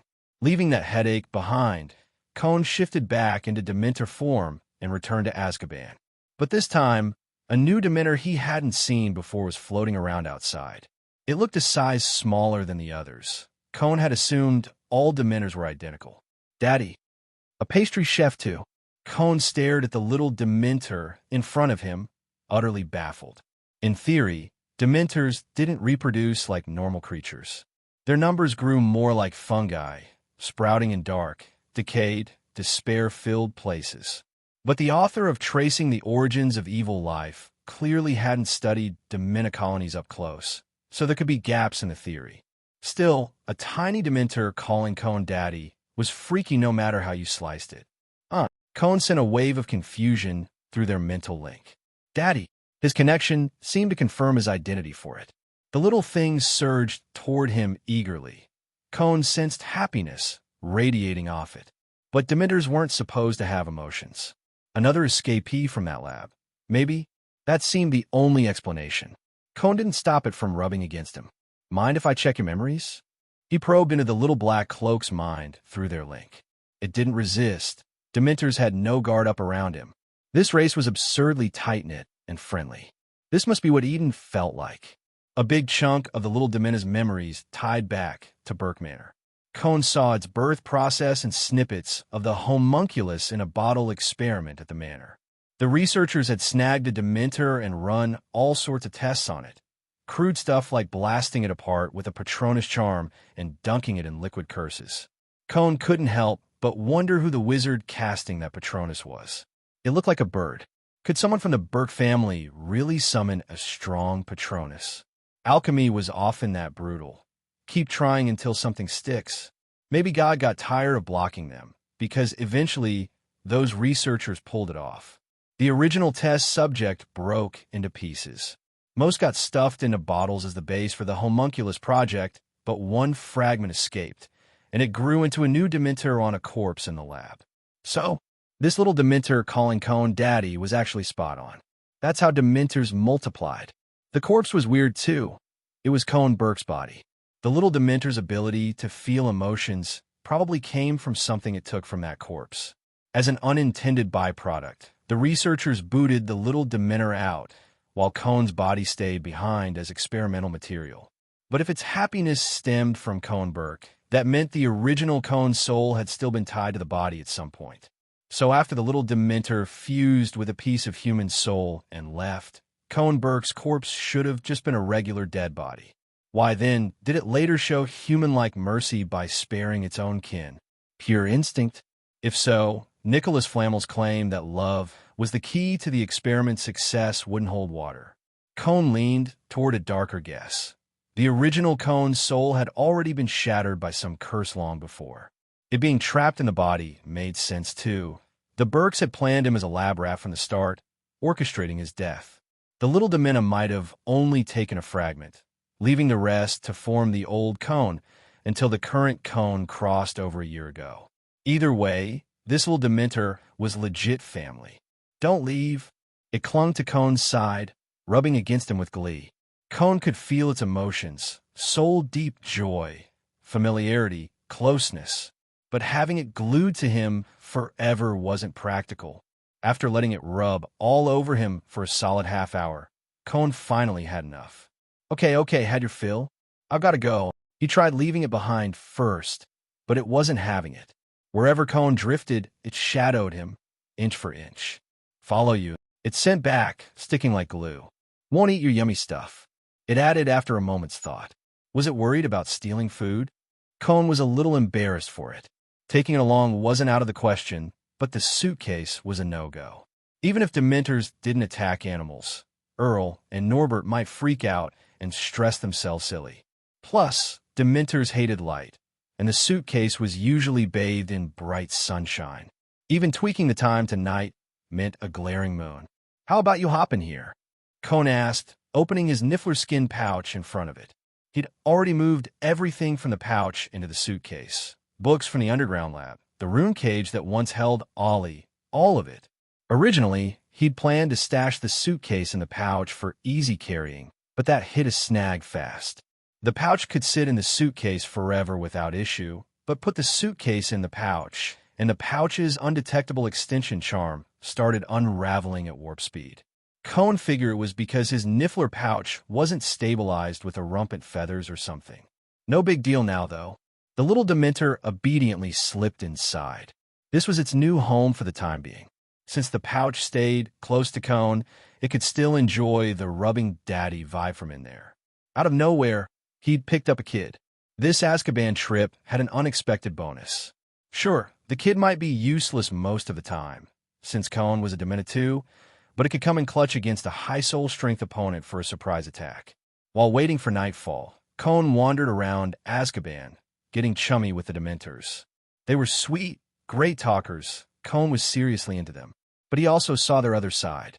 At dusk, a ministry wizard popped in via portkey at Azkaban's entrance, there to drop off food for the prisoners. The second he appeared, a swarm of Dementors surrounded him, chanting yummy, yummy, until he summoned a leopard-shaped Patronus that kept them from chowing down on him right then and there. This is for the prisoners, the guy snapped at them, disgusted, setting a big crate on the ground. Not yummy. The Dementors drifted off, disappointed. They didn't greet humans with a friendly hello like they did Cone. Nope. Humans were fair game, instant pounce-and-eat material. Unless a Patronus scared them off or someone reasoned with them first. They could understand human speech, but most of the time, they didn't bother listening. They just dive in for feast. Who bothers with a chicken's please when it's on the chopping block? Their kindness and innocence only applied to their own kind. After the ministry's food delivery guy left, the Dementors started divvying up the crate's contents to each cell. Keeping the prisoners alive longer meant more happiness to snack on down the line. Cone really wished Norbert, back in his suitcase, could learn some self-sufficiency instead of lounging in his cave and scarfing down everything in one go. Even Dementors knew the difference between a quick binge and steady meals. Once night fell, conveniently a moonless one. Cone skimmed low over the dark sea, slipping back to shore unnoticed. He looped back to where he'd started, Montgomery Knott's vacation cottage. The lights were still on inside. Knock, knock, knock. Cone rapped on the door. The bald old geezer shuffled over in his pajamas, huffing and puffing. Done touring in just one day? Montgomery asked with his usual greasy grin, the picture of a seasoned schmoozer. My friend lied to me. He's off vacationing in France, Cone said, spinning the excuse effortlessly. Forget it, I'm heading back. Kids' plans change in a flash. Want to hang out here for a few days? Montgomery ushered Cone inside, all warm and welcoming. Why did everyone feel shady all of a sudden? Cohn eyed the bald guy warily, straight out of his mental image of a creepy British old-timer. Nah, I'm good. I'll head straight back. Not big on crashing at other people's places, Cohn declined. Montgomery didn't push it. A smart move. If Cohn sniffed anything off, he'd go straight into self-defense mode. Boys had to stay sharp out here, especially in Britain. Via flu powder, Cohn zipped back to Wiltshire and made a beeline for Malfoy Manor. Lucius was still in the hall, like he'd been waiting. Cohn's Azkaban trip hadn't taken a full day, after all. Got the info. Cohn shoved the door open and strode in. Lucius jumped up from his armchair to greet him. The Lestrange vault? Lucius probed, already scheming. Most of the Lestrange family's big shots were in France, sure, but the British branch still had a fat stash. Not that Lucius was some petty thief, just hoping for a little payoff after sticking his neck out this far. Yeah, Cohn said, catching the hint in Lucius's tone. The guy clearly wanted to skim some goodies from the Lestrange vault, but Cohn couldn't care less. If he ever ran short on cash, he'd just hit up Hagrid, or raid Norbert's mattress, sell some unicorn hair, dragon scales, dragon blood, or acromantula venom. Easy money. Making a fortune in the wizarding world was a breeze, especially for Cohn, the Forbidden Forest resident beast whisperer. The proof for Gringotts is Bella and Rodolphus's wands, stashed behind a fireplace at the British Lestrange Manor, Cohn explained. Lucius's face twitched, though. Something was up. What's wrong? Cohn asked. Lestrange Manor's been trashed, Lucius said, his tone weird. After the couple got locked up in Azkaban, some folks with old grudges, because of past stuff, wrecked the place. Made sense. Bellatrix, that nut job, had done countless awful things under Voldemort. Pissing people off was her specialty. If her house stayed pristine after Voldemort's fall and her whole crew got nabbed, that'd be the real shocker. Still, Cohn didn't buy that the wands were gone. In the original story, Bellatrix reclaimed her own wand after breaking out. There had to be some protective magic lingering there. Take me there tomorrow. We'll find them, Cohn said. Then we hit Gringotts for the cup, and this plan's done. Sound about right. Lucius agreed, treading carefully. As for crashing that night, Lucius offered a guest room. Cohn said sure, but slipped back into his suitcase house anyway. He was picky about beds. His own nest was just comfier. Plus, he had to introduce the little Dementor to Earl and the gang. Springing it on them later might send Earl into another panic. You actually brought a Dementor back. Earl gawked as Cohn let the little one out of the pouch. It insisted on tagging along. What was I supposed to do? Break its heart? Cohn said, all reasonable. Relax, it won't hurt you. Look, it's not even sucking your soul. Cohn pointed at the little Dementor drifting happily by his side. And the little black cloak's kinda cute, long as it keeps its hands tucked under the robe. Cute? You're calling that cute? I knew it. You're finally turning into one of them. Earl rasped, voice dry. You're all blind. I'm naming him Mick. Since he calls me Daddy, it's Mick Norton. Cohn said, ignoring Earl's griping. How touching. Dementor family vibes. Do you guys kiss the same people's mouths, too? Earl snarked. Looks like you're getting used to it already, Cohn said. Eyebrow raised as Earl kept dishing out sass. Still got jokes, huh? I can't feel happiness anymore, Earl growled. This used to make me happy. Now, nothing. You can't keep it here. I'll die. I actually think it's fine. Ollie, surprisingly, didn't mind the little Dementor. Her mood stayed steady. In fact, she kinda liked it. Figures you'd be the only one whining, Earl, Cohn sighed. This is just a heads up. Mick's staying in my Niffler pouch, not living here. He scooped Mick back into the pouch, and, after a long day, Cohn left the study for a cozy sleep upstairs. Next morning, Cohn woke up early. A hungry Norbert was throwing a tantrum on the floor. Loud as hell, but Cohn ignored it. Whose fault was it for eating the whole flock in one sitting? That's the pain he wanted, hunger to teach a lesson. A few days of starving, then he'd fetch new sheep, build some willpower. If that failed, he'd swap it out. Dragon eggs were a dime a dozen in this world. Plenty of baby dragons could step up if Norbert couldn't hack it. Ding. Sin value plus 10, asterisk asterisk. Asterisk. Note, evil from every angle, yet somehow not a villain. How do you pull that off? Asterisk. And since Norbert couldn't take Ollie in a fight, Cohen didn't have to worry about it, eating her or Earl. Favoritism breeds boldness. Want some owl chow, little lady dragon?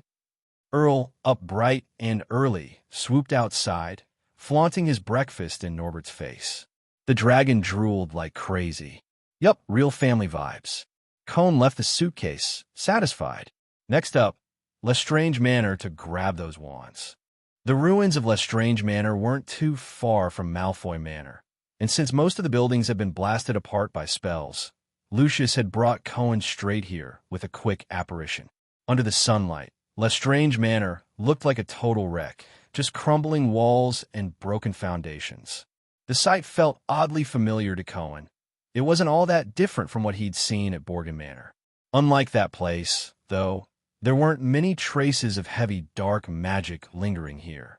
Probably why anything worth a galleon had already been looted clean.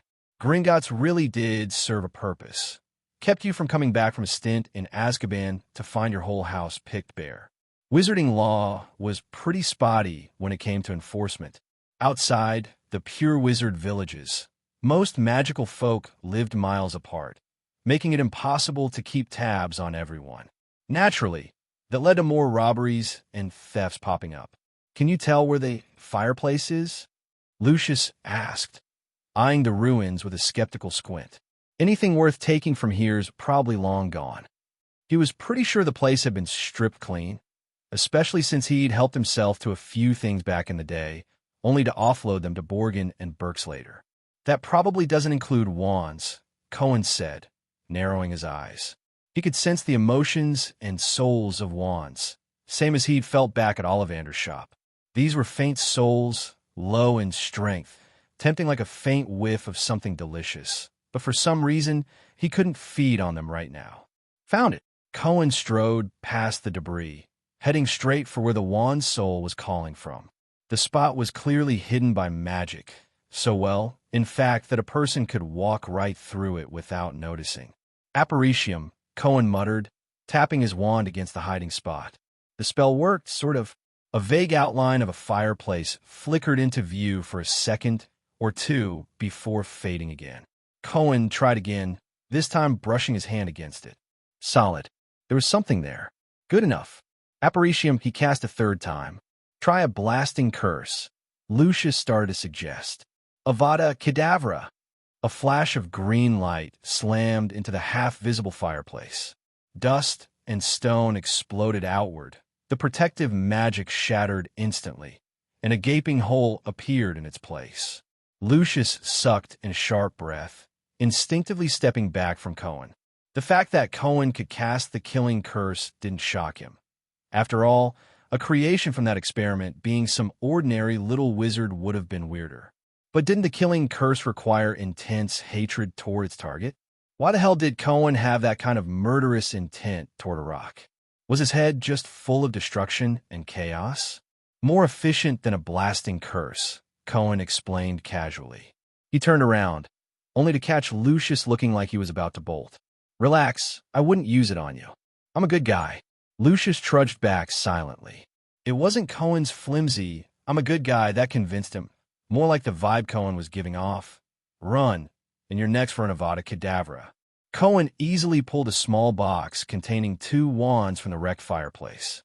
Got it. Your turn now, Cohen said, tossing the box to Lucius. Head to Gringotts and grab that goblet. Watch out for the fiend fire and Gemino curses on the treasure in there. Our vaults usually have those kinds of protections. I'll manage. Lucius wiped the sweat from his brow and nodded. Since Gringotts wasn't under the ministry's thumb, Lucius's trip to withdraw the goblet went off without a hitch. Cohen, meanwhile, got dropped back at Malfoy Manor. Dobby shuffled over with a tray of tea and juice, trembling as usual. His head was wrapped in a bandage, probably from punishing himself again. Cohen figured it was because Dobby had snuck off last night to tip off Harry.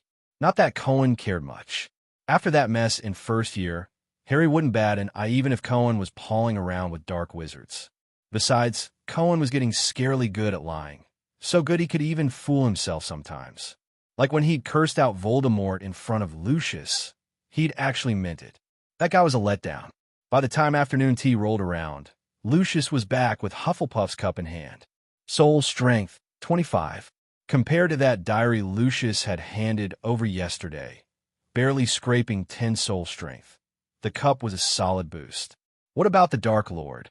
Lucius started, fidgeting nervously as Cohen tucked the cup into a creepy, ice-cold pouch. I'll handle him, Cohen promised. Read more in Patreon Ilham 20. Lucius was still so naive. He'd actually bought the word of a Dementor. After leaving Malfoy Manor, Cohen wasn't in a rush to head home. He'd promised himself a 7-day trip, and going back early felt like a waste. With galleons jingling in his pocket, he figured he'd wander a bit. All he needed was, welcome to the night bus, emergency transport for stranded witches and wizards. Just stick out your wand hand, hop aboard, and we'll take you wherever you want to go. I'm Tuck Von Braun, your conductor today. A garish purple triple-decker bus screeched to a stop out of nowhere in front of Cohen. The guy rattling off the spiel wasn't Stan Shunpike from the books, but some older, exhausted-looking wizard who sounded like he'd rather be anywhere else. You lost? Tuck asked, eyeing Cohen, who looked all of 11 or 12. Nah, I'm on a trip, Cohen replied.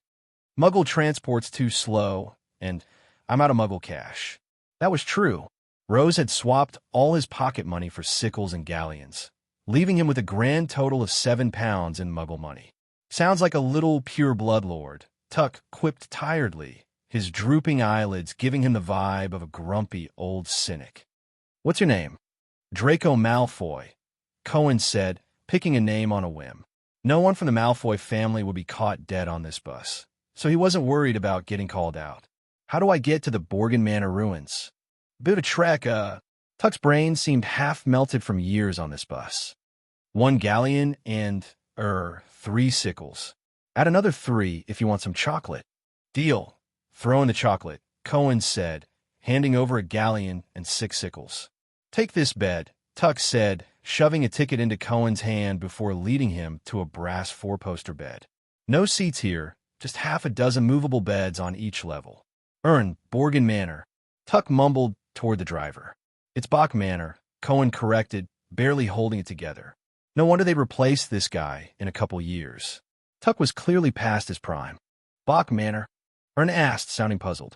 I've got a distant cousin locked up there. Thought I'd drop by and see him, Cohen said. Pretty humane of me, right? Well, yeah, Ern replied, relaxing a bit.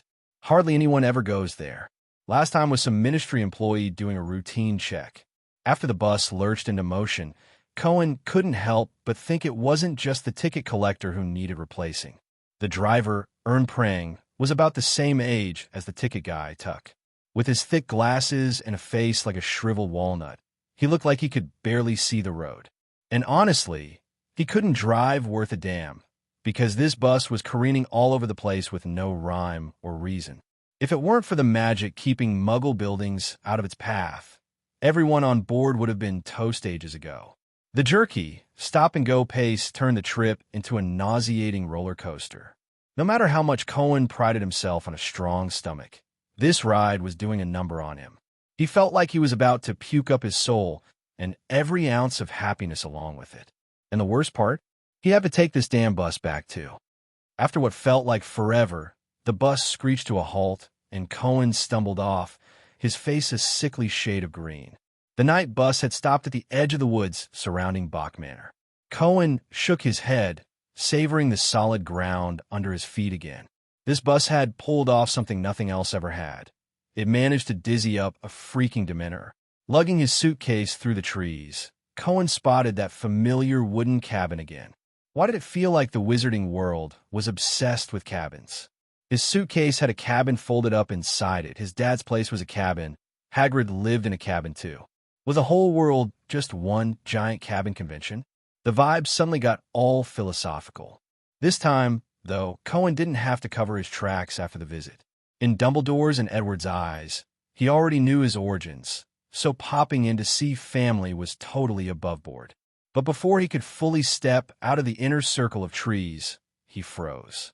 2 unfamiliar wizards emerged from Herbert's cabin. With a loud crack, they just separated. Routine inspectors, maybe? He wondered if there'd been any follow-up on those two dead Aurors from before. The ministry probably couldn't track them down, most likely just slapped missing labels on them and called it a day. They hadn't been there for an official check anyway. They'd only dropped in after spotting the cleared snow around the ruins while passing overhead. Once the strangers were gone, Cohen stepped out of the woods and knocked on Herbert's door. What humiliating me once wasn't enough. Now you're here to steal my dinner too. Herbert flung the door open, fuming. Someone's been picking on you? Cohen asked, genuinely curious. Herbert looked the same as he had at Christmas. No real change. He stared at Cohen like he'd suddenly forgotten how to talk. Who were those guys? What did they say to you? Cohen squeezed past him into the cabin. Want me to go settle the score for you? You're here, no, don't bother. Herbert waved his hands frantically. Leave him alone. I don't want you getting mixed up because of me. He shut the door, the shackles and chains on his wrists clanking loudly. Why'd you come back all of a sudden? I wasn't ready, Herbert said, flustered. The place was exactly as it had been last time. Everything unchanged, right down to the fact that he still hadn't prepared anything for his son. Oh, wait a sec. Herbert's eyes suddenly lit up. I made you a birthday gift. He rummaged under his rickety wooden bed, fishing around until he pulled something out from the pile of junk, a small figurine.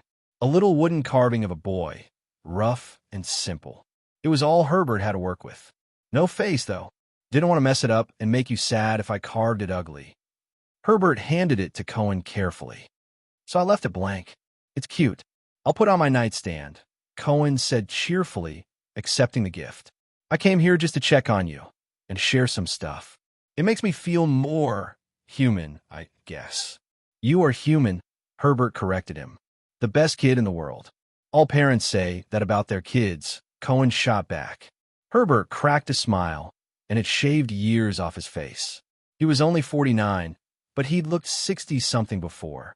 So, you want the good news or the bad news from my life? Cohen asked, slipping the carving into his coat pocket. Stashing it there instead of his suitcase or the niffler pouch on his belt showed Herbert it meant something to him. It had touched the old man's heart. Cohen wasn't a huge fan of how his mind worked sometimes. Like everything he did was a calculated move, instinctively playing people's emotions. It made love and humanity feel kind of hollow. Bad news? Herbert asked, tensing up. End of the term, I ran into Voldemort, Cohen said. He wanted me to help him steal the Philosopher's Stone. Everyone else knows about it by now, but you've been stuck here, so I figured you hadn't heard. Exclamation point. Herbert shivered at Voldemort's name, too rattled to even care why the Philosopher's Stone was at Hogwarts. Did he hurt you? Herbert leaned in, anxious, checking Cohen for injuries or dark magic marks, forgetting for a moment that Cohen was a dark magic creation himself. Not really. He hit me with a killing curse, but it didn't do anything, Cohen said. You know Dementors can't die, so no need to worry about me. Good. Herbert let out a relieved breath. So, any good news? Yeah. My soul floated out of my body when the curse hit, Cohen said. Then Dumbledore brought in Nicholas Flamel to help. Guess what? The Philosopher's Stone's mine now, and Flamel's going to teach me some alchemy stuff. He told me something else, too, about why that homunculus in a bottle experiment worked with me, unlike all the others in history. Cohen studied Herbert, trying to piece together what Flamel had said about the key factor in the experiment's success. He said I had something extra. Extra what? Herbert's eyes locked with Cohen's. Love, Cohen continued. During that experiment, only one person felt that for me. He'd never found any memory of a crucial spell in Herbert's mind, but Cohen didn't buy that love alone could sway alchemy. Even Lily's love for Harry needed that sacrificial protection spell to kick in. So there was only one explanation. Herbert was hiding that memory. Herbert looked like he knew something. I just wanted you to live. So what exactly did you do back then? Cohen asked. Why keep dodging the question like that? What's the big deal? Even if you killed a few people, it's not like I haven't done the same. But Herbert couldn't bring himself to meet Cohen's eyes. Friendly reminder, Cohen cut in, I don't hate many people. Just psychos who kill for fun, idiots who try to take me out, and, top of the list, riddle spinners who drag out the truth forever. Herbert wrestled with himself internally. Cohen didn't get why he was so hung up on spilling the beans. The facts were already laid out. Herbert's son, Cohen Bach, was fully revived. Heck, back in the lab, Cohen had even spared Herbert alone. Sure, the experiment was messed up, but it worked, didn't it? And Cohen's actions and words made it clear his moral compass was pretty loose. So what if Herbert had done some shady stuff to pull it off? Wait a sec. What kind of thing would make Herbert clam up and look like the truth was tearing him apart? Suddenly, Cohen flashed back to their first meeting on Christmas, and the very first question Herbert had asked him. Asterisk, did they treat you well? Asterisk. At the time, Cohen figured it was just a father's concern for a long-lost son. But now, maybe it was something else. Something like jealousy? The kind Edward and Rose could have with Cohen. Something Herbert couldn't? Even back then, Cohen had sensed Herbert was scared of something. He hadn't called out at the time, assuming Herbert was just clinging to the idea that part of the current Cohen still held his son's soul. That's why he'd been so good to him, right? But now it hit him. Herbert might have known all along that his son was long gone. Maybe he just couldn't face it, living off a lie he'd told himself to keep going. You knew Cohen Bach was already dead, didn't you? Body and soul, Cohen said. So what did you do back then? How'd you know for sure his soul was gone? Herbert couldn't hold it together anymore.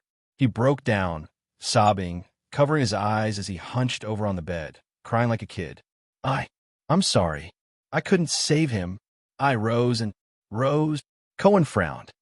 What you got to do with this? Why does adoptive mom suddenly come up? Hadn't she cut ties with the Bach family ages ago when she married Edward? There was no reason for Herbert to still be connected to her. Hold on, Cohen caught a blind spot. Herbert had said Rose was his favorite sister, meaning they were close. If they were so tight, why, in all the years Herbert was locked up, had Rose never brought Cohen to see him? Just left Herbert, Cohen's real dad, to rot alone?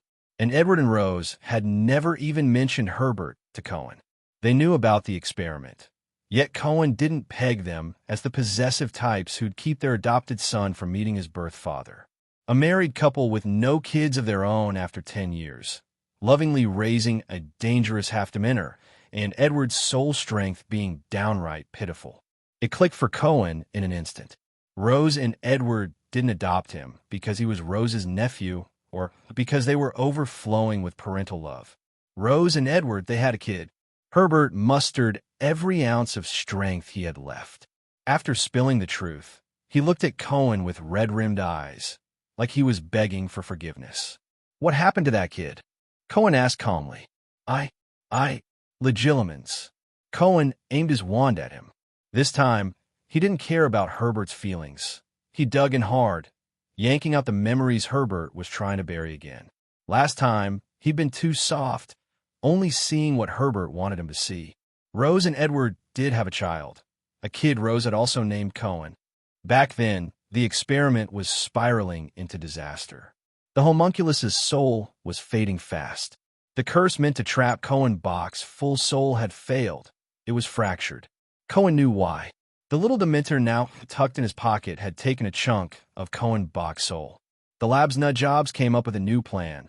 They needed a fresh soul to patch it up. The experiment couldn't fail, even if it meant stitching it together 1,000,000 times. So they turned to another soul that fit the bill. Rose's kid. I tried to stop them. Herbert's tears soaked into his beard. I couldn't save you. That's not the point, Cohen said, frowning. You're so stubborn. I half thought you turned into a human trafficker or something. I could have stopped it. If I just had the guts to smash that half-finished jar, it'd all be over. Herbert still couldn't forgive himself. But I hesitated 1 second, maybe 2. I had my wand up. They caught me messing around. Locked me up. I couldn't. Cohen tuned out Herbert's broken regrets and kept sifting through his memories. The researchers stole Rose's kid, broke Herbert's legs, and threw him in a cell. He tried to wreck the experiment to save his sister's child, but they didn't kill him. Cohen figured it was because a father's flesh, blood, and soul could come in handy if the experiment went sideways. It worked sort of. The Cohen, that came out alive with a new soul went on instinct, slaughtering every wizard and muggle test subject in the manor. Those half-dead guinea pigs once used to study Dementors and souls. He freed the creatures that felt familiar to him. Allie, some unnamed giant snake, another beast, and Herbert. Herbert knew better than anyone. Cohen didn't spare him out of leftover memories or family ties. It was just the body's familiarity. His son was gone. Body dead in 1980, soul gone by 1981. What lived in that body then was Rose and Edward's son, Cohen Norton, or at least a tiny piece of him. All Cohen, yet not quite Cohen, like some twisted, magical joke courtesy of fate. This experiment wasn't all that different from the old homunculus in a bottle stuff, Cohen said. The real difference came from Rose and Edward.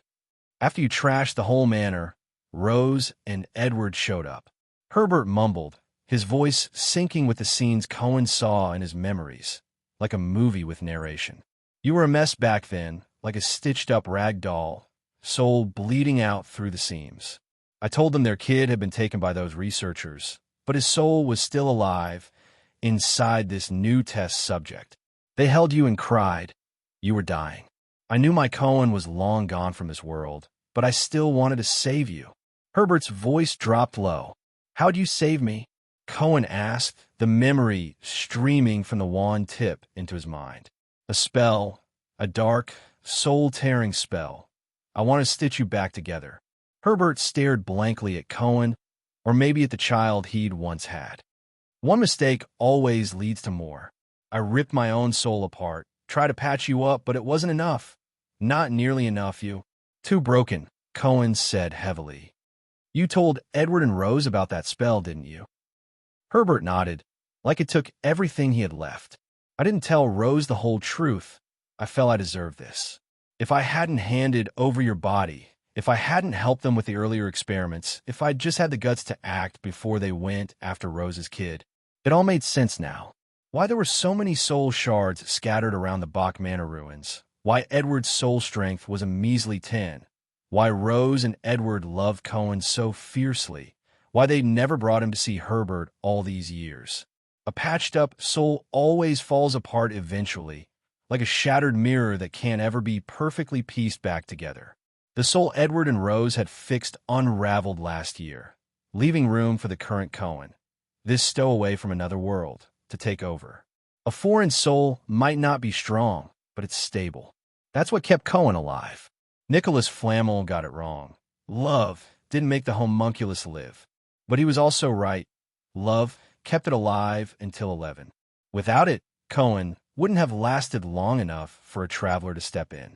Suddenly, a voice echoed in Cohen's head. His own voice, but words he'd never said. I feel like I'm dying. I know I'm an evil monster. Fairy tales say evil monsters always die in the end, but I'm not scared. Asterisk, Mom and Dad love me so much. I don't want them to see me die.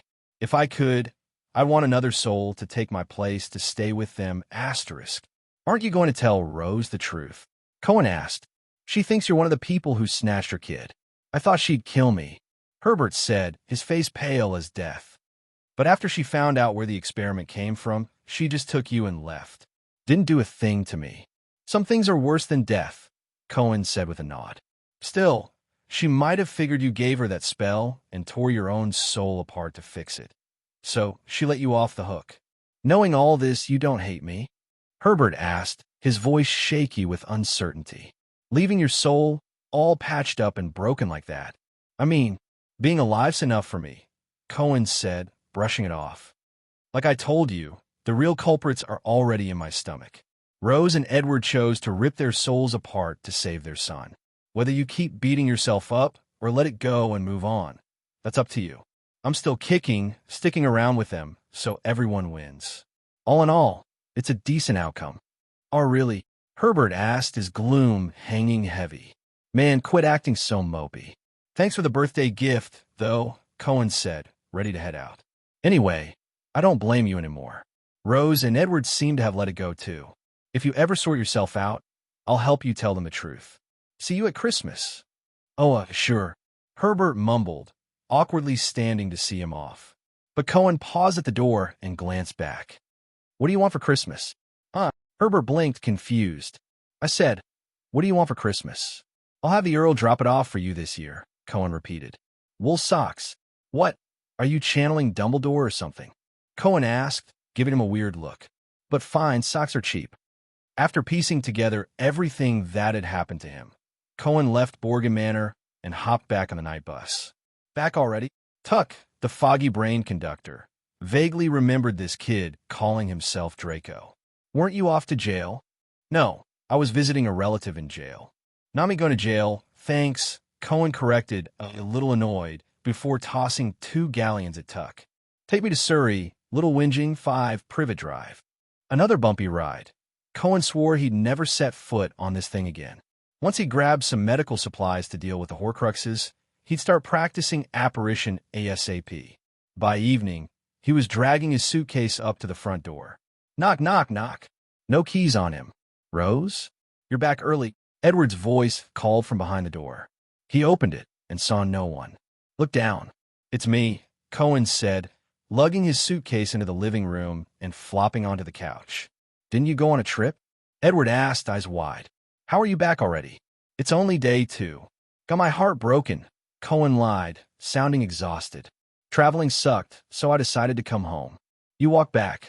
Edward asked, sitting next to him. Took the night bus, Cohen said, eyes closed. Stuck out my wand, and bam, there it was. Oh, you want some chocolate? Came with the ride. Too bitter for me. He fished 2 pieces of chocolate from his pocket, accidentally dropping the little wooden figurine Herbert had given him. Edward froze for a second, then it clicked. Don't worry about it, he said, throwing an arm around Cohen. Love's a gamble. Sometimes it works, sometimes it doesn't. But hey, she carved you a little statue, so you must have meant something to her. Cohen slipped out from under Edward's arm before the conversation got weirder. He didn't want visiting Herbert tangled up with dumped by a girlfriend. By the way, Norbert ate all our sheep, Cohen said, switching gears. Don't give me that look, I didn't eat them. Yeah, all 300-something gone. So I'm thinking we starve him for a few days to teach him a lesson. Still, before school starts, we'll need to buy more sheep. Life at home settled into something normal after that. Cohen started soaking up Rose and Edward's love without much guilt. After all, Cohen really was their son, at least soul-wise, a year ago. By early August, he couldn't resist anymore and ate the Voldemort soul fragments from the diary and Hufflepuff's cup. His soul completeness jumped to 33%. The diary's soul strength was so pathetic it barely nudged him up 1%, while the cup gave a decent 2%. Progress was progress, though. He'd half expected the diary to be as useless as those baby acromantulas. 0 boost. Maybe being a Horcrux made it more potent than chowing down on regular souls. Which brought up a question. With the second year big bad now digesting in his gut, would this year be smooth sailing? Cohen hoped so, but something in his gut felt off. Besides the Horcrux stuff, Edward filled him in on some news. Harry had been whisked off to the Weasleys. The Dursleys were pissed, Edward said from the living room, flipping through the paper. Harry messed up something big, but the Weasley kids came and got him. Oh, looks like your defense against the dark arts teacher this year's Gilderoy Lockhart. Front page says he applied at Hogwarts, and they've stopped hiring for the post. Guess it's a done deal. He's kind of big deal, huh? The more someone's missing, the more they flaunt, Cohen said, scarfing down breakfast. He's a total lady killer. Hope Mom doesn't fall for him. I bet he's not even as good a teacher as you. I'm that good in your book, huh? Edward said, squinting. Was that a compliment, or how'd they get Harry out? Flying car. Cohen steered the convo back. They drove, yeah, but don't be silly. A car in the sky would get nabbed by the Ministry. Arthur runs the misuse of Muggle artifacts office, Edward explained. I heard a racket from the Dursleys' place, but they got Harry out alive, so it's probably fine. Maybe, Cohen said, not specifying if he meant the car or the Dursleys. On the morning of August 10th, an owl from Hogwarts dropped off Cohen's next-term book list. See? Total narcissist, Cohen said, pointing at the 7 Lockhart masterpieces on the list, proving his earlier bet with Edward. Who uses novels as textbooks? Edward muttered, baffled. Unless they're all true. If he were that great, he wouldn't be peddling books and sign smiles, Cohen said dryly. I'd skip his stuff if I could. Too bad textbooks were non-negotiable, especially new editions like these. No second-hand copies to be found. That same day, Cohen and Edward hit Diagon Alley for books and new robes. Cohen had shot up, and his old ones were getting short. No sign of Harry or Ron, sadly. Passing the broom shop, Edward asked if Cohen was still afraid of heights. Only Mom thinks I'd be scared of flying forever just 'cause I fell off the roof at 7, Cohen said, digging up the memory. But Quidditch? Nah, too much time away from napping. Harry's always scrambling to finish homework Sunday night because of it. Once school prep was done, the days before term flew by like someone hit fast forward. Cohen bought 327 more sheep for Norbert. After 3 weeks of hunger, the dragon didn't scarf them all down in revenge. Instead, it started pacing itself daily. Norbert's got potential. Pretty obedient, Cohen said to the Earl the night before school started.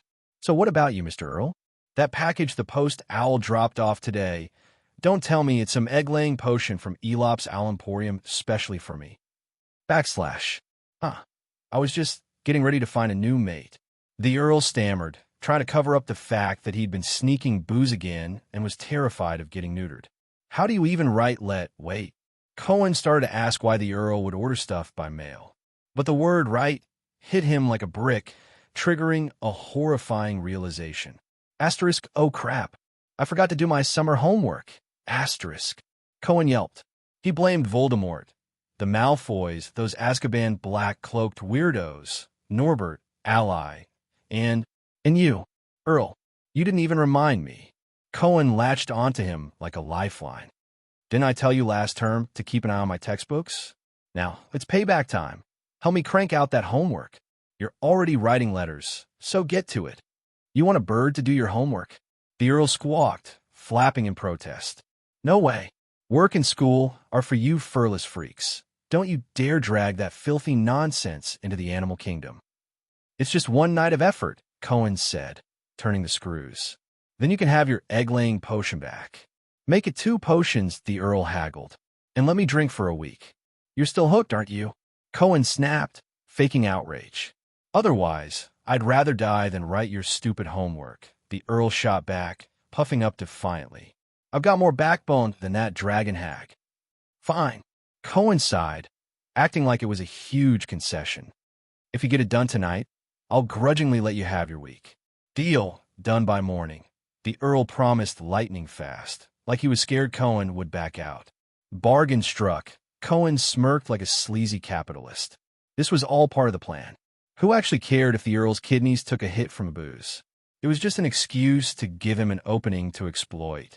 To get quality work out of him, you had to dangle a carrot he'd really lunge for. Ding. Some points plus 10, asterisk.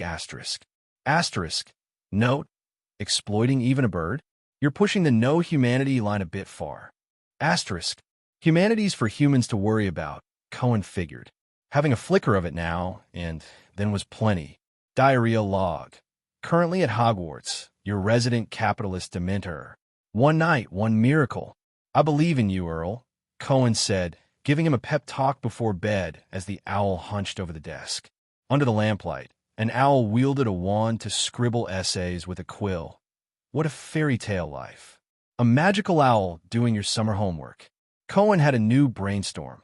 The Earl could start a side hustle at Hogwarts. Homework for hire, something to spice up his lazy, aimless days. He even cooked up a tagline. Why not ask the, magical owl? That said, even a magical owl couldn't handle an all-nighter without crashing. On the morning of the first day back, Cohen dragged himself out of bed, grumbling. Edward was already nagging him to get moving. Termstar traffic was a nightmare, even for muggles. Holy! Cohen's eyes popped open to see the Earl sprawled face up on the desk, looking dead. No way. It was just homework. Surely he didn't croak. Wait, there's a soul. Cohen spotted the Earl's soul still snug in his body and let out a relieved breath. His magical owl homework gig couldn't flop before it even started. Besides, it was just a deal. If the Earl couldn't finish, he could have bailed. No need to work himself to death. Still, It seemed the promise of 2 egg-laying potions and a week of drinking rights outweighed exhaustion. The Earl had nailed every subject, 14 parchment pages of essays. The bird had serious smarts. Cohen was starting to buy that "I've lived hundreds of years" line. But hundreds of years and still no Lady Owl? The Earl needed game. Cohen scooped him into the cage after packing the homework. Everything was fine until he hit King's Cross at 10:45, slipped through platform 9 3/4, boarded the train, and nabbed an empty compartment near the back. That's when it hit him. He'd forgotten something. He hadn't run into the Weasleys or Harry. Almost slipped his mind. If Dobby thought Cohen and Lucius were cooking up a Voldemort revival, it'd totally try to block Harry from Hogwarts, just like in the books. Too late to turn back now.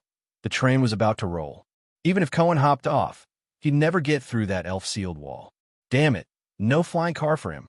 Cohen still wanted to figure out if Mr. Weasley's car had a soul. The books said it had lived in the Forbidden Forest for ages and gone wild. Dead things don't go wild. The train rumbled to life, and Cohen stared out the window. Soon, a beat-up blue car would pop out of those clouds and land on the Daily Prophet's front page. He was about to squint for a glimpse of the car's soul strength when the compartment door slid open. Cohen figured it'd be Hermione. Harry and Ron were MIA, so she'd probably want to grill someone for info. Nope, it was another girl. Silver eyes, dirty blonde hair, pale skin, and a startled look, like she was shocked, though it seemed to be her default face. "Hi, can I sit here?" Her voice was airy, like it was floating in from miles away. "Sure, it's empty," Cohen said offhandedly, turning back to the window. Cohen Norton. "I'm Luna. Luna Lovegood," she said. "Are you waiting for your friends? Are they in the clouds?" "Sort of." Cohen spotted the car. It had 6 soul strength tags. Hedwig's steady 3 and Voldemort's 40-point fragment were obvious, but Harry, Ron, Peter Pettigrew, and the car itself? No clue who was who. Little wizards' souls grow, and he hadn't seen Harry or Ron in a month. Still, it proved the car had at least 10+ soul strength. He'd have to ask Mr. Weasley what he'd done to it. If magic could make souls, Cohen needed to speed up his own growth. McGonagall's transfigured souls were too flimsy, useless for boosting him now. "A car flying in the sky," Luna said in her dreamy tone, peering where Cohen was looking. Daddy was right. Hogwarts is full of fun stuff. "Its invisibility boosters busted," Cohen said. "Tons of muggles will see it. Plus, London to Hogwarts is a haul for a car. We'll get there and watch it pull a cute Starry Sky crash." "Ha ha ha ha ha." Luna cracked up hard. She clutched her chest, gasping between laughs. Too funny. A car. Cute Starry Sky crash. Was this nutty girl always like this? Luna laughed for a solid few minutes before she finally stopped, but Cohen didn't think what he'd said was that funny. Maybe it was amusing at first, but after someone's cracking up across from you for that long, even the best joke loses its charm. Cohen picked up a book to pass the time. This time, it was Lockhart's Wanderings with Werewolves. He'd already shelled out the cash for it, so if he didn't at least crack it open, he might as well use magic to slap its cover on some other book and call it a day. Honestly, if you treated Lockhart's memoirs like adventure novels, they weren't half bad for killing time. The guy knew how to spin a story with all the ups and downs. Lockhart should have been writing web novels in 21st century China, not teaching dangerous defense against the dark arts at Hogwarts. Cohen was just getting to the part where some tiny Armenian village was facing its 7th attack by a sneaky werewolf when he decided to stretch his stiff neck. That's when he noticed Luna, sitting across from him, reading something too. It was a newspaper. Asterisk the Quibbler asterisk, the quirky little wizarding tabloid her dad ran. Full of wild, off-the-wall articles. The back cover had a headline so eye-catching it yanked Cohen's attention away from Lockhart's impossible magic cure for werewolf curses. Asterisk. Are Dementors really evil creatures? The true kindness beneath the cloak. Asterisk. What? Who had taste this refined? Someone actually got the whole united and friendly Dementor vibe. This paper looks pretty interesting. Mind if I take a peek? Cohen asked Luna, genuinely curious. Sure. He knew most of the Quibbler was gimmicky nonsense that flew in the face of common sense. but when it came to his species' reputation, he had to check it out. Sure, Luna chirped, thrilled that someone liked her dad's paper. Cohen seemed like a cool guy. He took the paper and flipped to the page marked on the cover, landing on the Dementor article.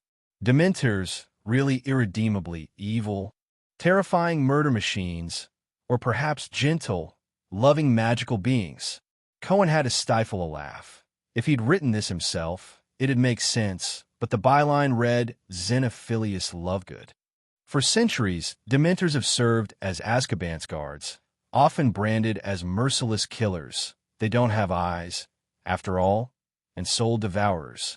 But is that really the case? Shocking new evidence has recently come to light, suggesting Dementors might not be as heartless or terrifying as we've been led to believe. According to Ned O'Connor, a reclusive old man from the Isles of Scilly in Cornwall, he met a Dementor in 1987 that didn't harm him, and for the next 3 months, it brought him galleons and little toys every month. People misunderstand Dementors so badly, Mr. O'Connor says. I think the ministry doesn't want us getting too fond of their jailers. That little Dementor didn't hurt me at all. It was like a kid building sandcastles on the beach. I thought it was just some homeless child at first.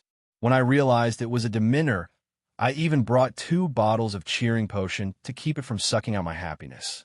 But it didn't even try. It just glanced at me, then at its sandcastle, and zipped off. Every month after that, I find a few galleons or some kids' toys in that same spot. I've written to the Minister of Magic, hoping he'll take the needs of Dementors seriously soon. No more letting these poor little loners drift around aimlessly. Weird. Too damn weird. Even for a Dementor, this was next-level bizarre. No wonder most people saw the Quibbler as useless trash. I love this article too, Luna said. Every species has a friendly side. They've got friends, families. It's just a shame we don't usually get to see it. Dementors do have a friendly side. Cohen agreed. That made Luna beam. But I wouldn't recommend approaching one out of the blue. They can still be dangerous, he added. Not every Dementor is as harmless as the one in this story. You got to know how to communicate with them. It's like how you wouldn't waltz in a Merepeople territory without knowing their language. After that, Luna launched into an excited chat with Cohen about Dementor habits and the language they spoke. And boy, had she picked the right person to ask. You're basically a walking Dementor. Luna said it with such a cheerful tone. She clearly didn't realize how that might sound to anyone else. Thanks for the compliment. Maybe skip it next time, Cohen replied, half laughing, half cringing. The more he thought about it, the more he suspected the Dementor Ned O'Connor saw was actually Mick, the little Dementor tucked in his niffler pouch. Did Lovegood actually stumble onto a true story? Halfway through the trip, Earl woke up and spent a solid 10 minutes griping about Cohen's summer homework. Luna didn't seem fazed at all by a talking owl. Animals all talk, she said softly. Maybe your owl's just extra smart and picked up human speech. I wish I had one like that. Then I'd have a friend at home. I like this sweet-talking girl, Earl said with a rebellious edge. Can you toss me a couple more compliments? Keep the good vibes going. But Luna didn't keep it up. Cutting him off left Earl squirming in frustration. After a few minutes of silence, he gave up playing the fairy tale owl in front of Luna and went full on himself, bugging Cohen for some booze. Are you a second year? Luna asked as the train neared the station, finally getting around to Cohen's grade. What's the Hogwarts sorting ceremony like? Dad says it's a dream where whatever animal shows up decide your house. I like rabbits, but there's no rabbit house at Hogwarts. Hogwarts' mysterious traditions. Parents never spill the beans on what the sorting ceremony actually is. No owl houses either. Earl hiccuped, reeking of alcohol. I bet you'll end up in Ravenclaw. Eagles love snacking on rabbits. Wit beyond measure is man's greatest treasure, Luna sang out. My mom and dad were both in Ravenclaw. Thanks for the good wishes. Amazing owl, sir. Man, learn from her. Earl turned to Cohen, slurring through his boozy breath. One look from Cohen was enough to sober him up fast. Once the train pulled in, Cohen and Luna went their separate ways. First years had to row across the lake with Hagrid, while second years and up took the carriages. Cohen ran into Hermione on the way to the carriages. Cohen, Have you seen Harry and Ron? She asked, practically vibrating with worry. I saw a car flying in the sky through the window. I didn't even dare look for them on the train. They didn't come to school in that, did they? That's illegal. Cars are muggle things. You're probably right, Cohen said with a nod. It's Mr. Weasley's car. I'd bet Harry and Ron will show up at the castle a little late. How could they do that? Hermione said, exasperated. They could get expelled, or even arrested. I'm pretty sure the Ministry has rules. Wait, isn't Mr. Weasley the head of the Misuse of Muggle Artifacts office? Does that means Mr. Weasley's in for a rough time, Cohen finished. But flying a car to school? Pretty badass. That kind of attention-grabbing vibe. Boys, Hermione sighed. She and Cohen picked a carriage at the crossroads. To most people, Hogwarts carriages looked self-driving. Hermione clearly thought so too. Cohen, what are you staring at? She asked, puzzled, as he locked eyes with nothing, like there was actually a horse up front. Cohen could see the creatures pulling the carriage. Dragon-like faces, bat-like wings, skeletal frames. Thestrals. Only people who'd seen death could see them, and Cohen had seen more than his fair share. Starting at age 1, he'd eaten over 300 people with his own mouth, plus 2 nasty Aurors last Christmas. The Thestral pulling their carriage spotted Cohen, tilting its head like it was sizing him up. A second later, it seemed to recognize him, like he was the one it had been looking for. It leaned down toward him. Cohen thought it might speak. It opened its mouth, but Thestrals weren't supposed to talk. Slurp! It stuck out its tongue, aiming for Cohen's cheek. He got a Peter Parker-level tingle the instant that slimy black tongue appeared and dodged just in time. Holy! Cohen jumped back from the freaky thing. What? Had Hagrid already hooked Thestrals up with unicorns or something? Even a unicorn-Thestral combo couldn't spawn a nightmare like Ally. His retreat made the Thestral paw the dirt nervously, letting out a shrill cry. Cohen was pretty sure it was flirting. This was a female Thestral. Damn, was this vibe getting too wild? He bolted back to the carriage, thankful the thing didn't snap its reins and charge after him. Did I just hear something screech? What did you see? Hermione asked, spooked. Thestrals. Magical creatures, Cohen explained. Like winged horses. They're invisible unless you've seen death. Death. Hermione started to ask why Cohen could see them, but she cut herself off. Death wasn't a casual topic. She assumed he'd lost someone close. Prying would be too cruel. The carriage rattled toward the castle. Their luggage had already been whisked off to the dorms by house elves. Besides his trunk, Cohen's dragonhide suitcase, yep, the one with Norbert, had a Cohen Norton tag slapped on it. By the time the sorting started, there was still no sign of Harry or Ron, which only cranked Hermione's anxiety higher. What if they crashed? She fretted. Or hit a plane? Relax, they're here, Cohen said, sipping juice he'd brought along. The no food till after the sorting rule was dumb. Watching other people get sorted wasn't exactly thrilling. How do you know? Hermione pressed. Snape just left, probably to grill them. If we saw that car, Muggles definitely did. I bet the Daily Prophet rushed out an emergency afternoon edition, Cohen said, taking his time. The sorting hit Luna's turn.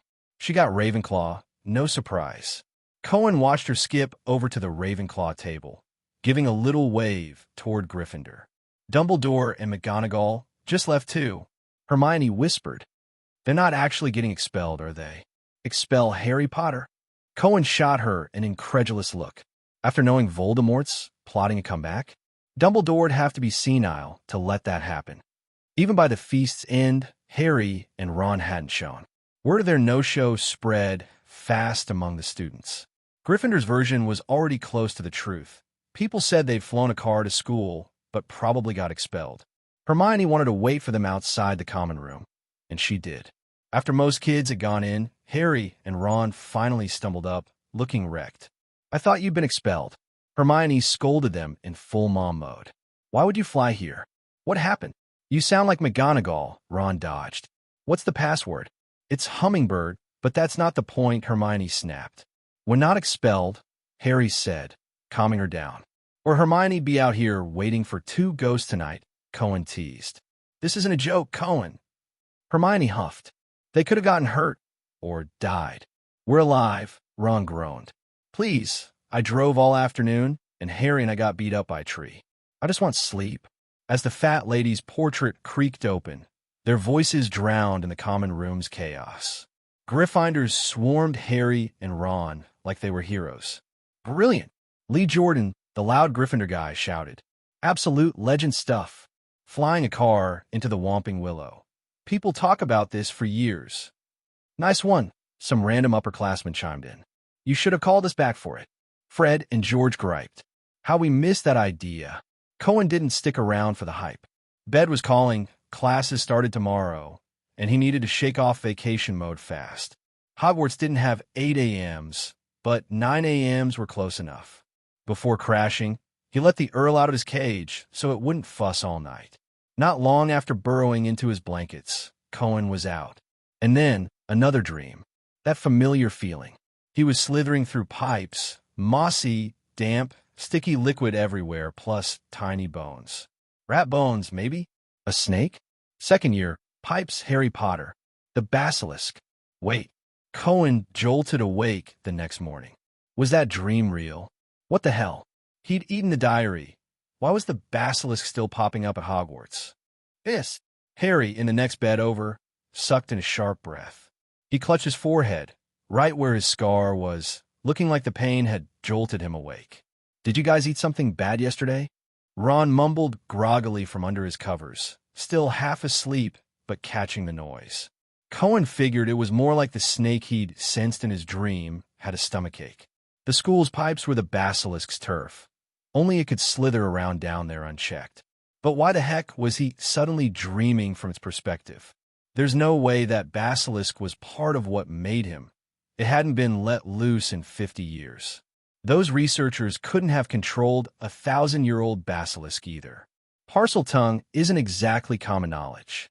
These days, Voldemort's the only real Parselmouth around, and Harry's just piggybacking off that soul fragment he inherited. At breakfast, Hermione's greeting to Harry was a little stiff. She was still ticked about how he and Ron had gotten to school. But when she said hi to Cohen, her tone was perfectly normal. Their first class wasn't until the afternoon, Professor Sprout's herbology, so they didn't bother waking Ron, who was still sprawled out in bed. After all, he'd driven half the day yesterday. Harry quietly brought up his rude awakening to Cohen. Did you have a nightmare too? He asked, sounding uneasy. My scar woke me up, it felt like. Voldemort. Cohen raised an eyebrow. Harry's scar was like a Voldemort detector. It flared up whenever the Voldemort vibes got strong. Cohen figured it could mean Voldemort was sneaking back around. With Cohen at school as a sort of inside man, it wouldn't be shocking if Voldemort had some new scheme up his sleeve. But the dream? That wasn't Voldemort's doing. It felt more like a family connection, like that unnamed giant snake that escaped the lab had come looking for him. Good grief. One basilisk already gave us Harry Potter and the Chamber of Secrets. 2 of them? The school would be toast. Last time it hurt, he was after the Philosopher's Stone. Harry whispered, I think it's a warning, danger's coming. And on my birthday, Harry filled Cohen in on how Dobby had tried to stop him from getting to school. Dobby had still made his move, but this time, Harry didn't get a warning from the Ministry for magic outside school. All thanks to the Nortons living next door, though Harry had no clue about that part. But that house elf wouldn't tell me who's planning something terrible at school, Harry said, his inner detective kicking in. I bet me and Ron getting locked out of the platform's tied to it too. But there's no big treasure at school this year, right? Cohen couldn't figure out why Voldemort would come back to Hogwarts. He sure wasn't about to whip up a new body for the guy. Got any gut guesses? Nope, Harry said honestly. Their chat didn't last long. Ron stumbled into the gray hall, fresh from bed, just as the owl post swooped in. Why are you all up so early? Ron asked, totally baffled. There's not even class this morn. Thud! An ancient owl crash-landed into Ron's cold soup bowl. Errol! Ron yelped, grabbing the owl by its talons to yank it out. Oh no, Ron groaned. It's fine, it's still alive, Hermione said, giving the owl a poke. It's that. Ron pointed shakily at the bright red letter the owl had brought. Is it going to blow up? Harry scooted back a bit. It's a howler, Cohen warned. Cover your ears. Ron didn't even get a chance to open it before the letter sprouted a mouth. Mrs. Weasley's voice blasted out, loud enough to rival a maxed-out movie theater sound system, practically rattling the invisible ceiling of the Great Hall. Everyone turned to stare at the source of the noise. Ron shrank into his chair, his forehead glowing red, while Harry kept his head down, silent. His ears turned pink when his name came up. Mrs. Weasley reamed Ron out for a solid 15 minutes without repeating herself once. By the time it stopped, everyone's ears were ringing. The letter burst into flames, curled up, and turned to ash. Brutal, Cohen said, clicking his tongue. I can't imagine what it'd be like if my mom sent one. Probably enough to make my dad cry. I'm never showing my face again. Ron croaked, his throat dry. What? Did you think it'd be something else? Ron, you've got to realize, Hermione paused, putting down her book. Truth be told, she hadn't been able to focus on it anyway. Don't tell me I deserved it, Ron snapped.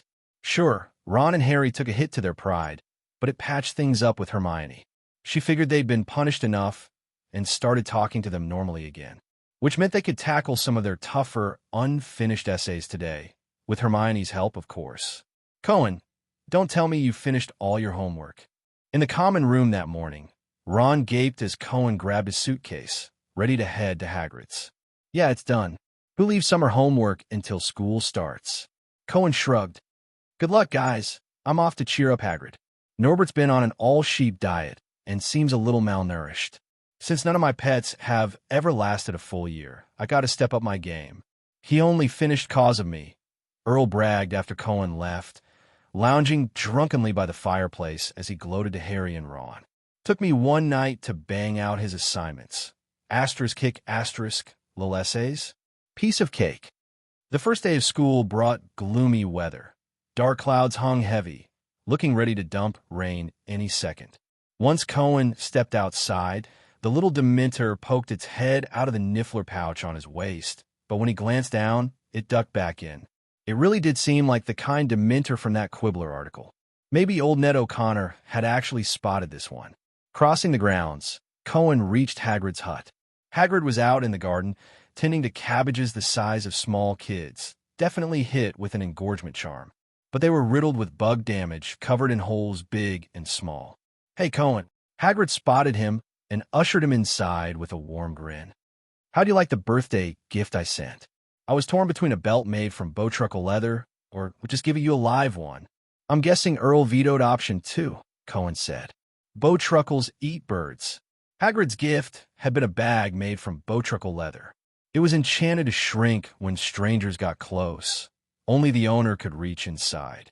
Cohen had a wild idea about it, but since redacted, he couldn't say it out loud. I love the gift. Thanks, Hagrid, Cohen said sincerely. I brought the suitcase. Norbert's grown like crazy this summer. Almost 7 meters long now. He handed the suitcase over to Hagrid, but he's been losing scales lately. Maybe the all-sheep menu's throwing him off. Think you could mix up his diet a bit. Hagrid didn't even hesitate when Cohen asked him to look after Norbert. He jumped at the chance, swearing up and down he'd take great care of the dragon. He'd spent the whole summer plotting out a big food supply for him. I'm going to raise a bunch of gnarls for Norbert, Hagrid said. They breed fast, and they're not hard to keep. Only thing to watch out for is not mixing him with real pigs. They'll spark a plague in the herd. As long as the sheep and unicorns are fine, I don't care, Cohen said. Just build a sturdy pen so they don't run wild everywhere. Cohen had read about gnarls and fantastic beasts and where to find them. They looked like stunted little pigs. Long legs, stubby tails, squinty eyes. Ugly as sin. He didn't want them anywhere near his place. Besides Norbert, there was also Ally to sort out. The unicorns in the forest really want Ally back with the herd, Hagrid said, scratching his head. But me and the centaurs don't think it's a good idea. It's not, Cohen agreed. And Hagrid, whatever you do, don't give her alcohol. She's got some withdrawal stuff going on. Lying, playing dead, acting cute, threatening people. This is make or break. She can't keep drinking.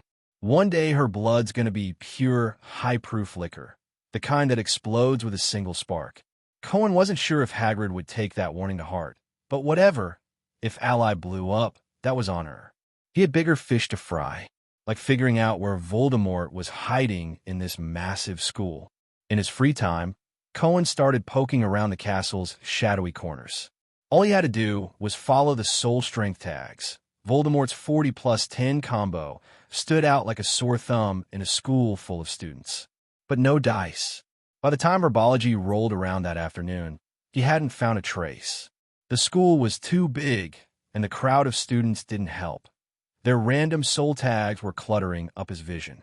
Cohen, can the Earl really write homework? Ron pounced on him the second he showed up, practically bouncing as they headed to the herbology greenhouse. Can we borrow him? Then we could.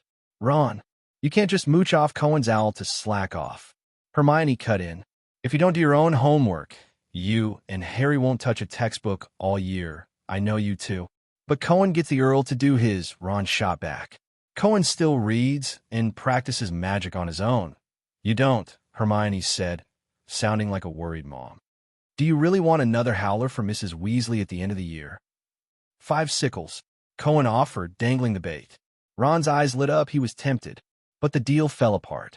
Ron realized if he flunked his finals, his mom's howlers would blast him 3 or 4 times a day. He'd go deaf. Herbology class was in the greenhouse near the Black Lake, down at the castle's lower edge. Professor Sprout had just come back from the Whomping Willow, trailed by the blonde buffoon, Gilderoy Lockhart. Oh, hello there. Lockhart beamed at the students. I was just showing Professor Sprout how to treat a Whomping Willow's wounds. Not that I want you thinking I'm better at herbology than she is. I've just happened to encounter a few of these plants on my travels. 3rd greenhouse today, Sprout snapped, her usual cheery vibe replaced with a scowl. Lockhart had officially ticked off the first professor he'd dealt with since starting the job. Sprout pulled a hefty ring of keys from her belt and unlocked the 3rd greenhouse. That one housed the more dangerous, interesting plants, always locked to keep students from sneaking in and getting hurt. Lockhart, shameless as ever, asked Sprout if he could borrow Harry for a quick chat. What's he want with Harry? Ron asked, confused. They're both famous, probably passing on some tips, Cohen said, then put on a mock serious tone. Little Harry, flying a car to school will get you on the Daily Prophet front page, sure, but fame's tricky waters, kid, and you can't handle it. Leave that to me. Ha ha ha. Ron snickered under his breath. Hermione nudged them. Either she didn't want them ganging up on Lockhart, or Sprout was glancing their way. Today, we're repotting mandrakes, Sprout said, standing behind a table in the middle of the greenhouse. Now, who can tell me about their properties? About 20 pairs of colorful earmuffs were stacked on the table. Harry slipped back in just then, looking like he'd finally escaped Lockhart's clutches. Hermione's hand shot up, no surprise there. Mandrakes, or mandragora, are powerful restoratives, she recited like a textbook. They're used to return transfigured or cursed people to their original state. Like folks petrified by a basilisk, Cohen thought. If he had basilisk blood in him, why hadn't he inherited the death stare trick? Maybe it was venom instead? He'd never tried biting anything alive. No venom glands or snake fangs to speak of, though. Plus, venom was already covered by the nightmare side of his lineage. Nightmare blood was nastier than regular snake venom. Snake bites gave you time for phoenix tears, but liquid curses? Fox would need to binge a dozen sob stories to cry fast enough to save you in 10 seconds. While Cohen's mind wandered, a familiar soul strength tag popped up. Soul strength 40 outside the greenhouse. Cohen's eyes lit up, locking onto the tag beyond the glass walls. No other souls out there. It was Voldemort. Norton, Miss Granger's already answered, Sprout said, thinking Cohen's raised hand was for the question. No, Professor, my stomach's killing me, Cohen said, clutching his gut and hamming it up. The ultimate ditch class move. Asterisk, teacher, I need the bathroom. Asterisk, no sane teacher would risk calling your bluff and dealing with a mid-class mess. Under everyone's stares, Cohen hunched over and shuffled out of the greenhouse. Time to see what bright idea King Voldemort had cooked up now. Cohen stepped out of the greenhouse, having just spotted Voldemort's soul strength marker near the wall to the right of the exit. Beyond that wall was a stretch of grass, and past that, the Black Lake. The marker had been hovering close to the corner of the wall. Was Voldemort seriously crawling around on the ground or something? As Cohen approached the turn, his mind raced with possibilities. Maybe Voldemort had snagged himself a new temporary body. Cohen stared at the empty grass, frowning. The soul strength marker was still there, but there was no sign of anyone, not even a flicker of a soul. The source of that marker had to be underground. Cohen's gaze shifted to the black lake nearby. Hogwarts plumbing drained into the lake. He remembered Moaning Myrtle getting flushed down a toilet into it once. So, Voldemort had snuck in through the lake? Too scared to take the front door? What coward? Cohen wondered if calling him a pus-filled blister was still giving him too much credit. This wasn't just popping at the prick of a needle.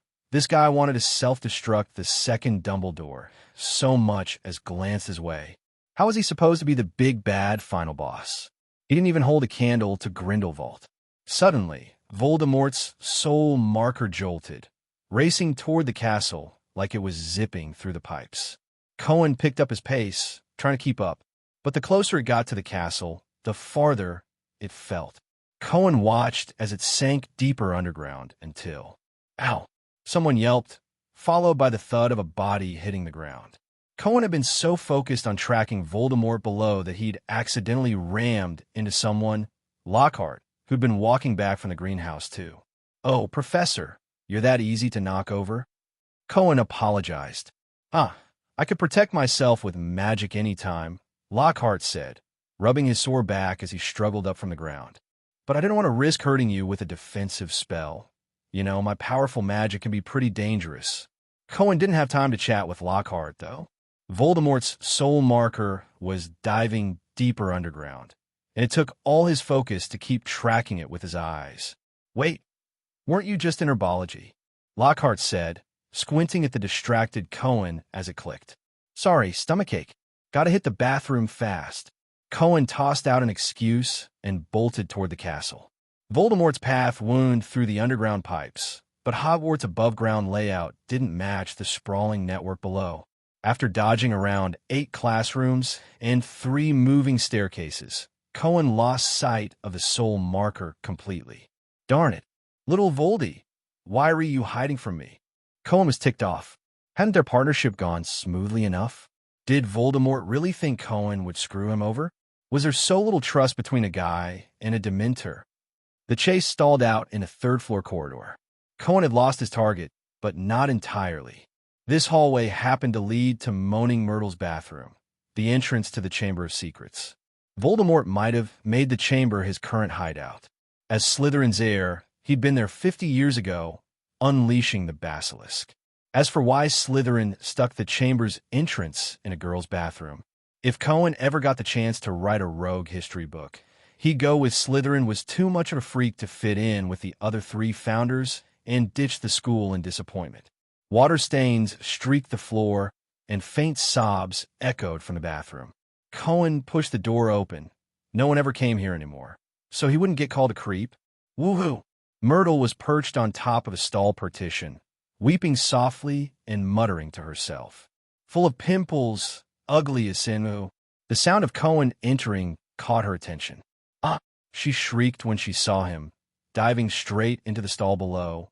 But a few seconds later, her eyes peeked out through the partition. "You're that Dementor Nick was talking about. Word's gotten around the ghost grapevine, huh?" Cohen said, closing the bathroom door behind him. "But I don't actually hurt ghosts. I'm a good guy. Or, well, a good monster. Nick said you bit him once," Myrtle said suspiciously, still hiding in the stall. "Like dying all over again, that's what he said." "I'm pretty sure he did it on purpose," Cohen clarified. "He popped up on my plate while I was gnawing on a lamb leg, obviously trying to get me to chomp his neck clean off. Bad spot to pick, though." Myrtle plunged into the toilet with a splash. Apparently still too spooked to face a creature that could harm ghosts, no matter how much she moped about death. "Wait, hey." Cohen had wanted to ask if she'd seen the pipe entrance get opened recently, but she was already gone. "Fine." With Myrtle's speed ditching him, Cohen decided to poke around on his own. In the center of the bathroom was a circular sink setup. It didn't take long to spot the faucet leading to the chamber, a copper one with a tiny snake etched into its side. All it took was saying, open in parcel tongue to unlock the pipe.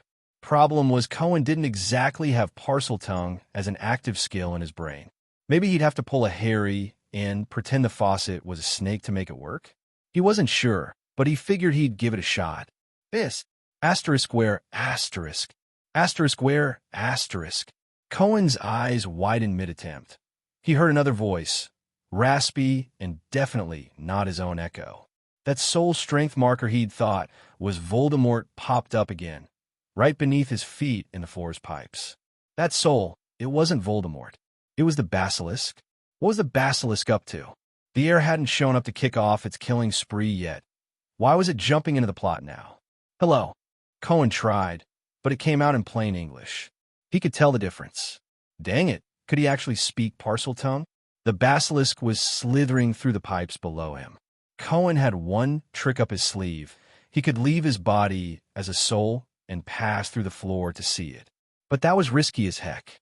The basilisk could harm spirits.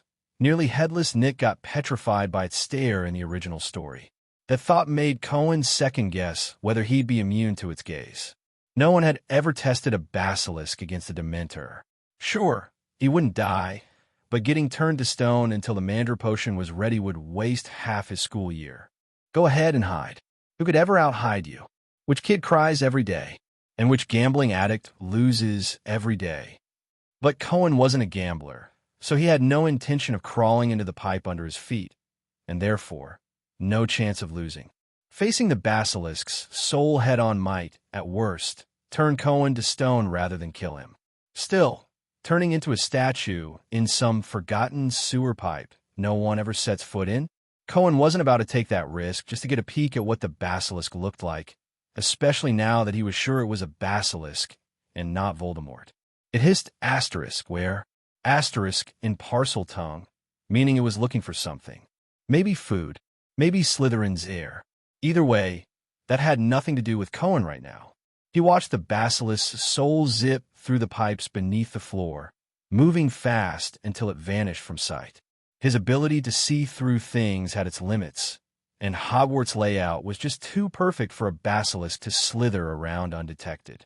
Still no sign of Voldemort, though. No clue where he was hiding. Harry's scar hurting wasn't just a random fluke. Voldemort had to be up to something new. Cohen figured he'd better keep an eye out for anything weird. Disappointed, Cohen left Moaning Myrtle's bathroom. Herbology class was probably repotting mandrakes right now, so there was no going back to that. Missing a whole class? Man, that stung. Stifling a laugh, Cohen decided to kill some time in the room of requirement. When he got to the 8th floor, though, that usually empty corridor had an unexpected visitor. Gilderoy Lockhart was there, muttering to himself with a grumpy look on his face. "You're following me," Cohen accused, striking first. Lockhart spun around to face him. "I'm not, Mr. Norton. What are you doing here? What are you doing here?" Cohen shot back, narrowing his eyes. Did Lockhart know about the room of requirement? "I'm just wandering around, reliving the school days." "Wait a second. I'm a professor. What's wrong with a professor wandering around?" Lockhart started making excuses, but then it hit him. He was the teacher here. Cohen was the one who should be explaining why he was up here. "Shouldn't you be in class?" Lockhart asked, pouncing on the chance. "Didn't I tell you 10 minutes ago? My stomach hurt, and I had to use the bathroom," Cohen said, totally unfazed. "This isn't a bathroom," Lockhart said, thinking he'd caught him. "Huh, you little sneak, you're trying to skip class." "I already finished in the bathroom. It's been 10 minutes. I'm not constipated or anything," Cohen replied. "Then why aren't you back in class after using the bathroom?" Lockhart pressed. "I'm done with the bathroom, so why would I go back to class?" Cohen said it with a straight face, completely serious. Question mark. Lockhart's brain short-circuited, struggling to follow Cohen's logic, especially with how confidently and earnestly he'd said it. What's the conflict between going to the bathroom and going to class? "You can't be in class while you're in the bathroom," Cohen explained. "No one can be in the bathroom and the classroom at the same time." "What kind of weird question is that?" "But you're not in the bathroom now," Lockhart countered, baffled. "You're in the 8th floor corridor." "Yeah, exactly. I'm in the 8th floor corridor. How could I be in the bathroom or the classroom?" Cohen blinked innocently at Lockhart. Asterisk, my head hurts. I think I'm losing my mind. Asterisk. But Lockhart didn't stick around to argue about the bathroom, the corridor, or class. Looking like he was scared of being caught, he bolted after barely saying another word to Cohen. Cohen frowned, watching Lockhart slink away like a thief. What was Lockhart up to, sneaking around like that? Wasn't he just a side character? Since when did side characters get this much screen time? Once he was sure Lockhart was gone, Cohen slipped into the room of requirement. Earl was already inside. The place reeked of booze. Just a heads up, owls don't handle alcohol well, Cohen said, wrinkling his nose. If you're gonna die, don't do it in my room. Huh, an owl's abilities have their limits. Earl slurred, turning toward Cohen. So, I'm done being an owl. Little Dementor. He said that, but Cohen waited 2 minutes, and Earl still hadn't turned into some catgirl form. Instead, he just flopped into a heap on his owl bed. Earl showing up early did tip Cohen off, though. Lockhart muttering to himself in the 8th-floor corridor probably meant he was trying to get into the room of requirement. Since the room could only be one space at a time, with Earl already inside, Lockhart wouldn't have been able to get into whatever version of the room he wanted. What was Lockhart looking for in there? Cohen quickly landed on a theory. Just like Quirrell last year, had Voldemort roped Lockhart into something? A way to sneak into the school? Same old trick, different pawn. But what was Voldemort after this time? It couldn't be a Horcrux, could it? Cohen glanced at Ravenclaw's diadem, which he'd pulled out of his suitcase that morning and set up in the room. It looked like its old self again. After Cohen devoured Voldemort's soul fragment from it, he'd gone to a lot of trouble to fix its appearance, though its magic was pretty much drained by now. If Voldemort was coming for his Horcrux, it'd be tough to explain where that soul fragment went. Oh well, if it came to that, Cohen could just play dumb. Voldemort wouldn't suspect a poor, innocent, tiny, adorable little Dementor, right? Voldemort was a walking side quest generator and evil points factory, and Cohen wasn't about to let that slip away. If he had a new plan brewing, Cohen was more than happy to stick his nose in it.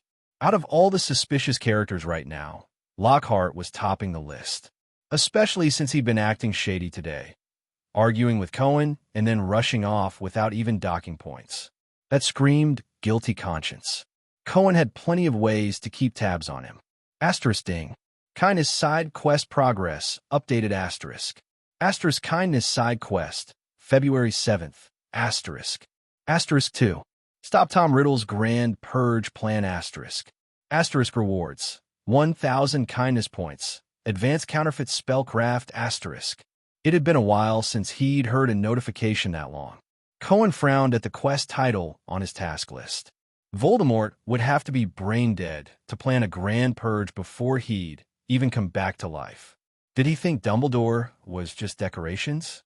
And if he was planning a purge at Hogwarts, why go through a clown like Lockhart instead of coming straight to Cohen?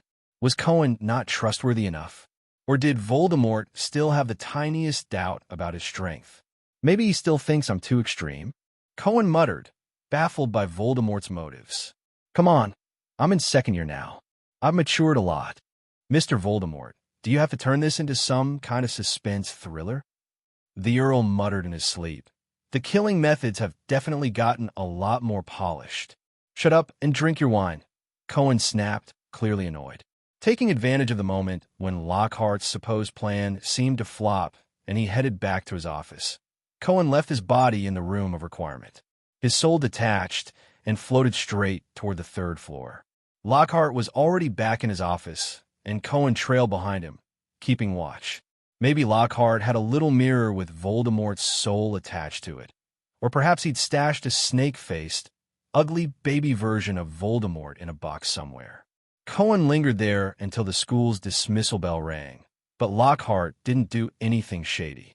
Sure, his hands were shaky, his face pale as a ghost, like a guy who'd botched a job and was about to get chewed out by the boss, but otherwise he acted normal. He wrote fan mail replies, picked out a gaudy robe for the feast, and admired his own handsome photos. Man, what a narcissist. Lockhart's behavior was definitely off, but Voldemort hadn't shown up yet. Cohen figured they might be plotting something at night. Villains always love hashing out their secret plans after dark. So, Cohen decided he'd come back to Snoop later that evening. After her biology class ended, it was time for the feast. On the way to the Great Hall, Cohen ran into Harry and the gang. He seriously thinks we drove to school just to steal the front page of the Daily Prophet from him. Harry grumbled about Lockhart's knack for stirring up trouble over nothing. But you did end up on the front page because of it, Hermione pointed out, playing devil's advocate. From an outsider's perspective, it kind of looks that way. She stopped mid-sentence when she spotted Cohen blending into the crowd. Cohen, where have you been? You vanished for a whole class. I had to use the bathroom, Cohen said with a shrug. Skipping class is basically a rite of passage for every student. But anyway, that's not the point. Were you guys just talking about Lockhart? We were talking about why Lockhart's so obsessed with Harry, Ron chimed in. We think he's got a crush on him, and Hermione's jealous. That's our theory. Ron, Hermione cut him off, exasperated. I just think we should give the new professor a little trust. Yeah, trust, Ron said, his voice dripping with sarcasm. I bet he's all talk and no substance. We'll find out once he teaches his first class. Don't be ridiculous, Ron. You've all read his books. Think about the incredible things he's done. Hermione still clung to some unrealistic hope about Lockhart. I'm starting to feel like I shouldn't get involved, Harry muttered, sidling up to Cohen. Cohen had already put some distance between himself and Ron and Hermione's bickering. Just watch from the sidelines and dodge the crossfire, Cohen advised. I bet Ron's about to drag you into a comparison with Lockhart next. Harry could totally teach better than him. Ron declared, Fame, skill, Lockhart's got nothing on. Harry, that's absurd. Hermione stormed off in a huff. Are you a seer or something? Harry asked Cohen wide-eyed. Why are you guys standing so far back? Did you hear what she just said? Ron craned his neck, looking for Cohen and Harry. It's like Lockhart slipped her a love potion. I don't get why girls are so crazy about him. Some guys like him too, Cohen said matter-of-factly, nodding toward a fourth-year student who just passed by, clutching a stack of Lockhart posters. Cohen recognized him. Last year, that same kid had taken him to the headmaster's office, which ended up scoring Cohen a free pass from flying lessons. I mean, we're in Britain, so I guess it kind of makes sense. Cohen mused with a nod. Merlin's underpants. Ron's face twisted in disgust. Gross. Gross could also describe Lockhart at the feast. He decked himself out in a multicolored, feather-covered outfit, looking like a peacock desperate for a mate. None of the professors at the staff table looked happy about it. Cohen got it. Pure embarrassment by association. He wasn't sure about the other tables, but over at Gryffindor, the boys could barely stomach their food. I can't take it, Ron said, dropping his knife and fork. I'm full, Harry added, pushing away his plate after one last sausage. I'm heading back to sleep, Cohen said. All he wanted now was to figure out what Voldemort was up to. The three of them left early together. Back at the common room, Cohen made a beeline for the dorms while Harry and Ron decided to hang out and play. Harry had picked up a new set of gobstones over the summer, the kind that squirt a nasty-smelling liquid in the loser's face. Cohen flopped onto his bed, letting his soul drift toward Lockhart's office. I refuse to believe I can't catch you, you noseless freak, he thought grimly. After the feast, Lockhart practically skipped back to his office. Cohen watched his every move. He'd expected to stake out the place for hours, but things moved faster than he'd anticipated. Lockhart shed his feathered rainbow robe and pulled out Voldemort, literally. He lifted his self-portrait off the wall behind his desk, flipped it over, and set it on the table. Where the back of the painting should have been blank, a face appeared. Voldemort really had a thing for sticking himself to random objects. Soul strength, 40 plus 10. Quirrell's stolen soul strength was still clinging to Voldemort's soul. Cohen hadn't expected that. I didn't see the diadem. You didn't get in. Voldemort hissed, his voice menacing. You know what happens when you fail. I did what you told me. Lockhart pleaded, panic creeping into his voice. You can't. You wouldn't actually hurt me, would you? I'm a third-class Order of Merlin recipient. Who cares about your stupid awards? You useless fraud. Voldemort spat. Fooling idiots is one thing. Do you think you can fool yourself too? If my plan fails, everything you have, your fame, your fortune, your life, it's all gone. Lockhart shivered. But if I pull it off, you'll be rewarded. Voldemort dangled the bait. Those powers you wrote about in your books, the ones you can't prove. I can teach you. Fine, fine, Lockhart muttered, convincing himself to keep going. I ran into that Cohen Norton again today. He's weird. First he skips class. Then he's wandering around the 8th floor corridor. You worked with him before. Why can't I tell him you're here this time? Because he's part of the plan, Voldemort said, his voice low and calculated. What the Voldemort's a wall facer now? Cohen nearly lost it. Say what you will about Voldemort, the guy was full of ideas. Cohen was dying to hear what he'd cooked up this time. Is it because he's taken over that room?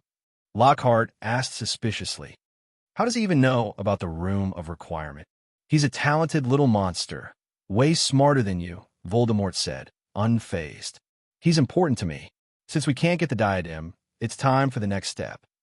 We're going to open the Chamber of Secrets. I'll show you how. After the basilisk attacks, write Cohen's name on the wall. Asterisk. Asterisk. Cohen's eyes nearly popped out of his head. Hold up. What did I ever do to you? This was a setup. A blatant frame job. Little Voldy's hands and mouth were dirtier than ever. Sure, Voldemort's plan had that suspense vibe going for it. But too bad for him. Cohen was one step ahead. Voldemort had no clue he was being eavesdropped on. If this were just some school-wide mud-blood purge plan, Cohen might have played along, humored Voldemort a bit for the emotional payoff. But now that Voldemort was messing with him and turning this into some goofy suspense plot, Cohen wasn't having it. The guy had gone too far down a dead-end road, and Cohen was ready to jump in and stir the pot. They were both unkillable freaks. Bring it on. Time to rip some hair out. Oh wait, Voldemort didn't have any. To mess with Voldemort's bizarrely simple and sloppy frame job plan, Cohen decided it was time to pull out the reward he'd snagged last year. Death Tracker Cloak. Description: turns hills and valleys into gateways leading to endless screams.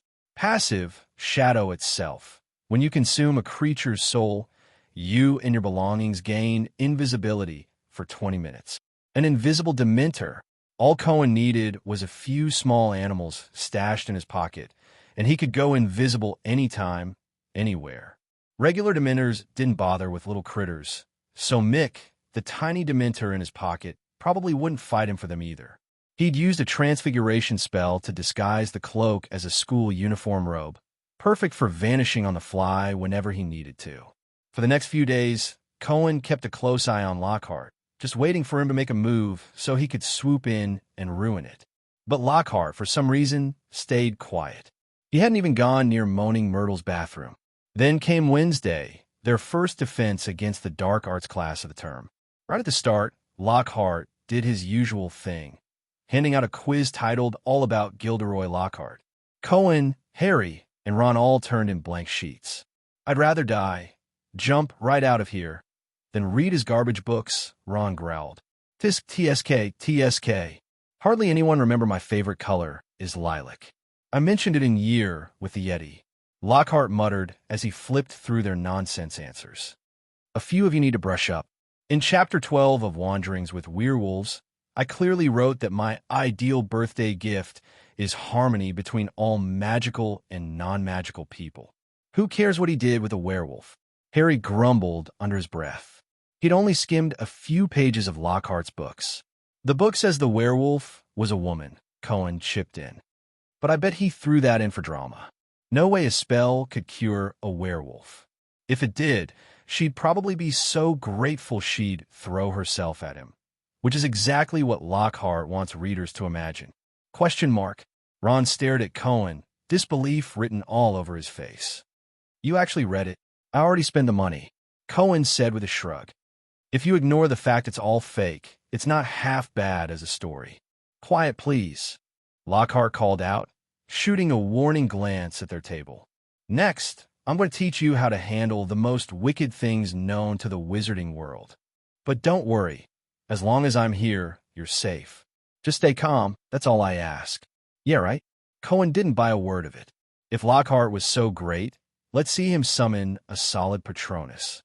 Without that, he wouldn't even stand a chance against Cohen. Soul strength, 14. Pathetic. Might as well sit at the kiddie table with Edward. Lockhart dragged out a big cage covered with a cloth from behind his desk.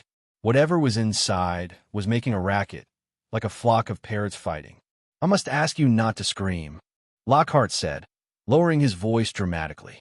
It'll only provoke them. He was laying it on thick, and it worked. Most of the class was now glued to that covered cage. Lockhart yanked off the cloth. Inside was a swarm of Cornish pixies, their skin a steely blue, each about 8 inches tall with tiny wings. The second the cloth came off, though, the noisy little things went dead silent. They'd spotted Cohen. Luckily, the other students didn't catch on to why the pixies froze. They just assumed that's how they were supposed to act. Very good, Lockhart said, hemming it up. Freshly caught. He stopped mid-sentence. Why were these pixies acting like they'd just seen a ghost? Seamus snorted, and that one laugh set off a chain reaction. Soon the whole classroom was cracking up. Don't be so sure of appearances. Lockhart snapped, clearly annoyed. They could be as cunning and destructive as little devils. He pulled out his wand and muttered a spell under his breath at the cage. Cohen noticed it worked. The pixies, who'd been huddled together in fear, started buzzing around again, restless. Cohen figured it was the frenzy charm. He'd seen it in that Intro to Dark Magic book Quirrell gave him last year. So Voldemort had taught Lockhart a few tricks. Right then, Lockhart said loudly, "Let's see how you handle them." Then he opened the cage door, a pretty reckless move, considering Voldemort hadn't taught him much beyond that one spell. Frenzied pixies were way more dangerous than their normal selves.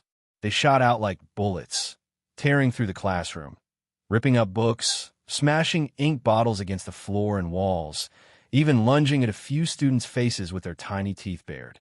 "Professor!" Hermione shouted, frowning as she blasted a pixie off Neville's ear with a freezing charm. It was chaos. Too dangerous. The little witches and wizards were panicking, their brains turning to mush. None of them could think of a single spell. The smarter kids had already ditched their bags and bolted for the door. The less sharp, or maybe just kinder, one stay behind. Even under the frenzy charm, though, the pixies wouldn't go near Cohen. A few that got too close, his pixies, had already lost their souls and dropped to the floor. "Watch me," Lockhart said, rolling up his sleeves with a confident flourish. He waved his wand at the scattered, frenzied pixies. Asterisk pescapixie pesternemy, asterisk. After his useless spell flopped, one of the pixies snatched the wand right out of his hand and chucked it out the window. "Huh," Lockhart yelped, his eyes darting to the students still in the room. "Could you all be dears and round up the rest of these pixies back into the cage?" And with that, he bolted out of the classroom like a gust of wind, slamming the door shut behind him. Cohen got it now. Voldemort only taught him the frenzy charm and nothing else.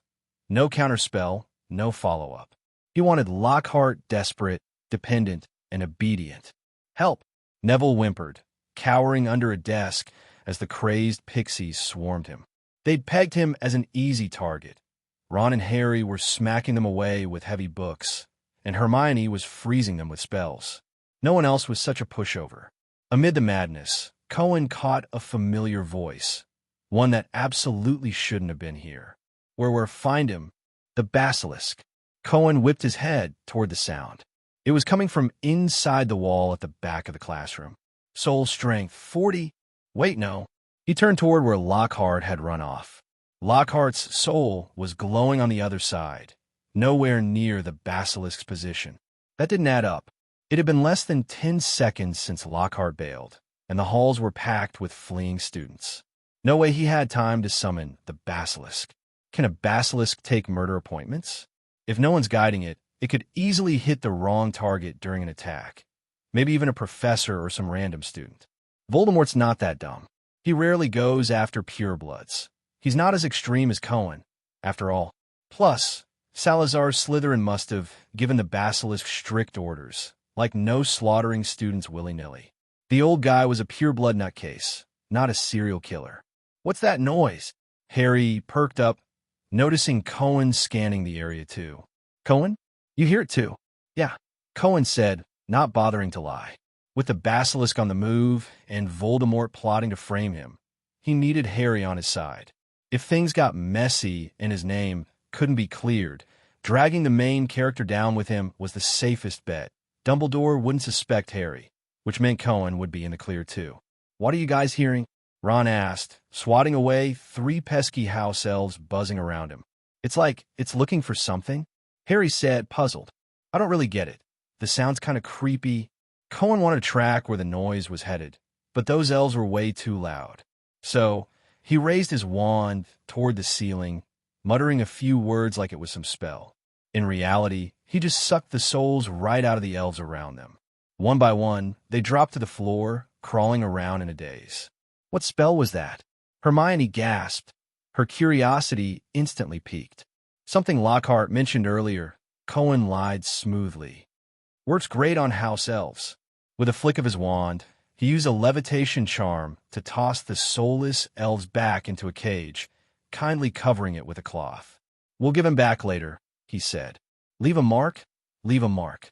The basilisk's voice slithered off in another direction, toward a different corridor on the 3rd floor. Harry held his breath, listening intently, his eyes tracking the sound. "Have you two lost it?" Ron asked, eyeing Cohen and Harry with concern. The hallway was dead quiet, yet they were both straining to hear something. "Hang on," Harry brushed off Ron's question. "Listen closer." Blood'll do." "Where's the blood?" "Blood." Harry's eyes widened in panic. "Let's go." Cohen grabbed Harry and bolted out the door.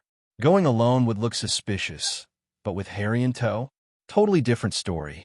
Harry had his mom's sacrificial protection charm. Should be fine. Drag him all into the mess. "Wait for us," Ron and Hermione shouted, abandoning their bags to scramble after Cohen and Harry. The basilisk's voice echoed through the walls, leading to an empty corridor. It seemed to be dodging crowds. Snakes can sense heat, so it was probably picking spots with no students around. They hit a corner where a heavy door stood in their way. Opening it would take too long, and the basilisk had already left the walls. Blood. On top of the basilisk's muttering, there was a faint scraping sound, like something brushing against the stone. Bam! Cohen didn't bother with the door. He blasted it open with a spell, the wood splintering apart with a loud crash. He caught a glimpse of a snake tail vanishing into the wall. Harry, a step behind, nearly got yanked off his feet by Cohen's momentum. The spot where the basilisk disappeared was solid stone, proof Hogwarts walls could shift. No wonder the thing could pop out of pipes whenever it wanted. Cohen led Harry to the spot where it vanished, and there it was. Blood. Rats. Harry stared, confused, at 2 dead gray rats on the floor. Their blood pooled together, surrounded by thin streaks, like someone had dipped a quill in it to write something. "Over here," Cohen said, looking up at the wall. The basilisk could freaking write. Only Slytherin's pet would pull something this extra. "Where are you? What's that supposed to mean?" Harry's racing heart skipped a beat, the whole thing feeling almost ridiculous. After all that tension, someone, or something, used rat blood to scribble. "Where are you?" "You guys ran way too fast." Hermione and Ron finally caught up, panting. "What happened?" Hermione asked, clutching her chest. Then she saw the rat corpses and the writing. "Don't tell me you sprinted all the way here just to kill 2 rats and write on the wall with their blood. That's so childish." "Rats!" Ron yelped, glancing at the bodies in a panic, probably worried it was scabbers. "It's not scabbers, and it wasn't us," Harry explained to Ron and Hermione. "Cohen and I heard something in the walls." "Wait, you didn't hear it?" "Hear what?" Hermione asked, baffled. "Ron and I didn't hear anything. We just saw you 2 take off like maniacs." "It said, 'Where are you?' in blood," Harry recalled. "I thought someone was about to attack." Cohen probably thought the same, right? "Yeah," Cohen nodded. But his gaze dropped to the 2 plump rats. "We didn't expect the victims to be rodents." "Maybe it's someone's prank," Hermione suggested. "Though it's a bit gory. Filch is going to flip when he sees this. You lot should have known better than to mess up the corridor floors, Filch's creepy voice slithered up behind them. His cat, Mrs. Norris, spotted the rat corpses and darted over, snatching them up in her jaws. No surprise, they all got attention. We already had 1 detention lined up. Ron fumed as they trudged back to the common room. "He doesn't even have proof," Hermione muttered, annoyed.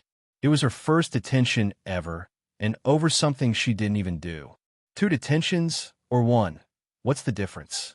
Harry said absently, still distracted by the voice and the bloody message. I'm going to bed, Cohen said, waving goodbye to the trio. It's only 3:30. Ron said, confused. We could go see Hagrid. Isn't it kind of early to sleep? Nah, Cohen shook his head. I'm wiped. Catch you at the feast. He needed to check on Lockhart ASAP. This basilisk stunt didn't feel like Voldemort style. Why would he bother killing rats? And that message on the wall. Where are you? Cohen mumbled to himself. Who was the basilisk looking for? Not him, right? To throw a wrench into Voldemort's weirdly straightforward and sloppy frame-up scheme. Cohen decided it was time to bust out the reward he'd earned last year. Death Tracker Cloak. Description: turns hills and valleys into doorways to endless screams. Passive: shadow itself. When you consume a creature's soul, you and your belongings turn invisible for 20 minutes. An invisible Dementor. Cohen just needed to keep a few small animals in his pocket, and he could vanish whenever he wanted. Normal Dementors didn't mess with little critters, so Mick, the tiny Dementor stashed in his pocket, probably wouldn't snatch them either. He'd already transfigured the cloak to look like a school robe, perfect for disappearing in a pinch. For the next few days, Cohen kept tabs on Lockhart, waiting for him to make his move so he could swoop in and derail it. His soul drifted back to the 3rd floor. Lockhart was still there, and in broad daylight, he'd taken down a picture frame. You didn't tell me that Frenzy Charm would make them attack me, too. Lockhart whined.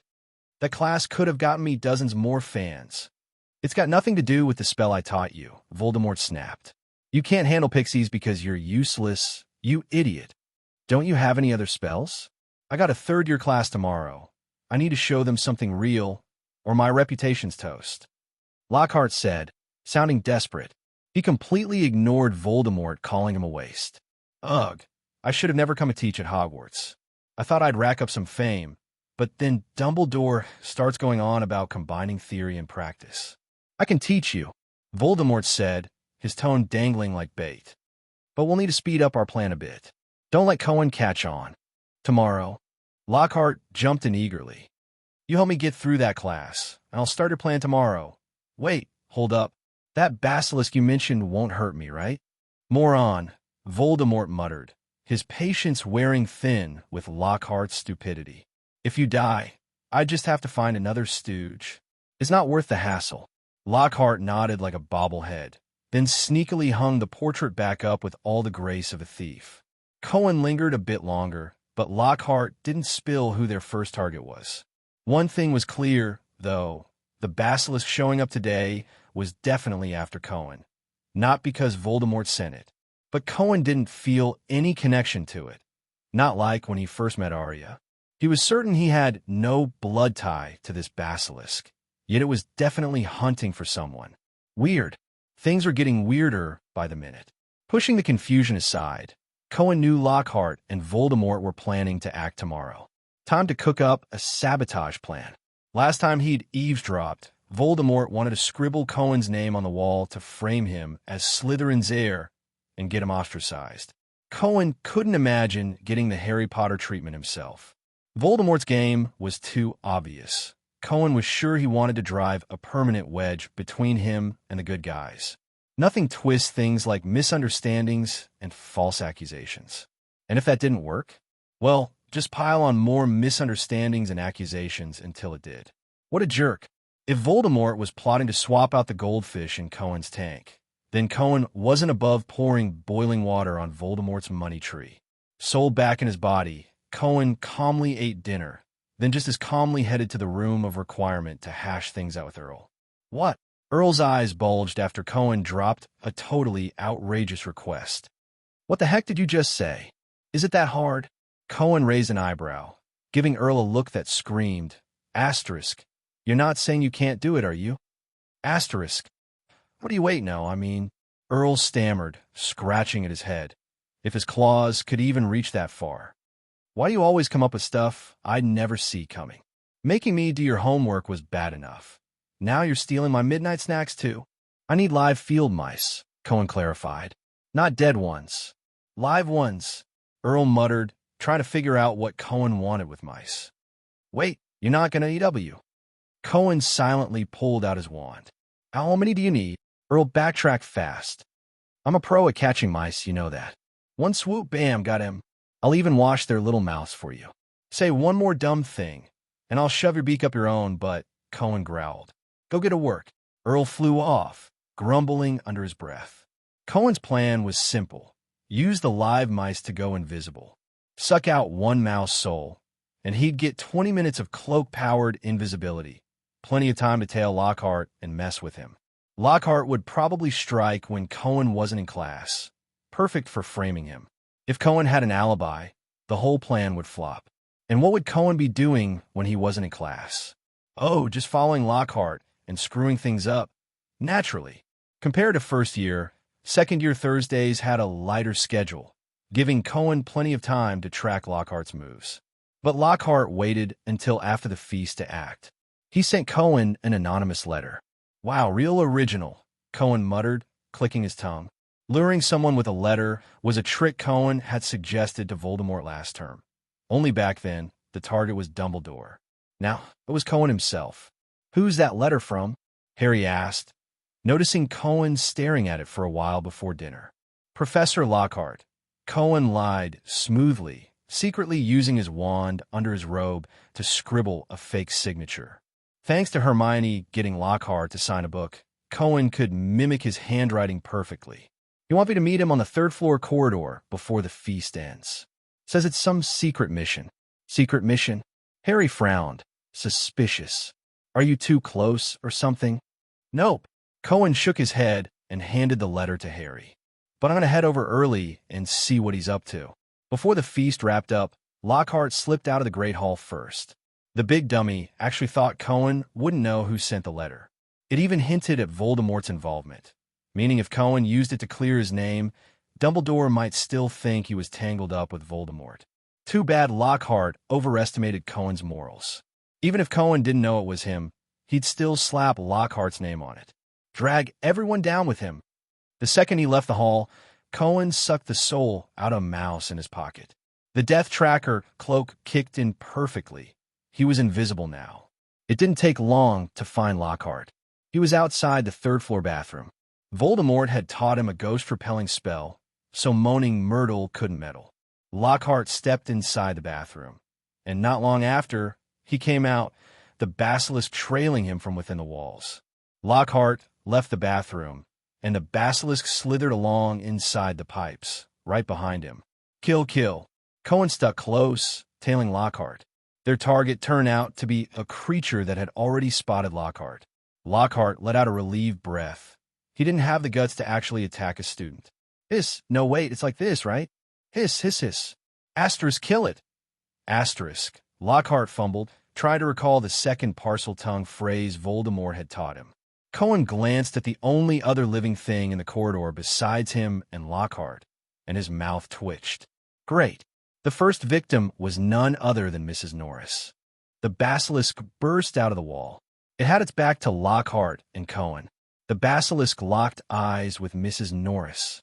Mrs. Norris was about to die. Wait, no, she didn't. Cohen watched the whole thing unfold. The basilisk popped out in a slightly off spot, so it didn't quite manage to make direct eye contact with Mrs. Norris. They were close to Moaning Myrtle's bathroom, so the floor was perpetually damp. The second the basilisk emerged, Mrs. Norris, just by pure dumb luck, looked down. Not exactly normal for a cat, but in a magical world? Totally plausible. She caught the basilisk's eyes through the reflection in a puddle. A moment later, her body started stiffening up fast. Within a second, she was basically a statue. Since she'd turned to stone, the basilisk's glare couldn't do any more damage. So, that's the attack done, right? Lockhart muttered, trying to convince himself. As long as Voldemort was satisfied, maybe he wouldn't have to do anything too horrible. He didn't want to be a murderer, especially not in Dumbledore's school. Hiss, hiss, hiss. All right, next time we strike, head back for now. Lockhart hissed out the third phrase Voldemort had taught him, slamming his eyes shut as the basilisk turned its head. Cohen shut his eyes too. He wasn't sure if the basilisk stare would work on him, but he wasn't about to risk it. If he turned to stone now, 20 minutes later, his whole identity would be at Lockhart's mercy. Once he heard the basilisk slither back into the wall, Cohen peeked open one eye, shifting his view. Lockhart finally started moving too, though he still wasn't sure if the snake was really gone. The target was just a cat, and it didn't even die, so mission accomplished, right? That's how Lockhart saw it. A cat getting hit was a prank. A person getting hit would have been murder. While most people were still chowing down in the Great Hall, Lockhart hurriedly grabbed some paint and scrawled a message on the wall next to Mrs. Norris. The Chamber of Secrets has been opened. Beware, enemies of the air. Cohen. Seriously? Is he playing dumb or just that dumb? Cohen thought, baffled, after Lockhart scurried off. What kind of criminal leaves their own name at the crime scene? This wasn't just a smear. It was an insult to Cohen's intelligence. The more he thought about it, the madder he got. Lockhart wanted to humiliate him. Fine, two could play that game. Without wasting a second, Cohen waved his wand, vanishing his own name with a disappearing charm and replacing it with another. The Chamber of Secrets has been opened. Beware, enemies of the air. Lockhart. Villain infighting is always this simple and petty. It's not about taking each other out. It's about screwing with each other. No one would seriously believe the culprit would write their own name, but rumors still sting. That's all Cohen wanted, and he figured Voldemort's goal was probably the same. By the time Cohen got back to the Great Hall, students were just starting to filter out. He slipped in beside Harry and Ron under an invisibility spell, popping back into view once it wore off. Cohen, Harry yelped. When do you get back? Weren't you off to see Professor Lockhart? Lockhart wanted to mess with Filch's cat, Cohen said casually. He asked if I'd join him, but I figured one person doing it was enough, so I didn't tag along. Filch only has one cat, after all. Smooth as silk, Hogwarts resident troublemaker knew how to keep his hands clean. Mess with Filch's cat, Ron said, shocked. Lockhart's got it in him to be that nice. Probably because that cat scratched up one of his portraits or something. Cohen nudged the story along. No clue why he'd ask me, though. I don't want to be on Filch's radar. Maybe it's 'cause you made a name for yourself last year, Hermione chimed in. She wasn't as starry-eyed about Lockhart anymore. Not after that class where wild pixies nearly bit Neville's ear off and the professor bolted first, leaving them to deal with it. You're the only first year to snag a special award for services to the school. Yeah, and it didn't even come with a cash prize. Cohen grumbled, digging up old grudges. My life's worth one lousy trophy I can't even take home. I'll never forget Dumbledore owes me 1,000 galleons. They followed the crowd upstairs, heading right past the corridor where Mrs. Norris was. Ah! A Ravenclaw girl at the front of the pack screamed. Red writing blazed on the wall, and Mrs. Norris looked like a stiff, frozen corpse. Move aside, please.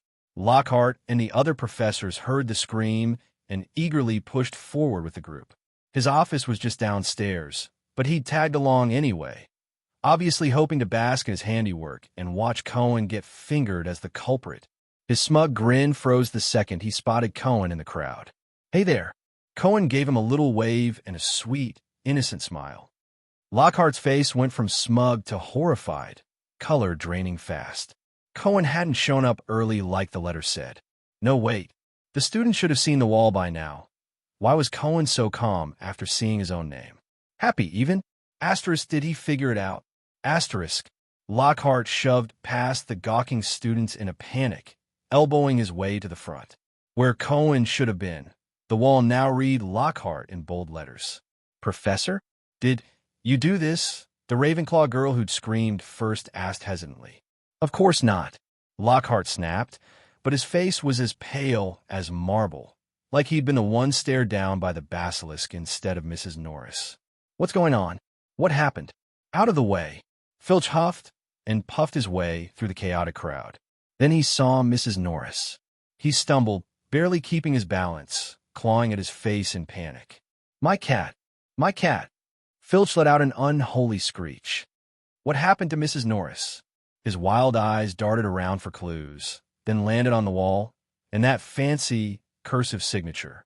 Lockhart. He mumbled under his breath, lips trembling. He turned stiffly, glaring at Lockhart, who'd already shrunk back into the crowd. Filch wanted to explode, but Lockhart was a proper professor, and he was just a squib. What could he do? Stab the guy? All his confusion and rage poured out through his eyes. Filch looked like he was about to cry. Not a single student left. Most of them were dying to see Lockhart and Filch go at it, especially after surviving Lockhart's class. Even the kids who just had his well-prepared lesson that day weren't budging.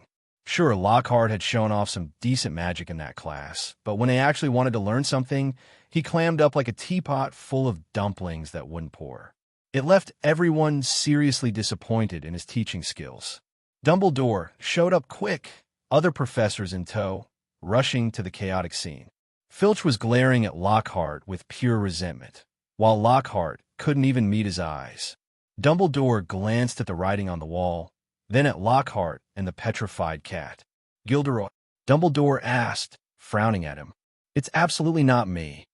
Lockhart blurted out in a panic. You know I'd never do this to a cat. I love little animals. But that's your signature on the wall, a loud, excitable voice piped up from the crowd. Someone held up one of Lockhart's signed books high. It matches perfectly. Signatures can be forged. Lockhart snapped back. Especially since I've signed so many books for you all for free. Some students clearly trying to frame me.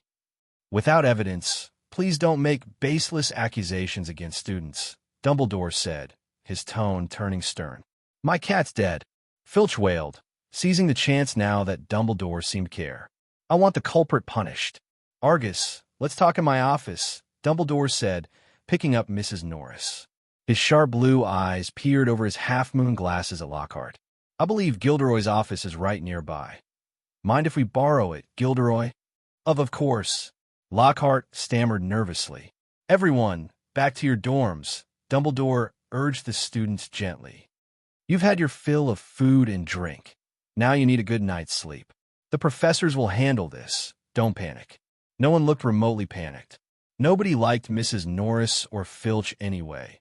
And now the culprit, Lockhart, was being hauled off by Dumbledore. Sweet, Ron said gleefully on the way back to the dorms. The two most annoying people just got wrecked. Why would Lockhart write his own name on the wall, though? Harry wondered, puzzled. Thanks to Cohen's heads up, Harry was dead certain Lockhart was the one who'd taken out Mrs. Norris. But the move was so dumb, even a kid could see through it. Maybe that's just how celebrities think, Cohen said, making it up as he went. Craving more attention and fame.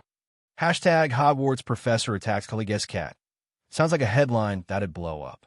Hermione? Why aren't you happy? Ron asked, sidling up to her.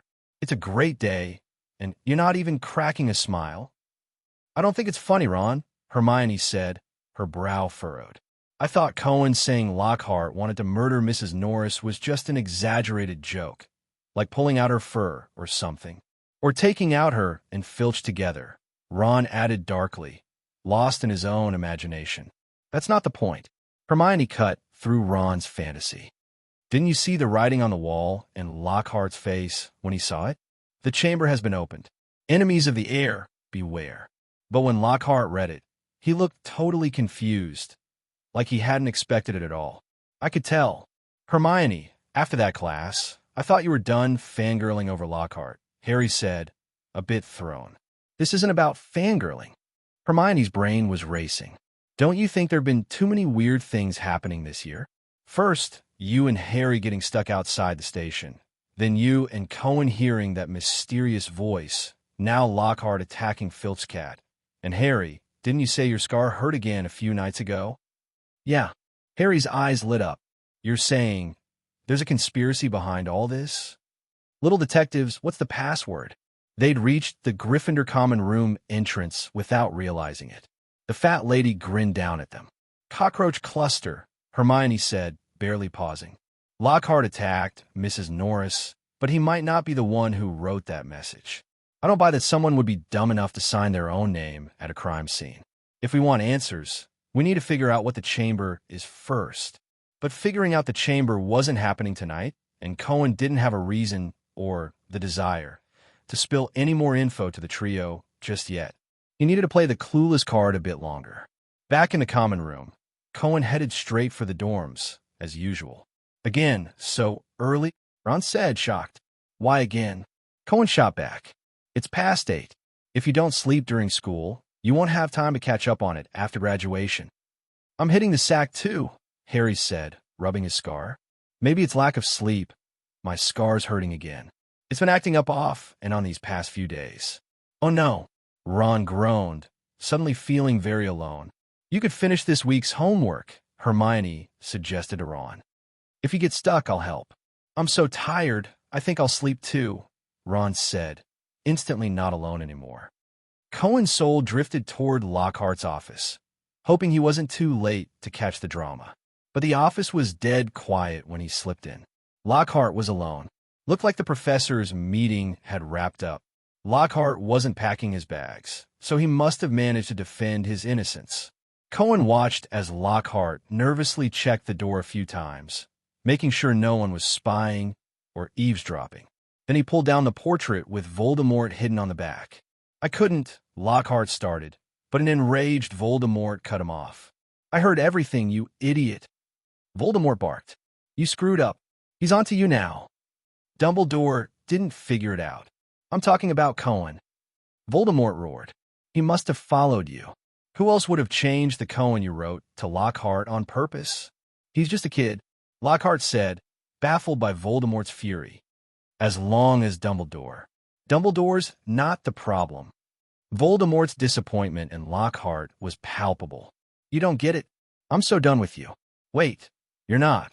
Lockhart stammered as Voldemort's face started fading from the portrait's back. You're not leaving, are you? You're going to team up with that Cohen Norton? No way, what about my classes? Voldemort didn't answer. His soul had already floated off. For some reason, even as a wraith, Voldemort couldn't see Cohen in the room. But Cohen could see him. Maybe that was the difference between a top-tier soul purified by the Philosopher's Stone and a low-life soul split into 6 Horcruxes. Looked like Voldemort was heading for Gryffindor Tower to find Cohen. Now he wanted to cozy up to his old buddy. Cohen liked him better when he was all rebellious and untamed. Cohen made it back to the dorm and waited forever, but Voldemort never showed up at Gryffindor Tower. Asterisk, damn it, Voldy, you're not even here. Where the heck did you go? Asterisk, if Voldemort wasn't coming to find Cohen, where would he head instead? Maybe to track down the basilisk? Nah, Cohen mulled it over. That guess sounded plausible at first, but it didn't hold up. If Voldemort could safely possess the basilisk right now, he wouldn't need to waste all this effort making Lockhart orchestrate attacks. He'd just slap his soul onto the snake and call it a day. But the basilisk could even harm ghosts. Voldemort's tattered soul would probably get caught in the crossfire. Plus, as one of the top-tier dark magic creatures, the basilisk had its own hefty magical mojo. Voldemort couldn't possess it the way he did those random critters in the Albanian forest or Quirrell. And in his soul state, he couldn't exactly flash his Slytherin Heir ID card. The basilisk's no-questions-asked petrifying stare would likely zap him too.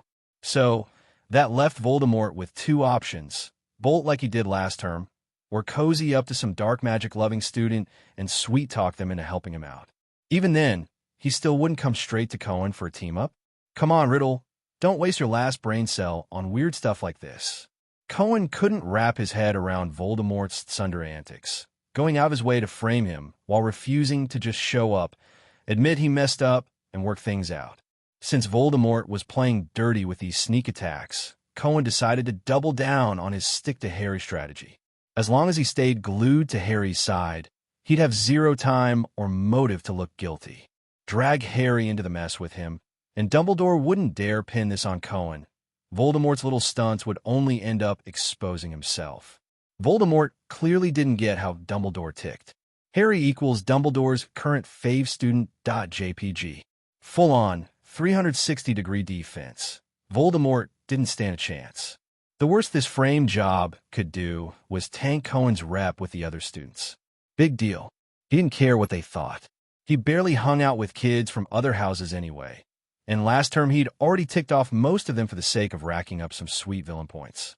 But if Voldemort was going to keep being this ungrateful, Cohen figured it was time to teach him a lesson. Sure, Teaming up with Cohen or rejecting him both ended in failure for Voldemort, but Cohen could at least dangle the illusion of almost winning in front of him. Over the next few days, though, Cohen's disappointment in Voldemort only grew. The guy vanished like a ghost. No sign of him keeping tabs on Cohen. For a minute, Cohen even wondered if he'd bailed entirely.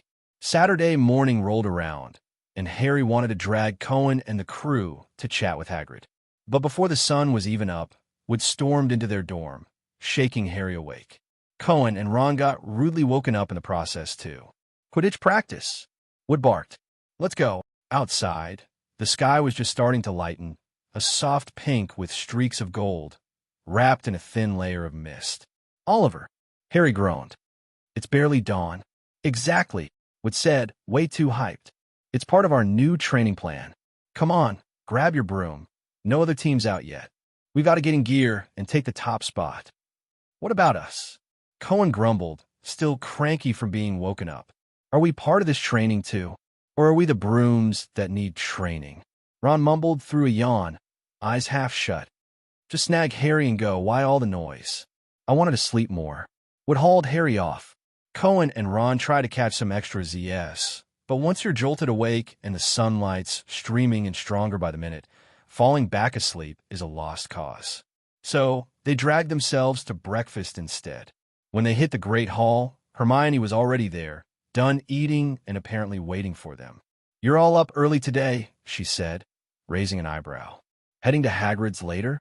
Harry got dragged off by Wood for practice, Cohen said, scanning the room and not spotting him. Looks like he didn't even get to eat. That's rough, Hermione said, wincing in sympathy. I don't get it. She packed up some bread, jam, and a couple of sausages for Harry. After Cohen and Ron finished eating, the three of them headed to the Quidditch pitch, just in time to catch the Gryffindor and Slytherin teams tangled up in a standoff. Aren't you Lucius Malfoy's kid? Fred was saying to a scrawny Slytherin player, his tone dripping with disgust. Funny you'd bring up Draco's dad. The Slytherin team snickered, looking smugger than ever. Take a look at the generous gift he sent the Slytherin team. All 7 Slytherins proudly showed off their shiny new brooms. Trouble. Ron clocked the scene from a distance and rushed over with Cohen and Hermione in tow. Why aren't you playing? What's he doing here? He'd spotted Malfoy decked out in a Slytherin Quidditch robe. I'm the new seeker for Slytherin. Weasley, Malfoy started, ready to gloat, but then he saw Cohen and instantly dialed back the attitude. You bought your way on a team, huh? Ron hit the nail on the head, smirking. No one said I couldn't, Malfoy shot back coolly, avoiding Cohen's gaze like it'd burn him. It made him look awkward as hell. 7 Nimbus 2001s are worth a lot more than the 2 clean sweep 5s your family's got, Slytherin's captain, Marcus Flint, snarled in defense. Money gets you places. I bet your folks had to scrape twig by twig to get those brooms for the twins. The whole Slytherin team, minus Malfoy, burst out laughing. Malfoy tugged at Marcus's robe, trying to get him to chill. To his relief, Cohen didn't react. And Cohen wasn't planning to, because a second later, Fred and George charged in, tackling Flint in a fury. The scuffle snowballed into a full-on 15-person brawl. Ron jumped in too. Colin Creevey, who'd been trailing the Gryffindor team at some point, snapped a few pics with his camera, until a stray fist clocked him by accident. Terrified, he bolted toward the castle to fetch a professor and stop the chaos. Harry, Hermione yelled, frantic, toward the pile of flailing bodies. Get out of there.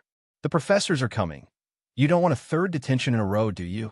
Harry took advantage of the chaos to land a punch on Flint's stomach, scrambling out of the pile of people. His face was a mess, nose bleeding, the right lens of his glasses shattered. Hermione's warning snapped him out of it. If a professor showed up, he'd probably end up with 3 detentions in 2 days. 1 for flying the car to school, 1 for the dead rats in the hallway that Filch had pinned on him, and now 1 for this brawl. Ron crawled out too, blood on his lip, though he looked like he was still enjoying the fight. The others were still going strong, showing no signs of stopping. The Weasley twins seemed dead set on breaking Flint's legs before a professor arrived. Let's get out of here, Cohen said, tossing a quick repair charm at Harry's glasses. At least we can save Gryffindor a couple hundred points. If there's even 200 left after they dock, 300 for 6 of us. Cohen spotted Professor McGonagall striding across the grounds toward them and yanked the trio away. I'm telling you, even with the best brooms, they couldn't beat the Gryffindor team. Ron said on their way to Hagrid's hut to lay low, rubbing his swollen lip with a grudge. Especially Malfoy. He's got nothing on Harry. We all know that, Ron, Hermione said, handing tissues to both Ron and Harry. But fighting doesn't solve anything. If you ask me, you should have just hit all 7 of them with some nasty hexes, Cohen chimed in. Fighting gets you points docked, hexing classmates gets you points docked. Might as well go with the option that feels better. Cohen. Hermione cut him off, her tone deadly serious, shutting down his half-joking suggestion. At least then we wouldn't have gotten punched. Harry muttered, totally on board with Cohen's idea. They reached Hagrid's hut, and Hagrid raised an eyebrow at the bruises on Harry and Ron's faces. What's this? You lot fighting each other? Hagrid asked, frowning. Friends fall out sometime, sure, but no need to. No, not us. Harry jumped in. It was the Slytherin team. Harry and Ron stumbled over each other explaining what happened. Oh, Hagrid's frown eased up. That's a relief. I thought you'd fallen out. You know me. I'm rubbish with words. Wouldn't know whose side to take. At least we didn't get another detention from McGonagall, Harry said with a sigh. Tomorrow's already packed, besides a car thing. We've still got that detention with Filch. We all do, Hermione said, wincing. And it's not even our fault. Those rats had nothing to do with us. Rats? Hagrid perked up. Not many rats in the castle, are there? Never hear students complaining about them. Just don't know how Mrs. Norris manages to keep a whole castle's worth under control. Because there's a basilisk eating them too, Cohen thought, raising an eyebrow. They didn't keep much from Hagrid, and he figured whatever Cohen and Harry had run into was probably some student's prank. Back when I was at school, kids used to write on the walls too. Red paint. May it look like blood. Thought it was cool, Hagrid said, though his face darkened. Didn't stay in school long, though. That's not cool at all, Hermione said, frowning. It's too weird. Something's off. I can feel it. Speaking of weird, Hagrid piped up. Something strange is going on in the forest, too. The Thestrals I've been raising are acting up, wandering off on their own all over the place. They used to stick together. Thestrals? Harry asked, hearing the term for the first time. You'd have seen them if you hadn't flown that car here, Hermione explained. They're invisible magical creatures. Cohen told me about them, and I looked them up later. Only people who've seen death can see them. My mom says they're bad omens. Ron started, wide-eyed, but Hagrid cut him off. That's just outsider nonsense, Hagrid said firmly. Thestrals are brilliant creatures. No bad omens about him. Still, Hagrid calling them brilliant didn't exactly reassure Harry or Ron. They knew his soft spot for dangerous, oversized beasts all too well. They don't hurt people, do they? Hermione asked, worried. They're classified as 4X magical creatures by the Ministry. The ones at Hogwarts are trained by me. They won't hurt a soul, Hagrid said, thumping his chest confidently. Give him steady food, a solid group to live with, and a bit of company, and they're tame as anything. Hagrid might just be the only person in Britain to have tamed a whole herd of Thestrals. Cohen trusted him on that. But the Thestrals acting strange, could that have anything to do with him? Cohen couldn't recall this from the books, and that Thestral sticking its tongue out at him at the start of term was odd too. If only they could talk. Maybe horse-like creatures can chat with each other. Cohen wondered if he should ask the unicorns about it. Want to go see Norbert? Hagrid suggested excitedly after the topic wound down. I've got a whole bunch of puffskeins for him. He's growing fast. Bet he'll hit adult size this year. Harry, Ron, and Hermione couldn't even imagine facing a full-grown dragon. They all shot down the idea. Even Cohen wasn't keen on Norbert anymore. After a whole summer, even the coolest creatures get old. They hung out at Hagrid's for a while, heading back closer to lunch. Hagrid gave Harry and Ron some herbs. Weird-smelling stuff, but it worked. They looked almost normal again. No signs of the fight. Thanks, Hagrid, Harry said, relieved. Otherwise, McGonagall would have caught us for sure. I wonder if she still suspects we were in on the fight. As luck would have it, they ran into McGonagall right as they got back to the castle. Harry hadn't even changed, but he dodged trouble with a lazy excuse about skipping practice. Skipping training's no good, Potter, McGonagall said sternly. Though it's just as well you weren't at the pitch today. Your teammates got into a nasty brawl. I'd have had to dock every last point Gryffindor has left if you'd all been there. I wouldn't do that, Harry said, guilt creeping in. The herbal smell still clung to him. He had a feeling McGonagall knew the truth, but lacked proof. There's a huge treasure chest up ahead. Better use both hands to grab it, the note read. Your detention is tonight, Professor McGonagall said, moving on to the next matter. You'll help Mr. Filch polish the trophy room. Weasley, no magic allowed. All by hand. Ron's heart skipped a beat, like literally stopped for a second. Potter, you'll assist Professor Lockhart with replying to his fan mail, McGonagall said, turning to Harry.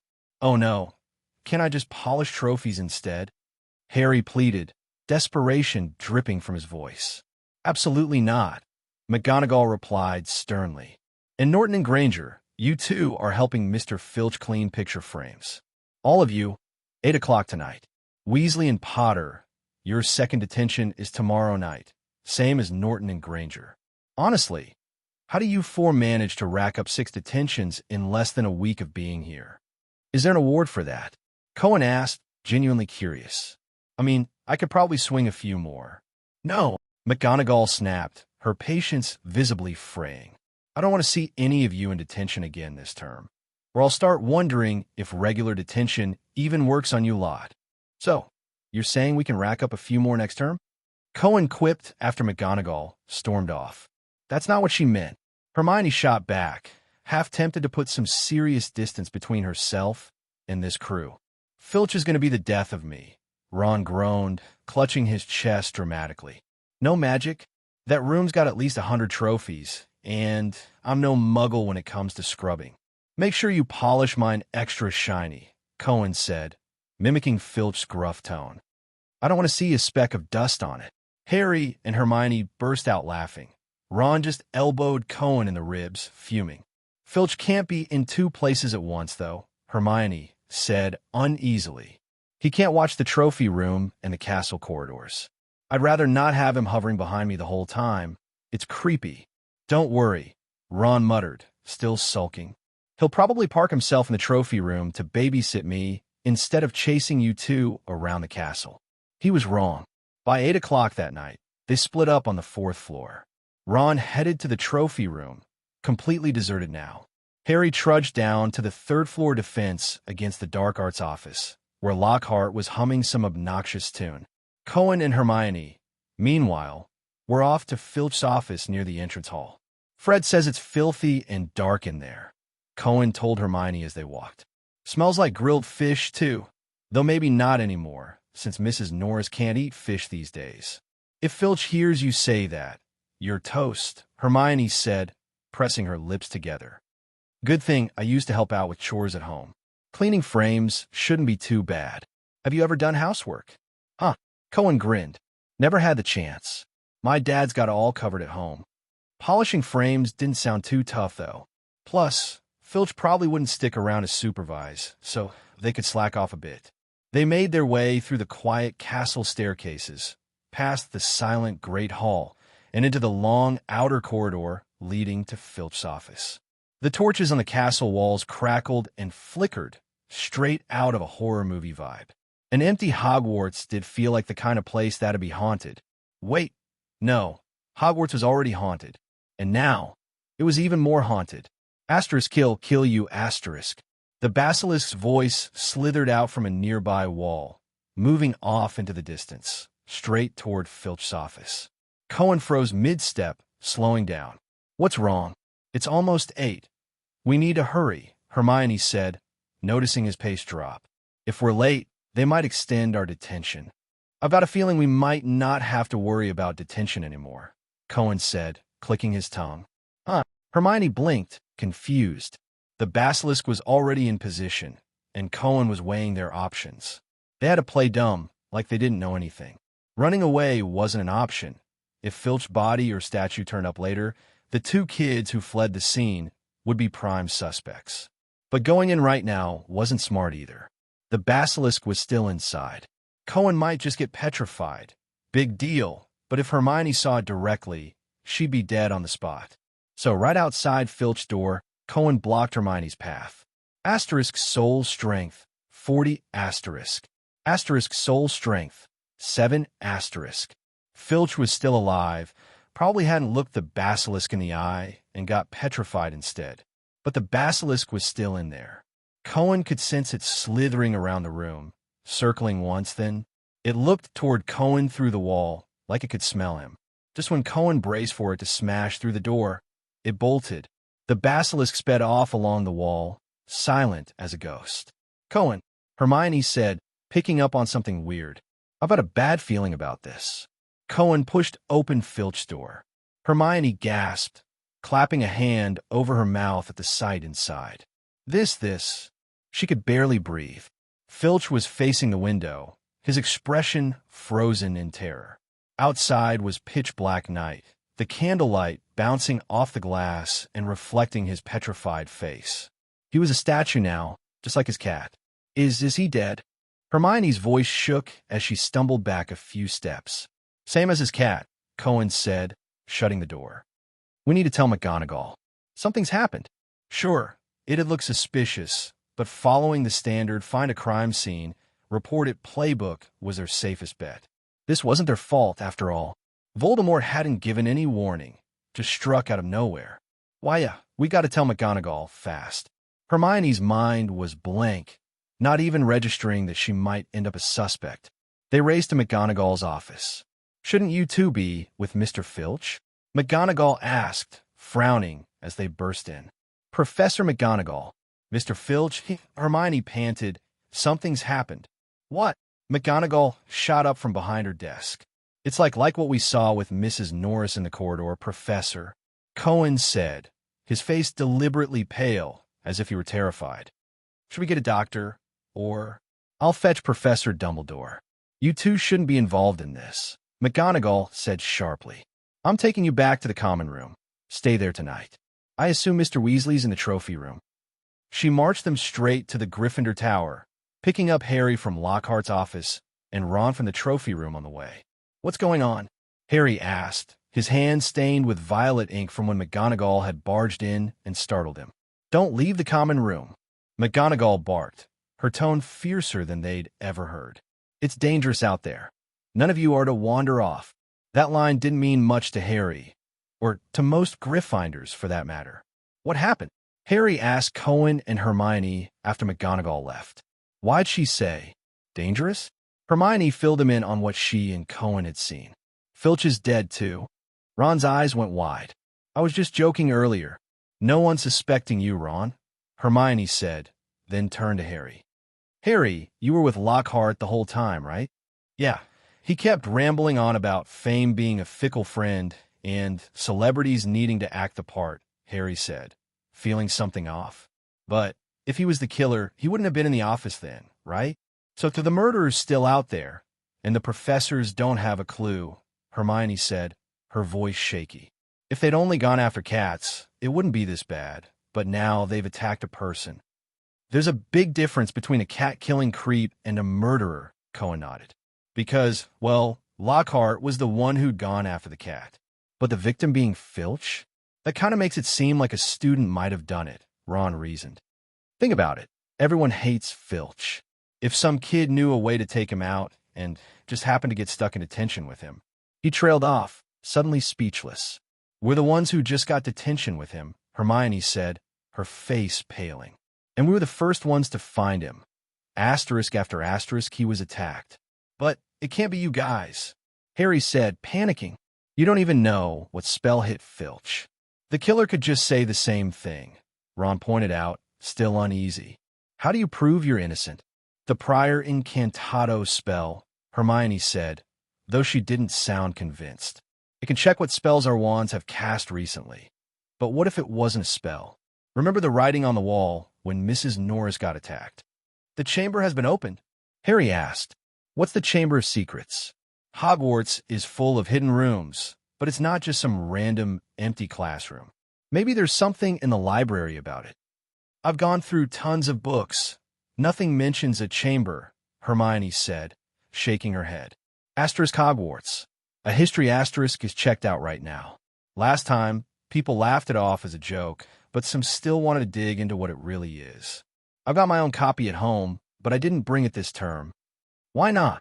Ron asked. Because Lockhart's textbooks took up all the space.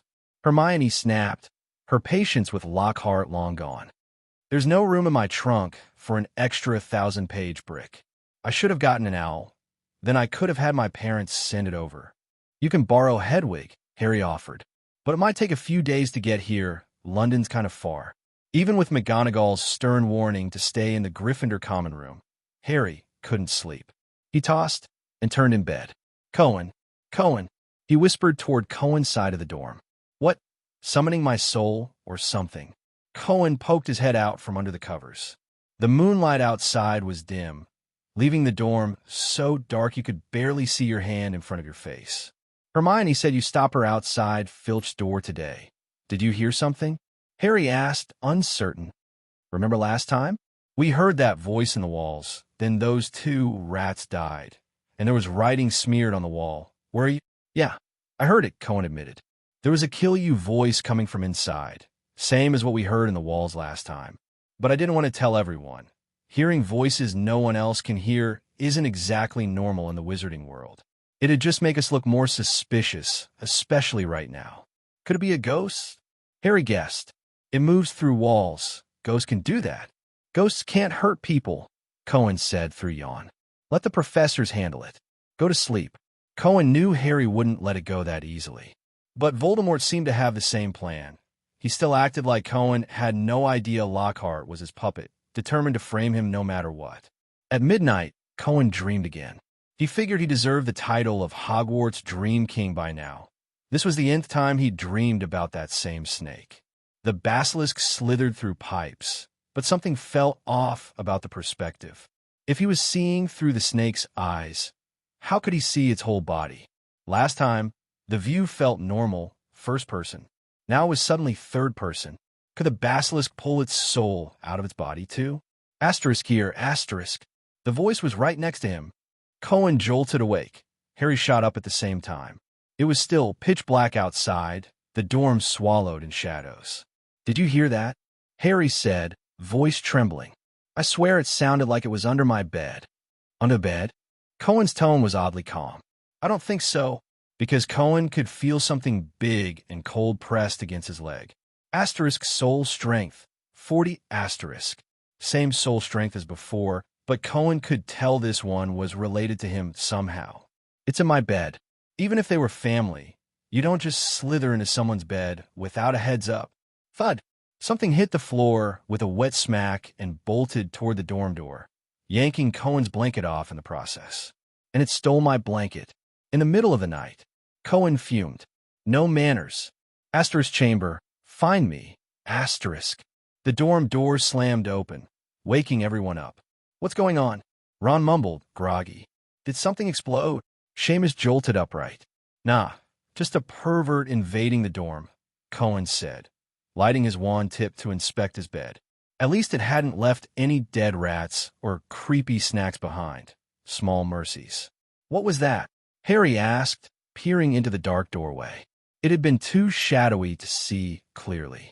Looked like a snake, Cohen said. Gross. I've never had anything crawl into my bed before. I feel violated. Didn't it just say, Harry started, then stopped himself, remembering Cohen's warning about looking suspicious. Should we tell McGonagall? Seamus asked. A snake sneaking into the dorm. What if it bites someone? It could be some other scaly magical creature, Cohen said. It didn't bite me, though. Maybe it's just someone's secret pet that wandered off. Harry gave Cohen a puzzled look, but didn't press him. Some things could wait until daylight to figure out together. The whole fiasco lasted about half an hour. Once everyone locked their doors, they fell back asleep, thanks to Cohen tossing a locking charm on them. Otherwise, no one would have gotten any rest. Nobody wanted one of those things showing up in their bed. The next day, after regrouping with Hermione, Harry dragged them all into a huddle to talk about what happened at midnight. We should tell Professor McGonagall, Hermione said, her voice tight with worry. And you're saying you heard it speak? Yeah, it said something like over here, woke me and Cohen right up, Harry replied. It talks like the Baron does. Then it said, come find me in the chamber, but it's nothing like the Baron. The Baron wouldn't crawl into my bed, Cohen growled. Plus, the Baron doesn't have scales. Maybe it's Norbert, Ron quipped. This isn't funny, Ron. It's dangerous. Hermione shot back. If that thing's the one that attacked Filch and Mrs. Norris, Cohen could be next. But it didn't even try to bite Cohen, Harry pointed out, confused. If it wanted to attack him, it could have done it while he was asleep. Instead, it just told us to find it in the chamber. Maybe there's some kind of secret. There's one big problem it didn't think about, though, Ron said. We don't even know what the chamber is, where it is, or how to get there. If it really wanted to meet you, why not just pick a bathroom or something? Ron was a genius. Sometimes the chamber was, in fact, in a bathroom. But Cohen had a hunch the basilisk's words were meant for him alone, not Harry. After all, Harry wasn't the lab-created kid from the same experiment. Wait, Ron didn't hear it speak, right? Hermione asked suddenly. Only Cohen and Harry did. Nope, didn't hear a thing, Ron said, shaking his head. There it is again. Hermione frowned. Hearing voices no one else can, especially now. What's that mean? Harry asked. If only we can talk to it. And it's the monster from the chamber, Cohen cut in. Guess who everyone's going to think opened it? To avoid trouble, they decided not to tell the professors about the weird voices Harry and Cohen had heard. Hogwarts, as everyone knew, was the worst place to keep a secret. Even though the staff hadn't said a word, news of Filch's attack spread like wildfire. But more than Filch, people were obsessed with the writing on the wall. At first, everyone thought it was just an edgy prank, but now that someone had been attacked, the chamber was all anyone could talk about. The mystery of the chamber finally unraveled in History of Magic the next week. Hermione brought it up with Professor Binns. She hadn't found anything about it in Hogwarts. A history. This is a history of magic class. Binns wheezed from behind his desk, floating as usual. I deal in facts, Miss Granger, not myths and legends. He clearly didn't want to talk about it. Let's get back to our topic. In October of that year, a specialized team of Sardinian wizards. But Hermione raised her hand again. Sir, don't legends usually have some basis in fact? Normally, this class was a snooze fest, dead air and drooping heads. But now, every student was locked on Binns, putting the ghost professor, who rarely interacted with anyone, in a tough spot. Fine. Binns sighed. Let me think. The chamber. He launched into the tale of Salazar Slytherin, his secret room, and a monster inside meant to purify the school. The students listened more intently than they ever had to the actual lessons. This was what a class should feel like. I'll tell you right now, there's no such thing, Binns concluded. No chamber, no monster. No one bought his last few words. After class, the four of them headed to the Great Hall for lunch. I always knew Salazar Slytherin was a twisted old nutcase, Ron grumbled. But I didn't know he started all this pure-blood nonsense. If the sorting hat had put me in Slytherin, I'd have gone straight home, no questions asked. Hermione's face was pale. If Slytherin's logic holds, that monster in the chamber, wouldn't it come after me too? We won't let it hurt you, Hermione, Harry said, trying to comfort her, though he didn't look much better himself. Harry stole a glance at Cohen. He remembered the sorting hat had nearly put him in Slytherin. Cohen had said the same about himself. Could that tie into why only they could hear the monster? But Cohen was lost in his own thoughts, head down. Should I try opening the chamber again? The basilisk, his blood kin, had invited him, and now Harry and the others knew about the chamber. Even if something went wrong down there, it probably wouldn't be a big deal. And since he shared the basilisk's blood, he probably wouldn't get hurt by its stare, right? Otherwise, wouldn't it kill itself looking at water or a mirror? Ding. Evil Side Quest progress updated. ***. Evil Side Quest, February 7th. 2. Save a basilisk's life. ***. Reward. 1,000 sin points. Flesh puppet times 1. Huh. Save a basilisk? Just one. Cohen raised an eyebrow. He could have sworn there were two. Their soul strength felt identical, but one was clearly the ancient basilisk from the chamber, while the other was the younger one from the same lab as him. Saving just one didn't sound too hard.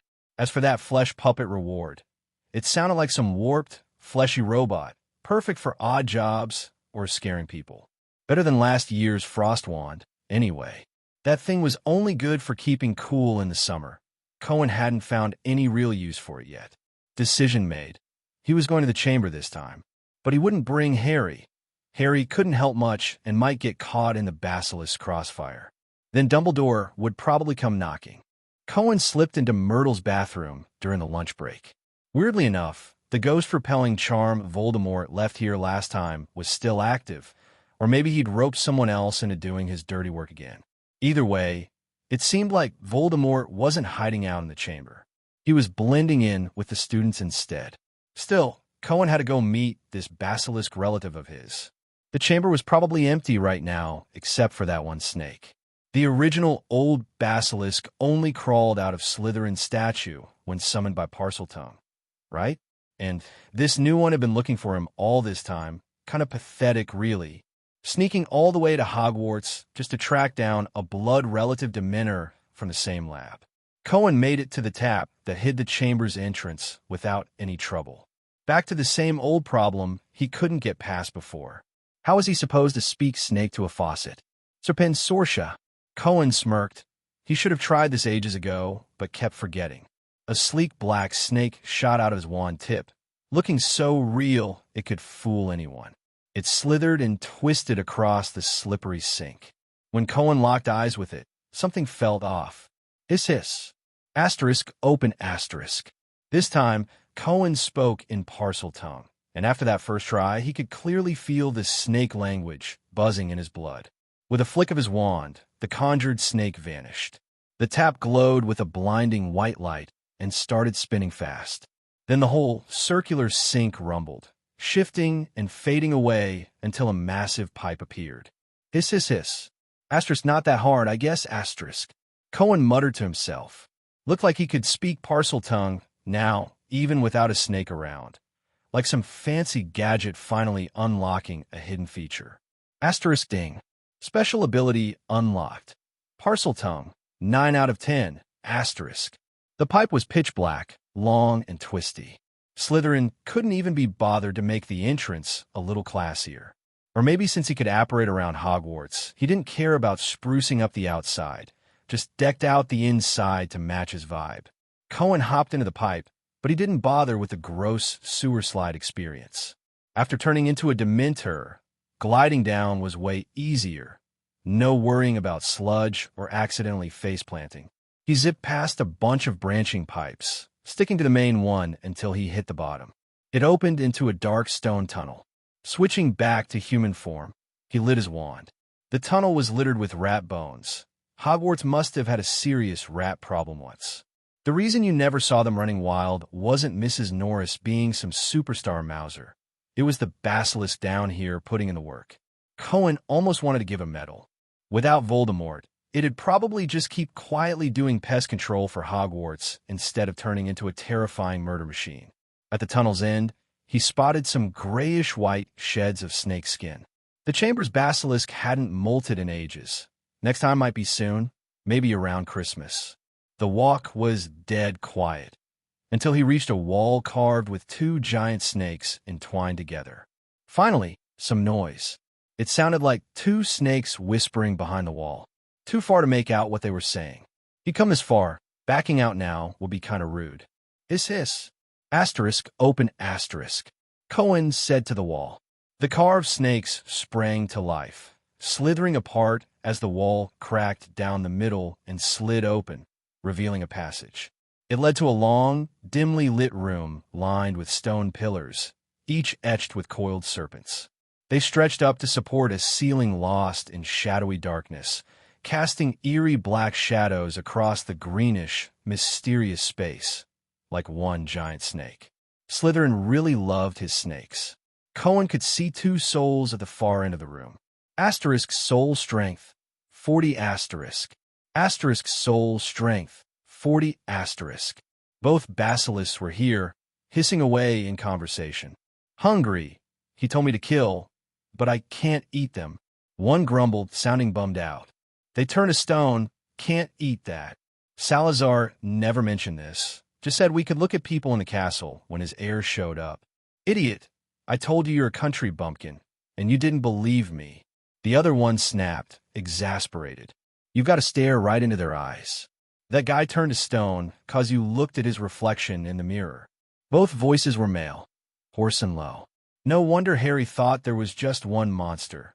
You'd have to listen hard to tell them apart. Cohen could figure out which was the old basilisk and which was the new one, his lab buddy, just for what they were saying. Wait, I smell something.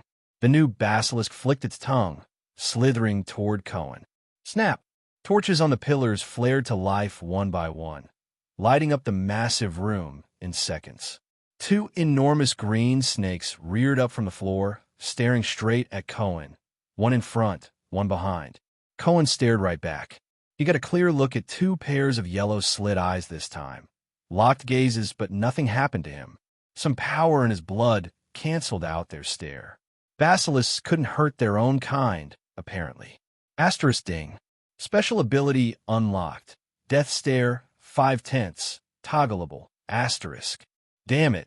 Did he really need to meet another basilisk to unlock this? And why only half unlocked? Cohen's face soured. At least he could turn it on and off. He wouldn't be screwed for normal life. The basilisks, though, didn't seem able to control their death glares.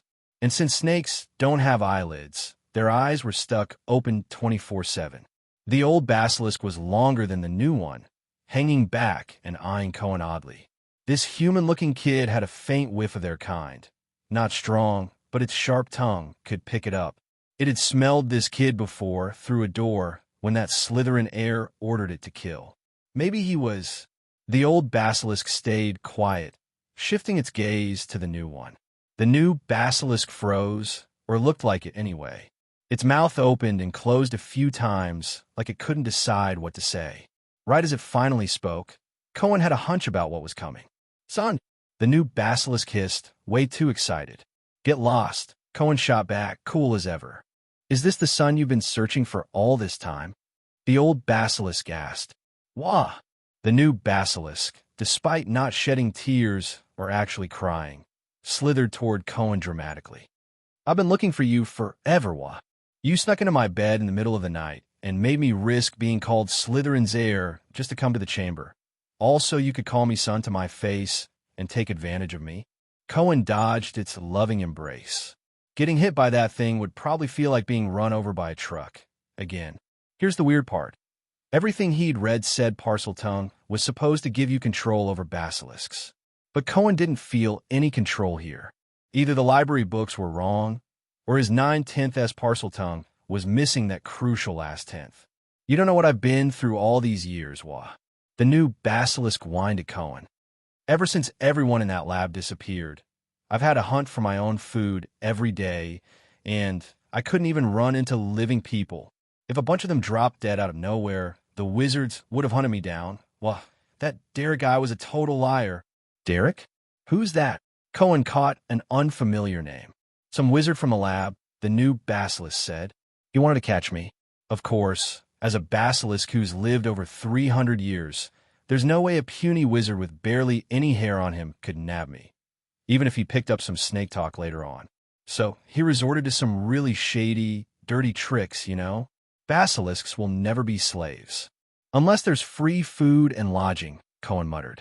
He wasn't sure he'd ever laugh again. Didn't you just say, after everyone in the lab was gone, I had to hunt for my own food? How's that a shady, dirty trick? Sounds like you signed up for it yourself. Huh. The new basilisk's eyes darted away, looking suspiciously human-like in its guilt. Cohen got it now. This basilisk was here to mooch off him. The lazy, freeloading kind of mooching. And honestly, Cohen had been planning to keep it around. A basilisk as a secret weapon? Pretty handy. Plus, it was friendly with him, top-tier quality. But its sleazy attitude gave Cohen this nagging feeling. If I let it get its way this easily, I'm the one who's losing out. No way was he letting it coast into a free meal that smoothly. So, son, call me Cohen outside. He wasn't ready to greenlight that nickname yet. You don't get to jump the family ladder just by donating some blood or venom, right? Besides, Cohen wasn't feeling the glare at your dad vibe right now, and Ari wasn't around to pitch in either. That's your name? The new basilisk said, rubbing against Cohen enthusiastically. I got a name too. I made that Derek guy find me one. It's Sissoko. I could keep you around, Cohen said, feigning hesitation. But you've been out there fending for yourself all this time. You must know how human society works. I'm just a student. I don't have that kind of power or influence. I can be your rock-solid backup. Sissoko jumped in, still angling for the freeloader life. So, keeping you would actually put me in more danger, Cohen said slowly. Plus, the attacks you two pulled off in the school have already put the teachers on high alert. I can't openly keep a basilisk that matches the culprit species, and I'm worried you just wander around everywhere. If you cover food and shelter, I won't budge an inch, Sissoko said quickly. I'm super chill. Asterisk, what the heck did those researchers turn you into?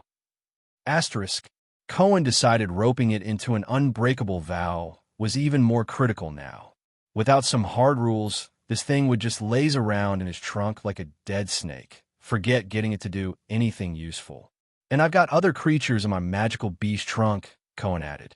If he goes slithering around in there and they die, that's a big loss for me. I swear I won't move. You just give me a hole to crash in and toss me food every day. Sissoko scrambled to prove itself. Considering you snuck into my bed the first time we met, I'm not exactly brimming with trust here, Cohen said. But there's a way we could build some trust. I'm in, Sissoko blurted out. My own kid wouldn't screw me over, right? It thought. So to be lounging in Cohen's digs for life.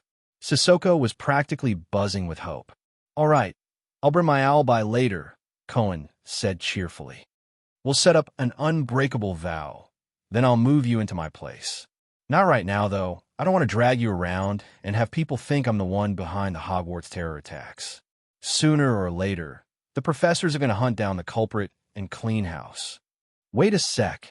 The old basilisk, who'd been silently watching this weirdly heartwarming parent-kid reunion, suddenly spoke up. That whole food and shelter deal you mentioned. Any room for me? Cohen and Sissoko both turned to look at it. The old basilisk squirmed a little under their stares, looking almost shy. I told you ages ago not to stick with that unreliable descendant of your old buddy, Sissoko said, suddenly chipper now that it had a spot in Cohen's trunk. You're a murderer, though, Cohen said, unsure how to handle saving this one. Sure, it was just following Salazar Slytherin's last wishes, but still. Are they going to kill me? The old basilisk hissed. The wizards in the castle. Theoretically, yeah, Cohen replied. 50 years ago, you killed a girl. Recently, you attacked a squib, though he didn't die. I thought it was what the castle needed. The old basilisk said, its voice low. Salazar said the castle would need purifying someday. He was the castle's master.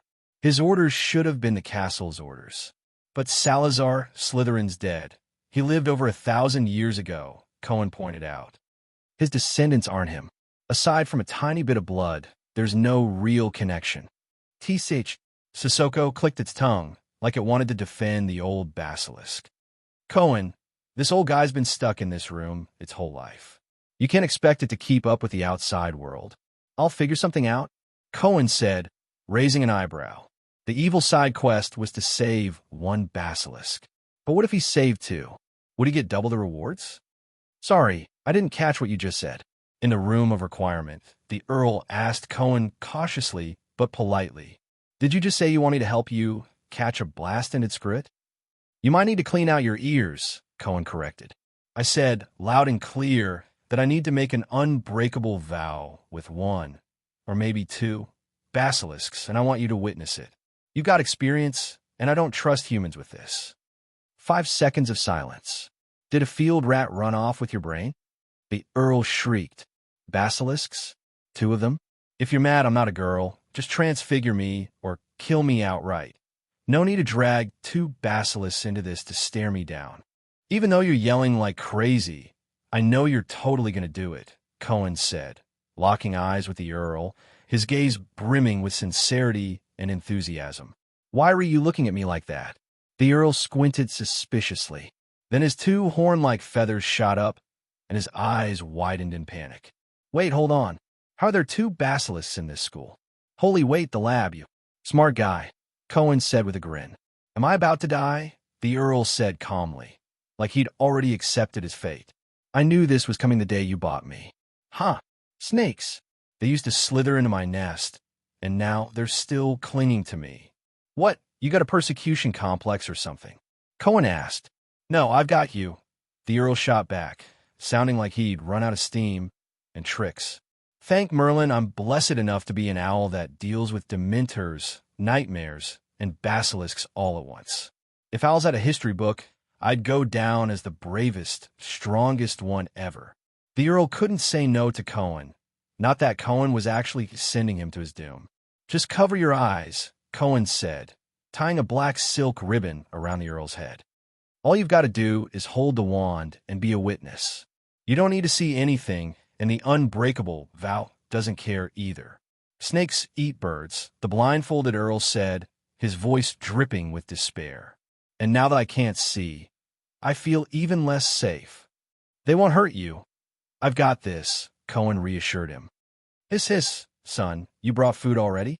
Down in the chamber, Sissoko eyed the blindfolded owl Cohen had brought with a hungry glint. Hiss, hiss, hiss, this is my owl. You eat it, and what? You're going to deliver my mail every day? Cohen shoved Sissoko's massive snake head away from the Earl. Hiss, hiss, it's here to witness later, so the unbreakable vow can take effect. I don't get it, the Earl chirped in a trembling voice. You're not talking about how to cook me, right? Wait, no feathers, you still alive? Did your dad already eat you? No. Chill out. It's starting, Cohen said to the Earl. Grab the wand. Cohen plopped the Earl onto a rock he'd transfigured into a table. Blindfolded, the owl clutched the wand Cohen had bought for it, facing Cohen and Sissoko. It had zero clue what Cohen and this giant mystery snake were hissing about. The unbreakable vow with Sissoko went off without a hitch, way smoother than with Ari. Probably because Sissoko had spent years wandering around outside and just wanted to laze about, while Ari's craving for freedom was a whole lot fiercer. Where's that old basilisk from the chamber? Cohen hissed at Sissoko. Where'd it go? Back to its nest, Sissoko said, rubbing its face against Cohen's.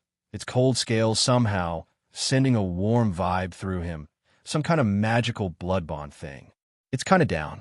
Never left the castle its whole life. Stuck guarding this place for that. What's his name? Salazar guy. And now the castle wizards want to hunt it down for it. We could take it with us, Cohen said, plotting out the next steps. Voldemort would definitely want to keep using the basilisk for attacks. If Cohen hauled it off first, old no-nos would just be left yelling, Where's my basilisk? Where's my giant freaking snake? And that'd be the end of it. But where do you stash 2 basilisks? And they need meat every day. How much space do you guys need to live? Cohen asked. I've got a big setup in my trunk, but there's a bunch of smaller critters in there. You move in, and they might drop dead in batches. Then I'd have to start over. Norbert and Ari probably wouldn't get taken out by the stare. Dragons have the bloodline for it, and Ari's curse immune. Tough creatures like that are fine. But Norbert's food stash? Those puffskeins and sheep would be toast. One glance, and bam, Norbert's chowing down on hundreds of sheep per meal again. I could dig a hole. Sissoko offered, super adaptable. Just need a quiet spot to crash, son. I'm not picky. You think you could hook me up with a few lady? I was going to set you up with a nice place, Cohen said flatly. Now you're stuck in the basement, the kind where you can't even wiggle your tail. Desert Reaper my foot. A normal snake would keel over from one look. Where was Cohen supposed to steal a couple of lady basilisks from? Plus, basilisks might be like mules, sterile. Nobody's betting on something hatched by a toad from a chicken egg to keep the family line going. Still, Sissoko looked thrilled. Cohen figured it didn't actually care about space or mates. It was just stoked to have a free food and board gig and call it a day. Might as well bring the old basilisk too. Kind of feel bad for it, Cohen said, telling Sissoko to fetch it. He was already here. Might as well take them both. They'd be the ones squeezing in together, not him. He'd tinker around in his free time, see if he could whip up a burrow for them. Ding. Goodwill plus 100 ***. Note, that's so touching. Why is the system's commentary so weird? No clue if it was for saving the old basilisk or just thinking about building them a burrow. But hey, goodwill points are goodwill points. We leaving yet? We leaving yet? The Earl asked, stiff as a rock by now. One more round to go, Cohen said, giving its head a pat. Sissoko slithered up through the hole in Slytherin's giant statue in the chamber. A minute later, it dragged the old basilisk out. Come on, buddy. Good times are coming, Sissoko said, yanking the slower old basilisk along with its tail, like they were arm in arm, snake style. Really? The old basilisk asked, hopeful.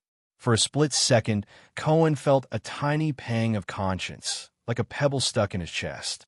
This whole scene kind of looked like a gang tricking a lonely old Hogwarts snake into slavery, and the poor thing was eager for it. But the feeling passed quick. Conscience only bugs you for a few seconds. All Cohen saw now was a shiny future with 2 basilisks as his secret weapons. Totally real, Cohen said to the old basilisk. He went through the unbreakable vow routine again with the old one. But this time, something was off. The old basilisk didn't resist at all. It was almost too eager. But no sparks, no magical flare. Nothing happened. Another spell was blocking the vow, magic lingering on the basilisk. You dare try to claim Slytherin's property? A raspy, ancient voice echoed through the chamber. Cohen had never heard it before, but he didn't need to guess who'd left it behind. Slytherin himself. The sentence was in English, not Parseltongue. Every creature in the room knew what it meant, even without a face to show it. Cohen could tell the old basilisk was disappointed just from the way its snake head drooped. There's another human in here, the Earl yelped. Have I been blindfolded so long I'm hallucinating voices now? It's a spell Salazar Slytherin left behind, Cohen said, frowning as he realized things weren't so simple.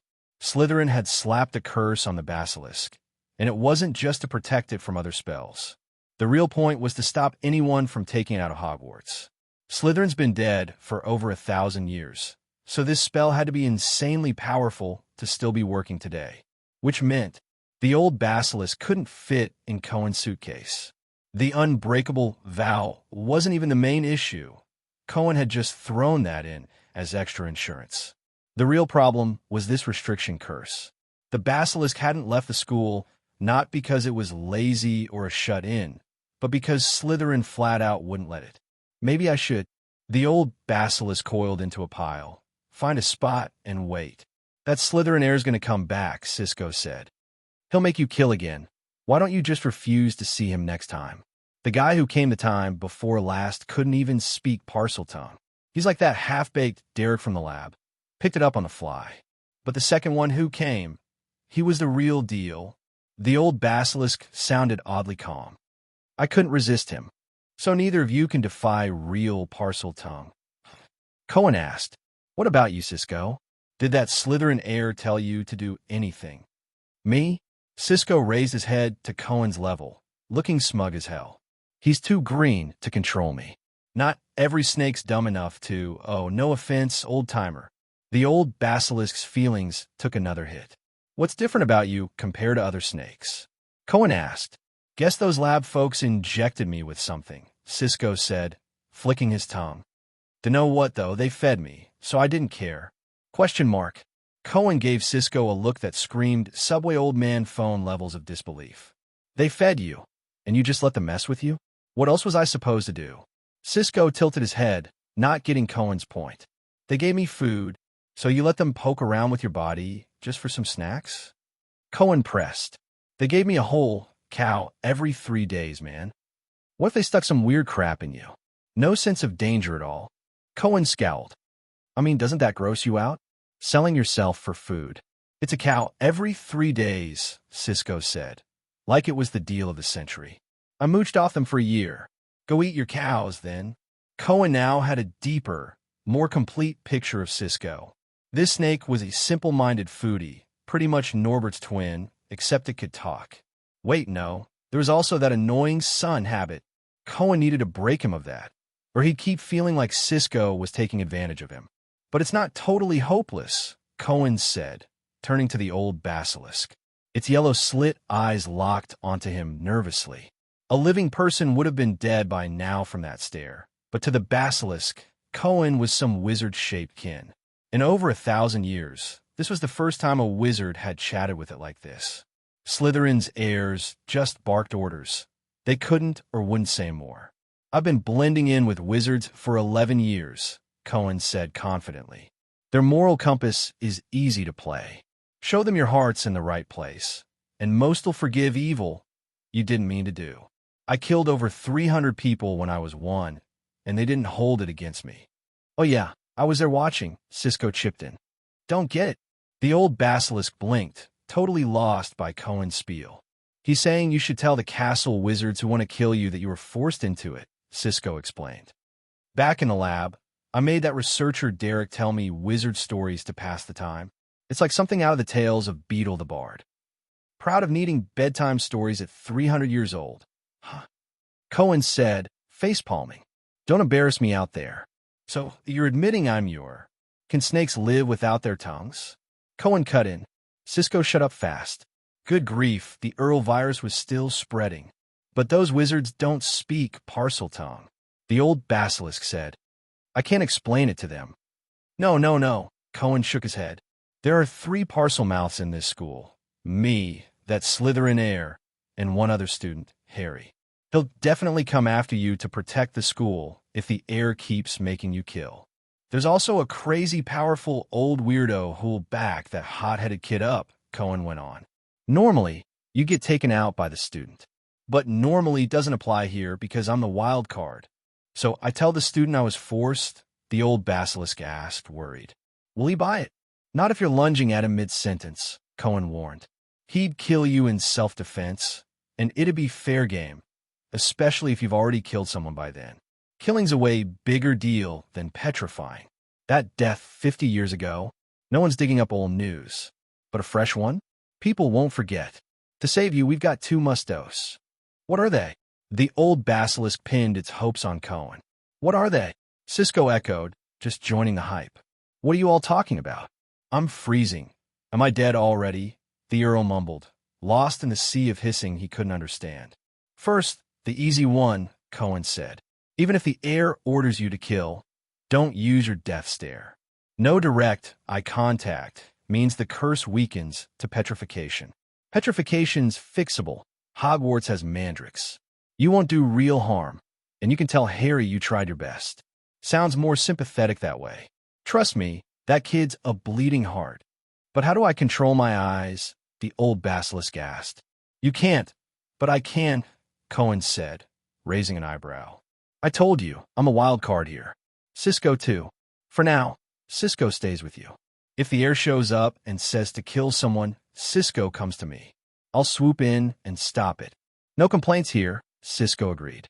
He could slack off later. He and the old basilisk were already buds. There weren't many basilisks in the world, after all. "The second part's trickier," Cohen said. "Since Cisco can resist parcel tongue thanks to some lab injection, that could work on you too. Problem is the lab's gone. Everyone in it's dead. Recreating that potion? We'd be starting from scratch. So the hard part is..." Cohen sighed. "I suck at alchemy." Hello, everyone. As we wrap up this video, I want to share a quick note. I have a Patreon account. If you'd like to support me and enjoy on-demand audiobooks, you can become a Patreon member. Alternatively, you can check out my Google Drive link, which has 500+ novel audiobooks available through my Ko-fi or Patreon shop. I appreciate your support.